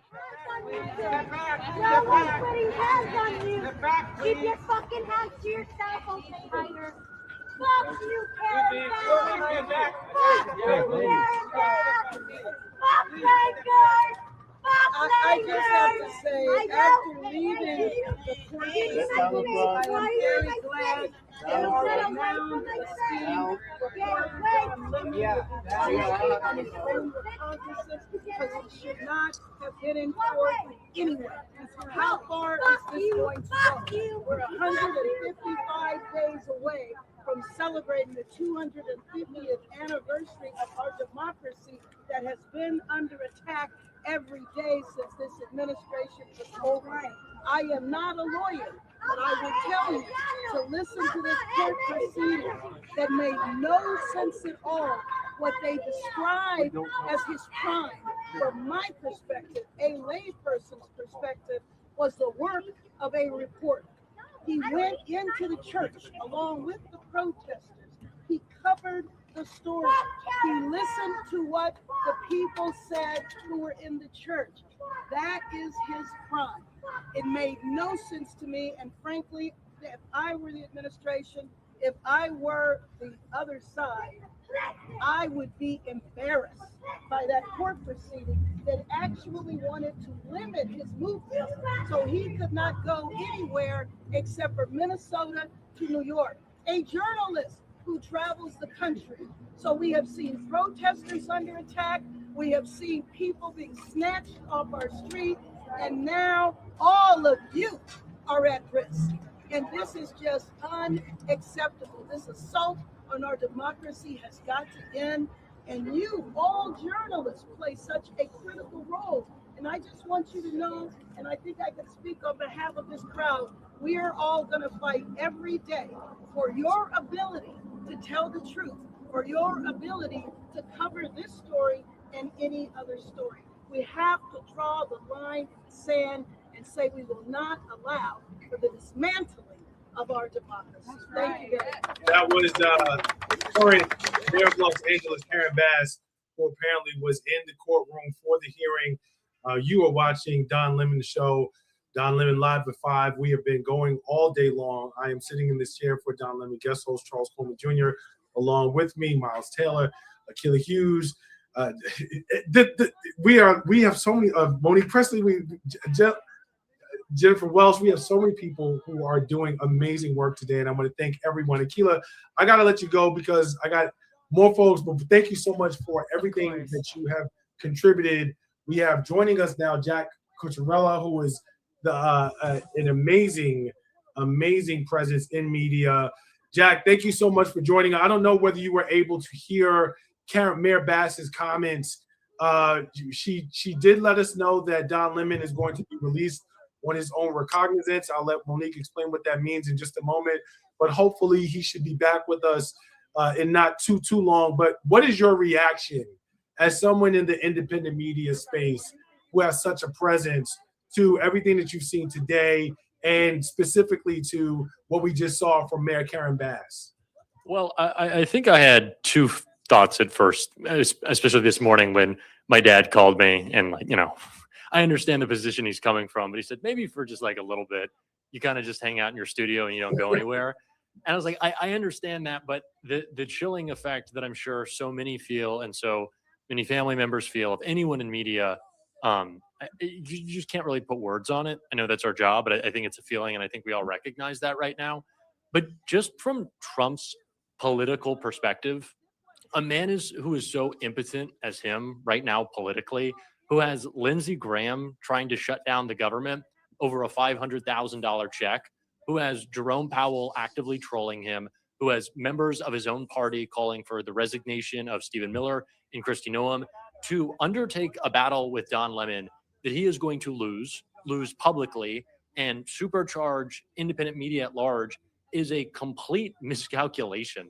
I don't know how many times this guy is going to declare war through the DOJ on people who have open and shut cases to humiliate him in court, but that's just what's going to happen again.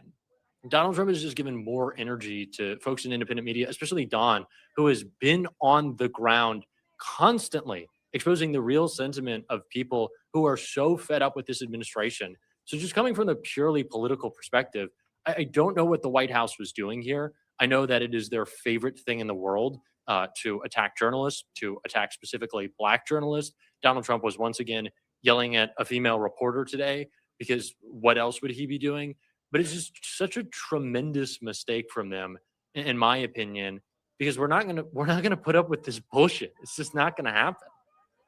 Monique, what is your reaction to the news from, as per Mayor Bass, that Don Lemon has been released on his own, or is being released on his own recognizance? Can you explain what that means? Number one, are you surprised? What should viewers unfamiliar with the system take from that, if anything?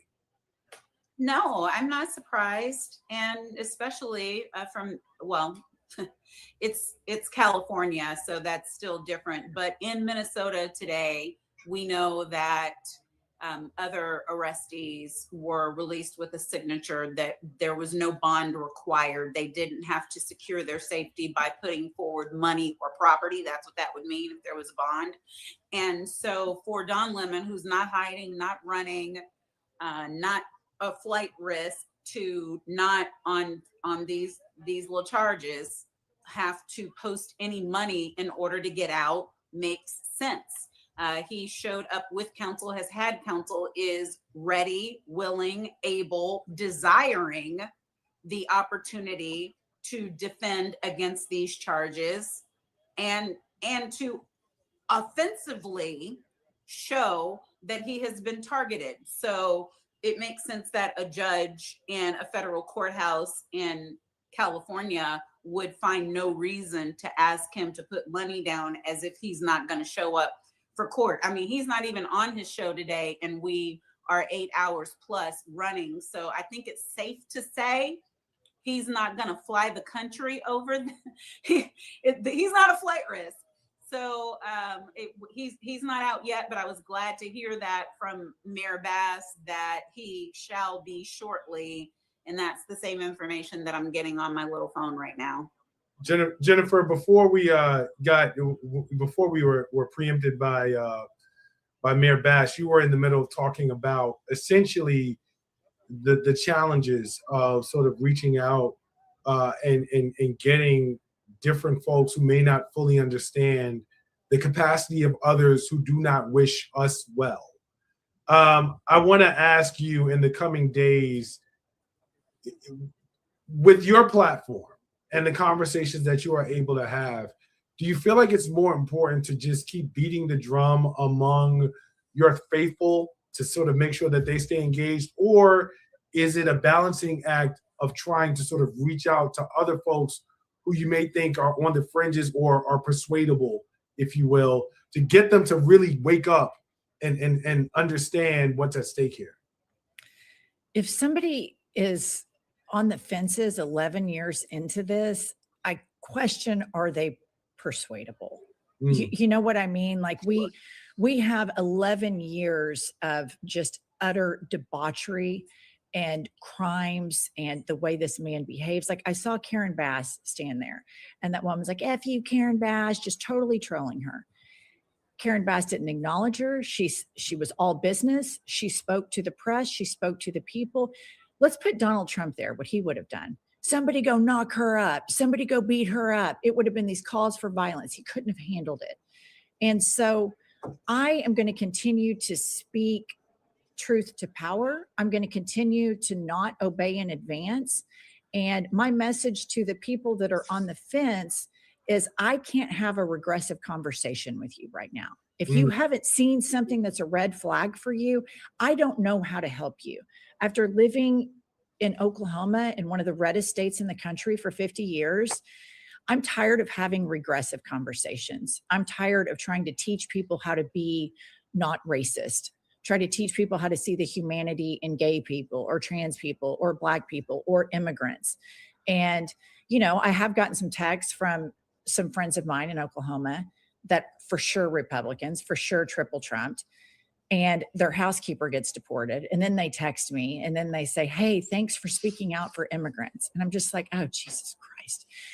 But here's the thing. I'm happy that they're finally there. And I say, you know, I've always stood here and I'm going to continue to stand here. Welcome aboard.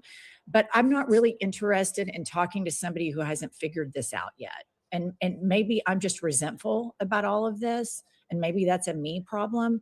But I don't feel like, I feel like it's more important to have a sense of community right now and stand up for the people that are marginalized and tell them, I see you.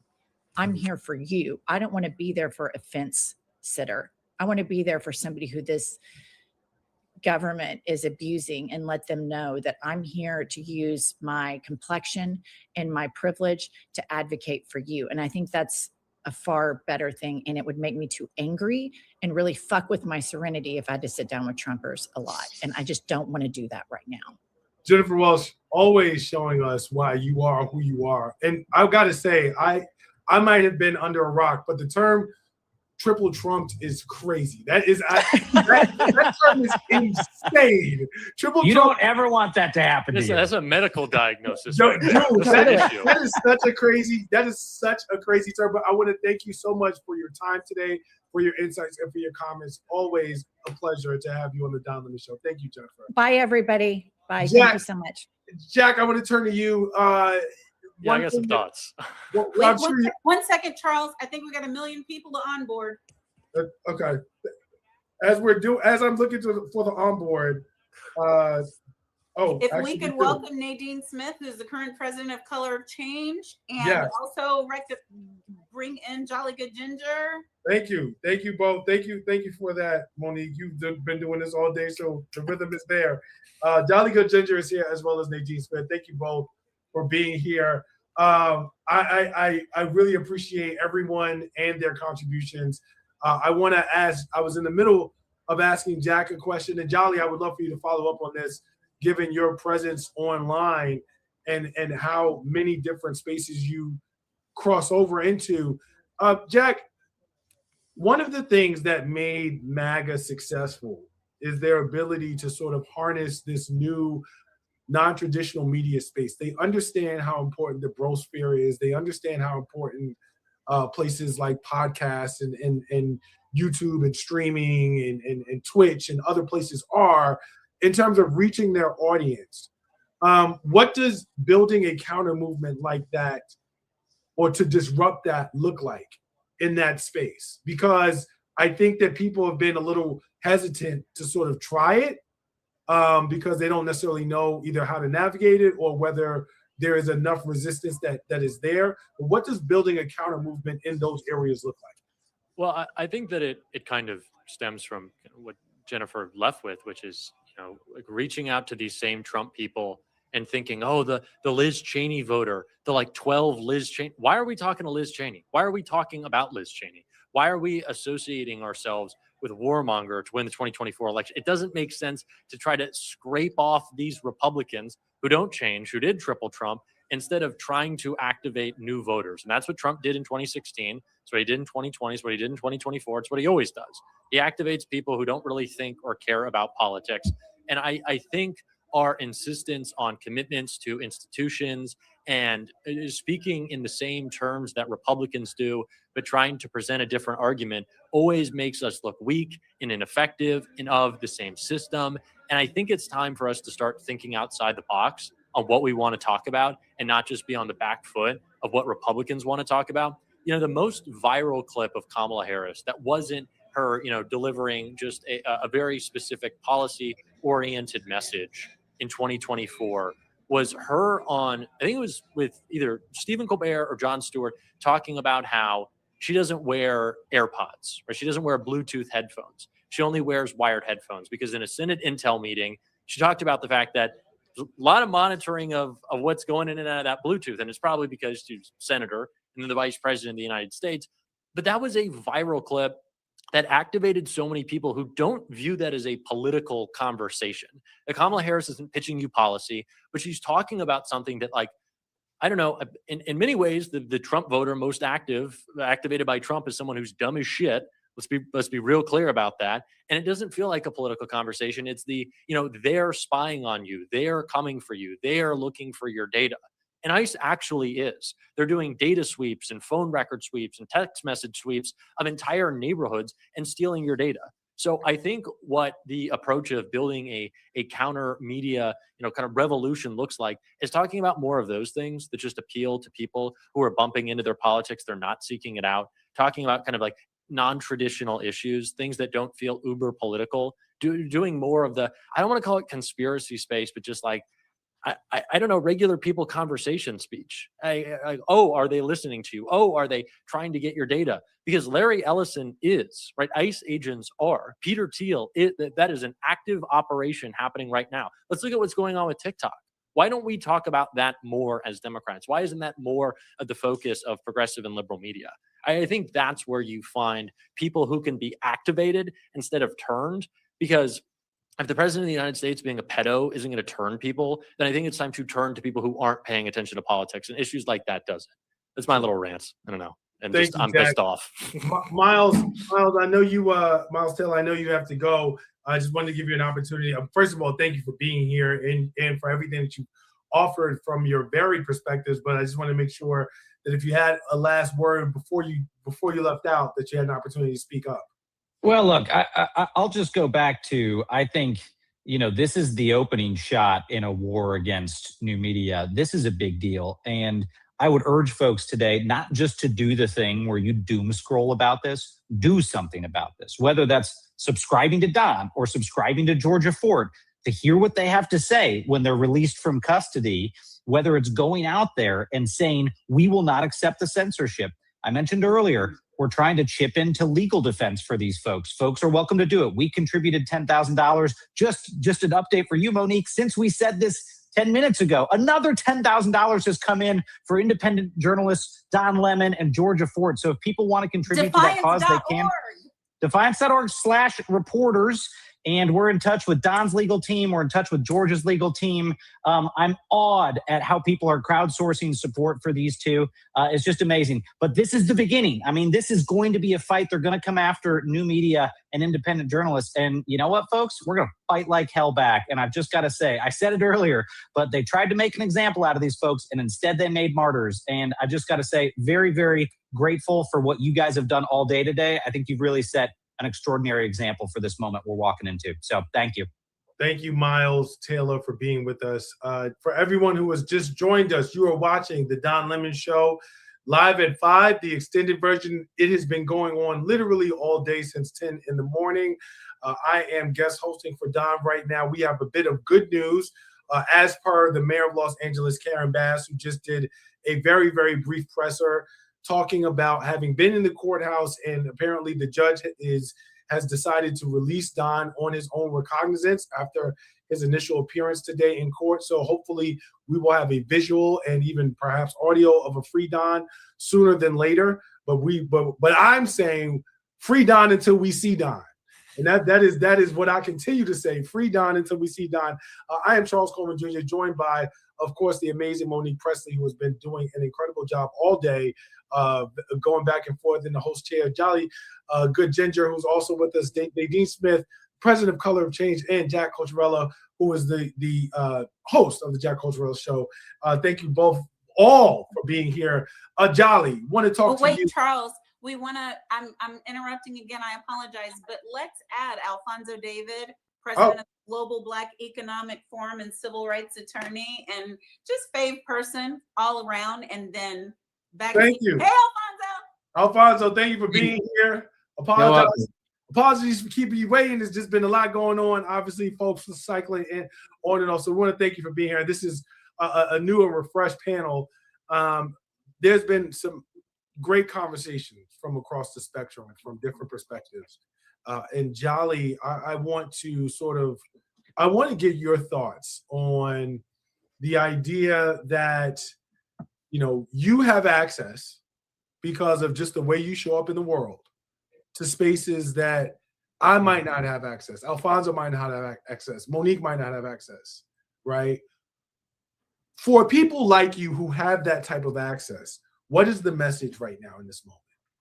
I mean, yeah, it's what we've been saying for a really long time, right? Which is that, if you want to turn a blind eye when the Black community is telling you about police brutality, when the brown community is telling you about police brutality, the indigenous community is telling you about police brutality, telling you about government overreach, you want to turn a blind eye to the atrocities of white supremacy because you don't have empathy, fine.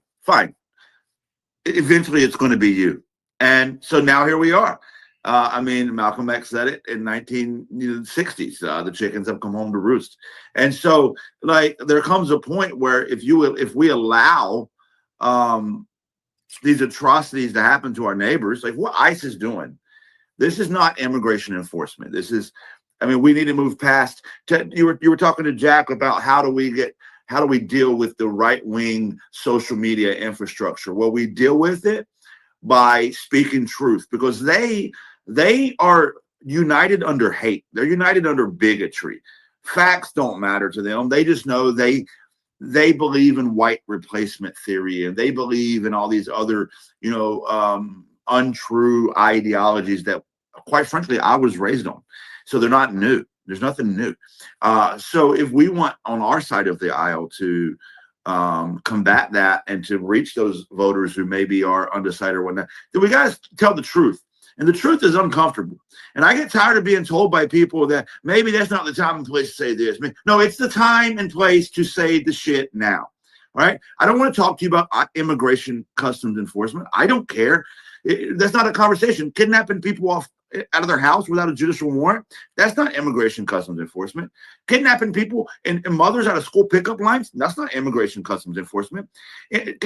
People at the courthouse that are doing it legally, that's not immigration customs enforcement. So the fact that we allow, and I watch elected politicians allow this conversation to be treated and conflated like it's an actual genuine conversation, that we're actually discussing immigration customs enforcement. Nope, we have a thing called due process. There's immigration judges. If you're here, quote unquote, illegally, you go before that judge, you present evidence. But guess what? The reason they're able to get away with it is because we've allowed them to get away with it, doing it to the Black, brown, and indigenous community in this country for decades upon decades upon decades. This is not, people are shocked. I was in somewhere, I forgot, I travel a lot. I was somewhere, and there was a white guy, and he was like, oh, he just got arrested by the police that let him go. He was like, I can't believe that they did this to me. And he explained what they did. I said, brother, I can believe it, because I listened to every other community in America scream that this is what they've been doing. Right. And then people are expecting the Minneapolis Police Department out here in Minneapolis, or, the police departments in other cities come out and protect the people. No, they side with ICE every time. This is the same boot, different feet. Like, let's stop acting like that all of a sudden this system, this built on white supremacy, is going to stop white supremacy. Call it what it is, call it to the table, deconstruct from that, And then maybe we'll have a functional way forward. Because I'll end on this. After this all thing's said and done, if we go right back to the status quo, we learn nothing, we solve nothing, we fix nothing.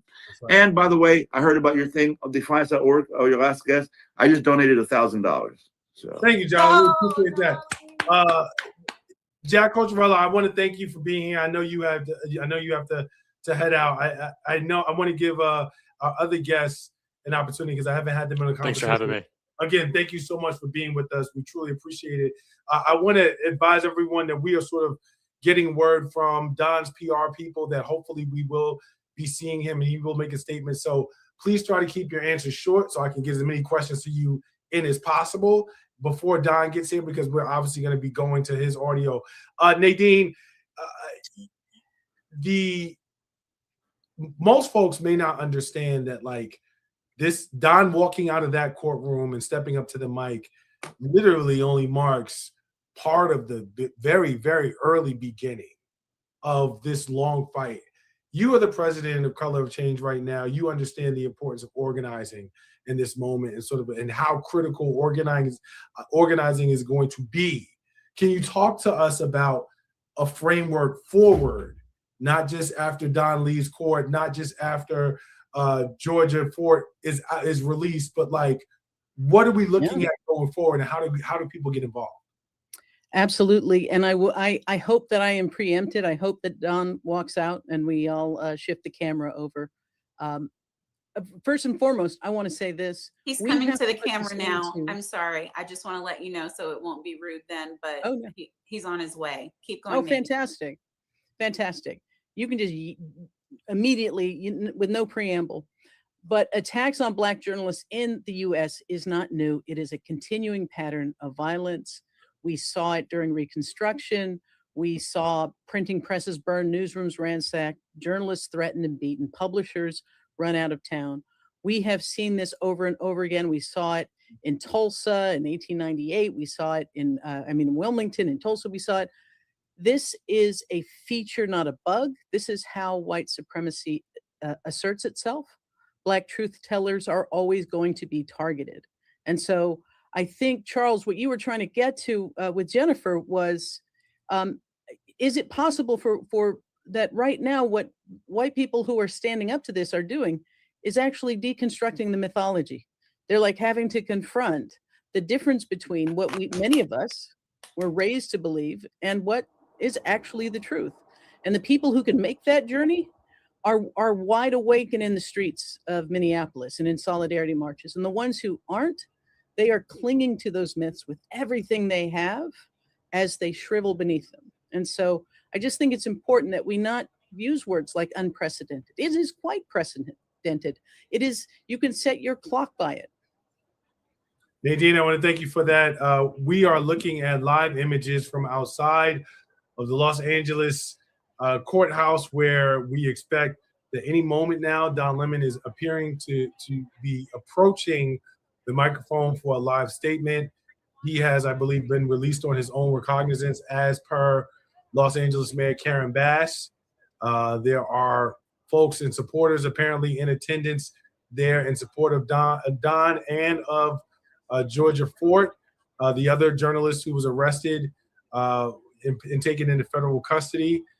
We have received word via Monique that there's some lemon heads that are out there that have been self-identified lemon heads. But I also see Ashley Allison, who was just ducking in front of there with the griot there on the ground covering it for new media, independent media. Obviously, that's Rashad who's back. Yes. And so it'll be any moment now. But Ashley Allison of the Root. Yes, Ashley Allison of the Root. I'm sorry, of the Root. And Yes. Alfonso.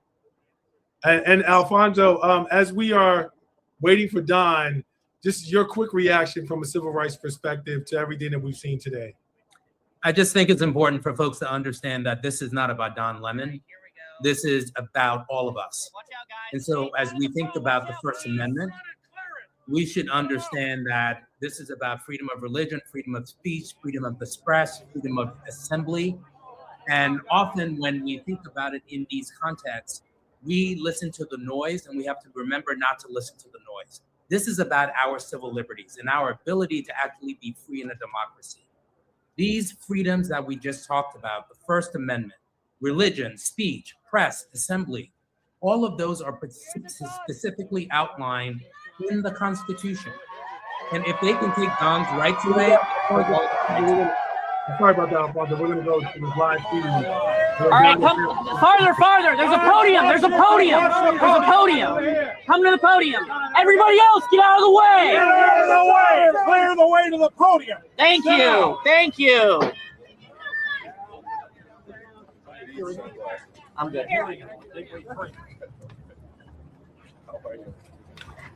Wow. Can everybody hear me? Are you guys set? Yep. Everybody ready? So look, I want to thank everybody for their support. It truly means the world to me. I had no idea what's going on because obviously I haven't seen anything. I have spent my entire career covering the news.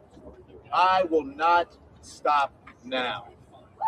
In fact, there is no more important time than right now, this very moment, for a free and independent media that shines a light on the truth and holds those in power accountable. Again, I will not stop now. I will not stop ever.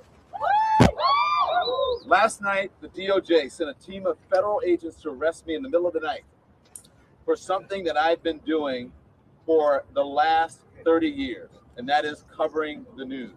The First Amendment of the Constitution protects that work for me and for countless of other journalists who do what I do. I stand with all of them, and I will not be silent. I look forward to my day in court. Thank you all. Hey, whoa. Jesus Christ. Come on, guys. Watch it down there. Don Lemon giving what might be described as some very resolute, very assured remarks in the face of adversity, leaving the Los Angeles courthouse, trailed by a number of cameras, of course, and supporters that are there with him and his husband. Alfonso, any thoughts for Don? Yeah, well, obviously Don is now has to be concerned about his defense. So folks may be expecting him to say a lot more. But I think we should be aware that Don is represented by legal counsel. The government is going after him. So he is being very strategic and careful about what he says and how he says it. And he will have his day in court. And we should all just remember that if they can go after Don, they can go after any of us. Any of us, which is why it's important that we understand that this is about you. They may frame this as whether or not a reporter can go into a church and report about a disruption, but this is about all of our people. And I think this is really important that when we take a step back from it, that we all get engaged. If this is the one moment that it takes for people to get engaged, we need to get engaged because all of our civil liberties are at risk. Monique, you're someone who has been an ardent supporter of Don Lemon, of the show, but just as a person, I want to ask just for a second for you to take off your lawyer hat. You've been so engaged in this from the beginning. What does it feel like to see him outside of the courtroom, knowing what the past 12, 18 hours have likely been like for him? No, I'm thankful. I'm thankful Don is out. I'm just wondering if he's taking questions and if we can listen because I'm on his show. What about the FB5 on Donald Trump? Do you think that this was a distraction to arrest you?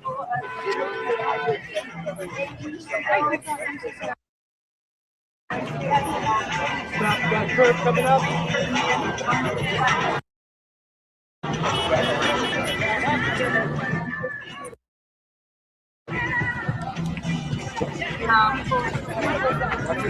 Traffic. Oh, got your back, Don. Hey, good luck. Got your back, Don. We're proud of you, Don.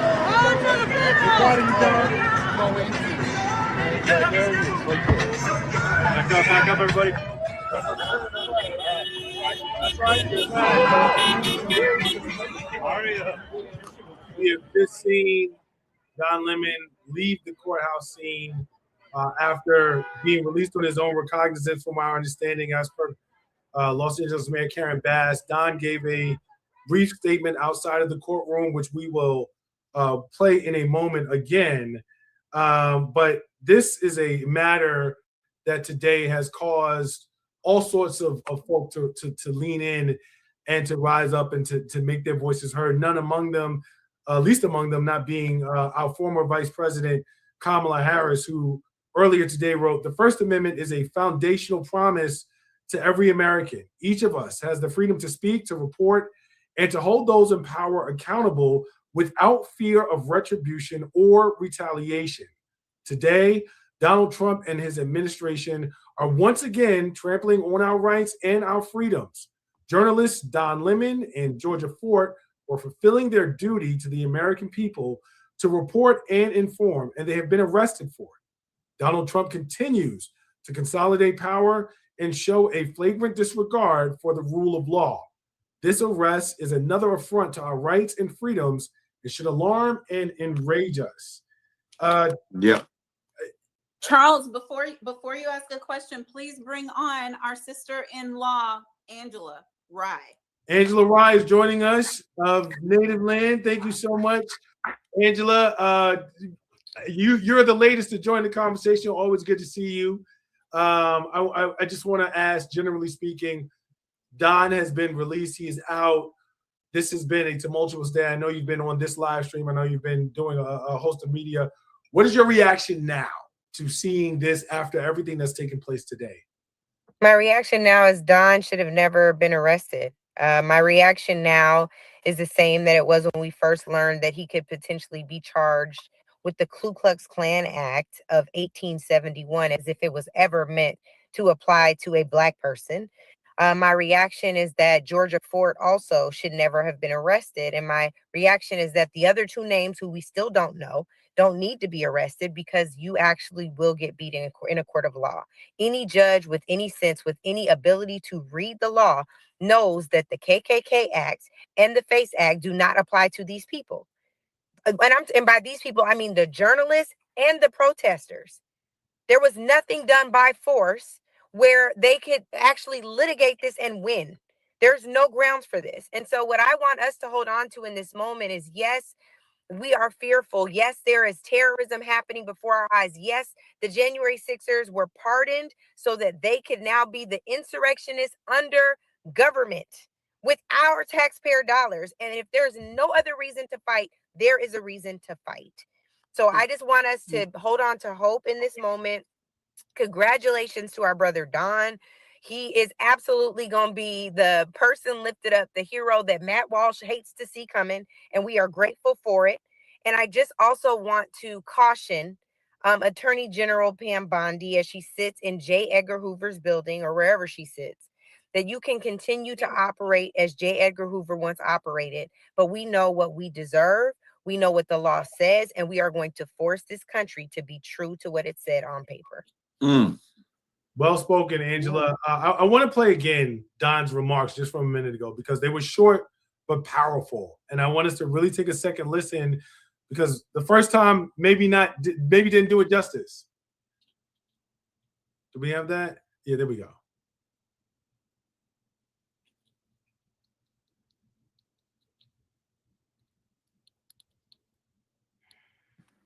Sound. Audio. That's set. Yep. Everybody ready? So look, I want to thank everybody for their support. It truly means the world to me. I had no idea what's going on, because obviously I haven't seen anything. I've spent my entire career covering the news. I will not stop now.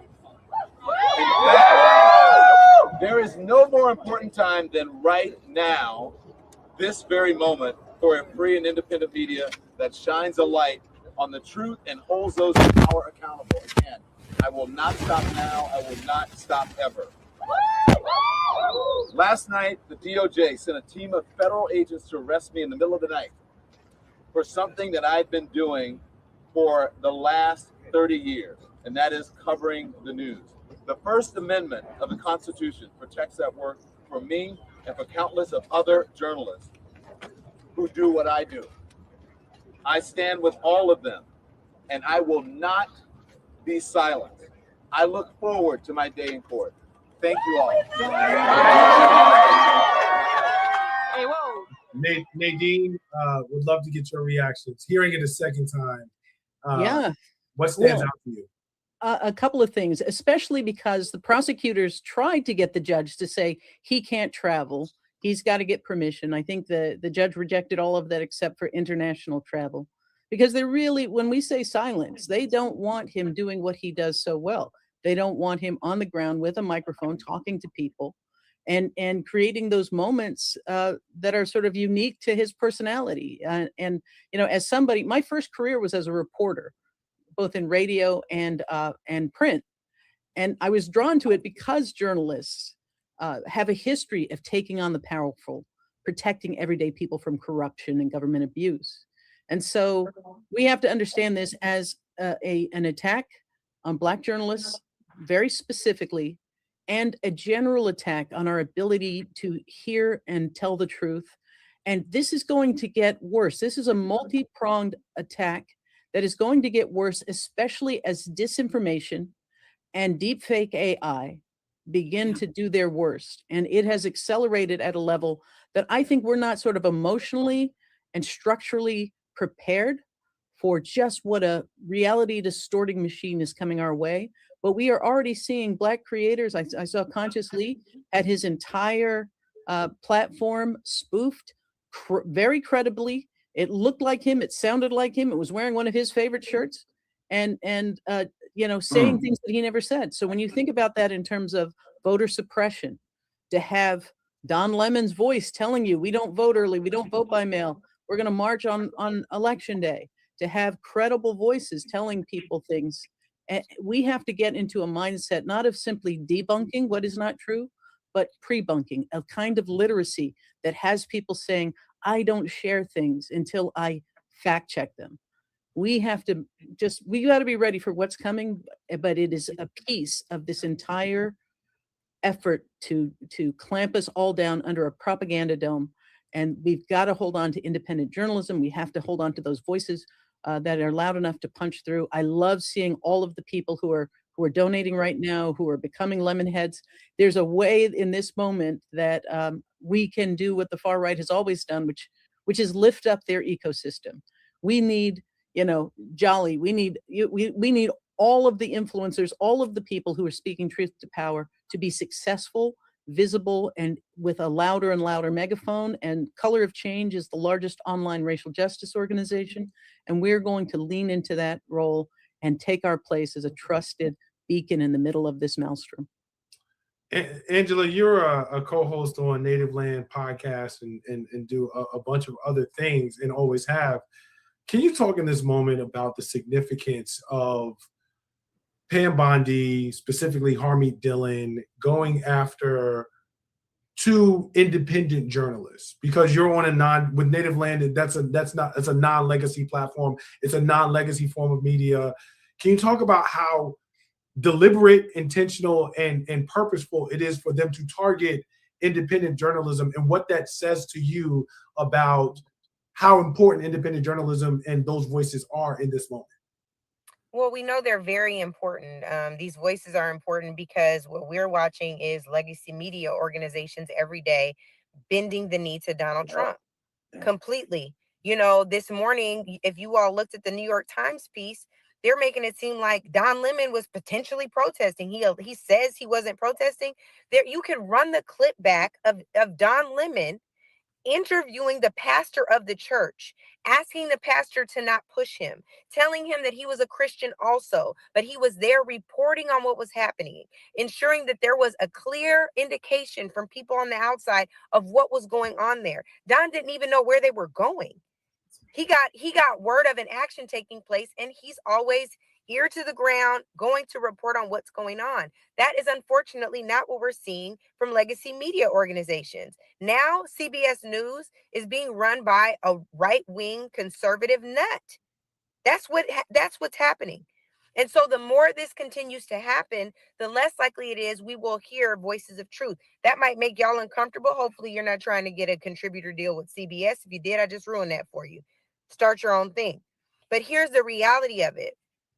There's never been a more critical time for us to lay our bodies on the line, to lift our voices, and to ensure that we are speaking truth to power without being filtered, without a standards department that would modify because they're worried about offending the head of the FCC or Donald Trump or Pam Bondi or Marco Rubio or Pete Hegseth or whomever. These people are fragile. They lie for a living for sport.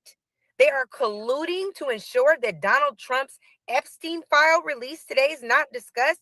Monique has been on here for 8 hours talking about Don, who should have never been arrested. And we can't even get to Donald Trump being accused of raping a 13-year-old girl.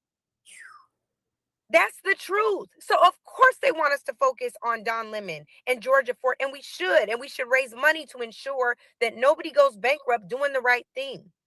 But also, let us be clear about what's before us. You have a predator, a terrorist, and potentially a rapist sitting in the Oval Office. And we're all wondering while the thugs are running free. We ain't the thugs. Turns out Donald Trump should have had Thug Life tatted on his chest instead of Tupac. If somebody can find it underneath all them rolls. I digress. Thank you, Angela. Jolly, you talked a moment ago about the white supremacist system supremacy, and I would appreciate you the way that Angela just connected some dots.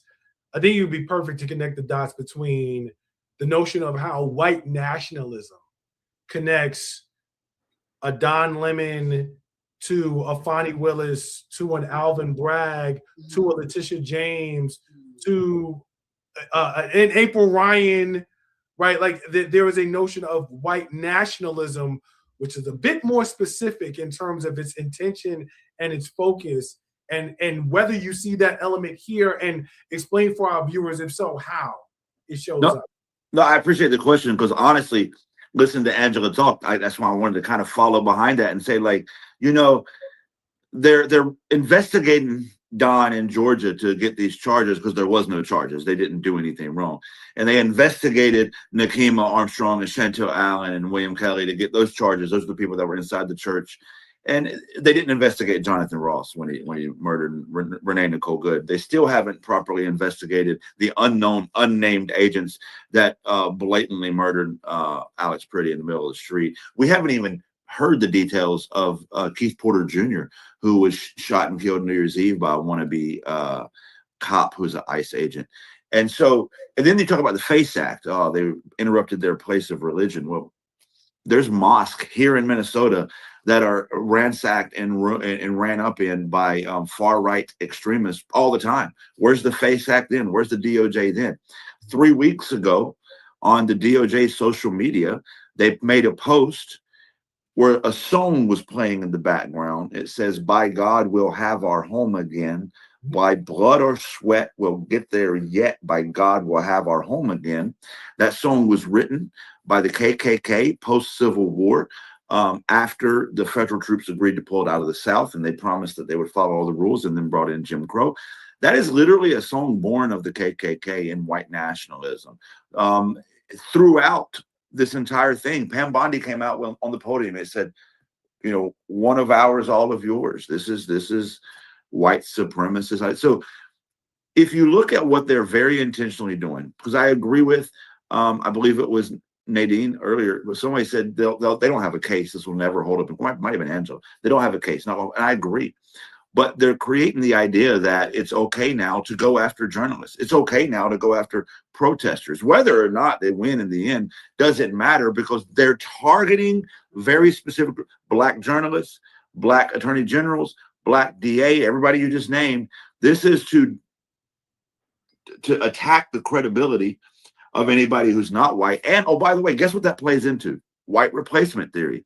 Look, guys, these DEI affirmative action hires that are now attorney generals and Supreme Court justices, they're just so corrupt and bad that if it was just white people, So yeah, it is an attack on the First Amendment. It is an attack on the Fourth Amendment. It is an attack on the Sixth Amendment and the Eighth Amendment. And dear God, the whole Constitution.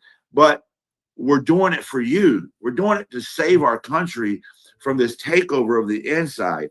Listen, here's my analogy for how white people view affirmative action and DEI. I cut your arm with a knife. You put a Band-Aid on it, and then I complain that I don't have a Band-Aid. How come you're the only one with a Band-Aid? How come? I don't need a Band-Aid. It's not fair. I need a Band-Aid too. So white supremacists literally created this mythology of white supremacy, a system that supports white supremacy. And then we start, getting our way out of it by putting affirmative action in place, by talking about reparations, and then they complain that those things exist. And what we're seeing Donald Trump and Pam Bondi and Kristi Noem and their regime do is implement what they've been wanting to do for a long, long time. If you go to any dark corner of the internet for the last 50 years, what you're seeing happen now is what white people have been wanting to happen for a long time. Jolly good, Ginger. I want to thank you for that. And I want to make sure I give both Alfonso and Nadine an opportunity to speak before we close out. Alfonso, you're a civil rights attorney. There are folks out here who want to get involved, but are scared that their rights may be infringed upon. What do you tell them? What is your conversation? What is your message to those people right now about who are feeling exposed, who are feeling like, look, Angela said there's no better time to put our lives and our bodies on the line than now. But like, there are people who are saying Don Lemon is a celebrity and they came to his house and they arrested him. Well, they came and they found him in Los Angeles and they arrested him. Georgia Ford is a journalist and they came to her house and arrested her in front of her children, right? Like, what do you say in this moment as a civil rights attorney to sort of give someone a bit of solace, but also a push to stay in this fight? I would say to them that we are only able to do this call. We're only able to be present in this moment because of what our ancestors went through. We cannot forget Fannie Lou Hamer and James Baldwin, and the list goes on. The folks who died in order for us to actually have our liberties are not something that we can take for granted. Our liberties are things that we have to continuously fight for.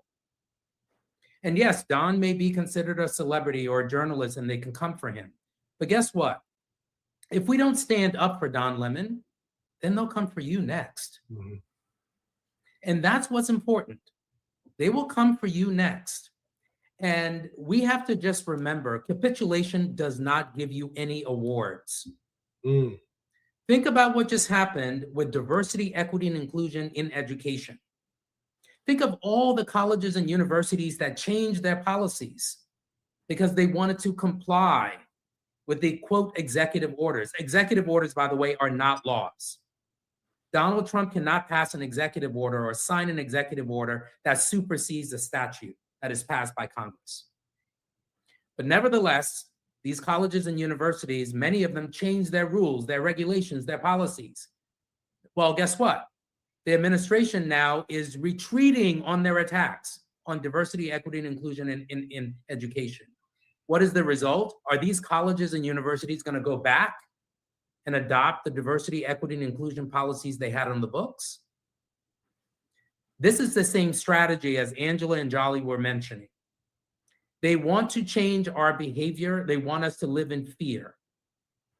And so when Don is attacked, Georgia is attacked, anyone else is attacked, we have to stand up for them. Because if we don't, then we've effectively lost our own rights. Alfonso David, civil rights attorney, Jolly, good Ginger, just super duper, not only an online personality, but someone who has so much to offer in terms of helping us understand these conversations, and the incomparable Angela Rye, who I believe had already hopped off. I want to thank each and every one of you for joining us today, for your participation, for your input, for your perspective, and for your support for the Don Lemon Show. Thank you for being here. Thank you. Appreciate you. Thank you. And then there were two. We started the day together. I took a little bit of a break to go do some other media, but we have been on this conversation before today, here in public, in private, a bunch of different discussions. first and foremost, on behalf of Lemon Nation, if I may be so ambitious, I want to say thank you, Monique, for not just the effort that you put in today, because you were prepared for today long before today, but for everything that you've done in support of Don, in educating his audience, and helping to keep the conversation where it needed to be, and for the not just 8, because you started today at 10, technically on air, you started at 10. So the nearly 10 plus hours just today that you have been talking about Donald Ronaldo Lemon as that you wait till he gets one. I'm gonna tease about that, as that complaint so plainly put out. So thank you. Closing thoughts as we sort of wrap what has been a marathon day. And a big shout out real quick, Monique, to Don's team, because Don's team has been nonstop. All of his producers, finding guests, testing us, finding hosts. Big shout out to Katie Fang, who also held it down as well, my former colleague, who also did an amazing job in the chair. But Don's team deserves super kudos, and all of the Lemon heads for staying on. But Monique, your final thoughts today. Sure. My first final thought is that the person who this channel belongs to will be doing a show at 8 p.m. And so if you are interested in hearing from the post-lockup, post-trumped-up charges, Don Lemon, Don Ronaldo Lemon, he shall forever be known as. How did he keep that from us? Then please come back.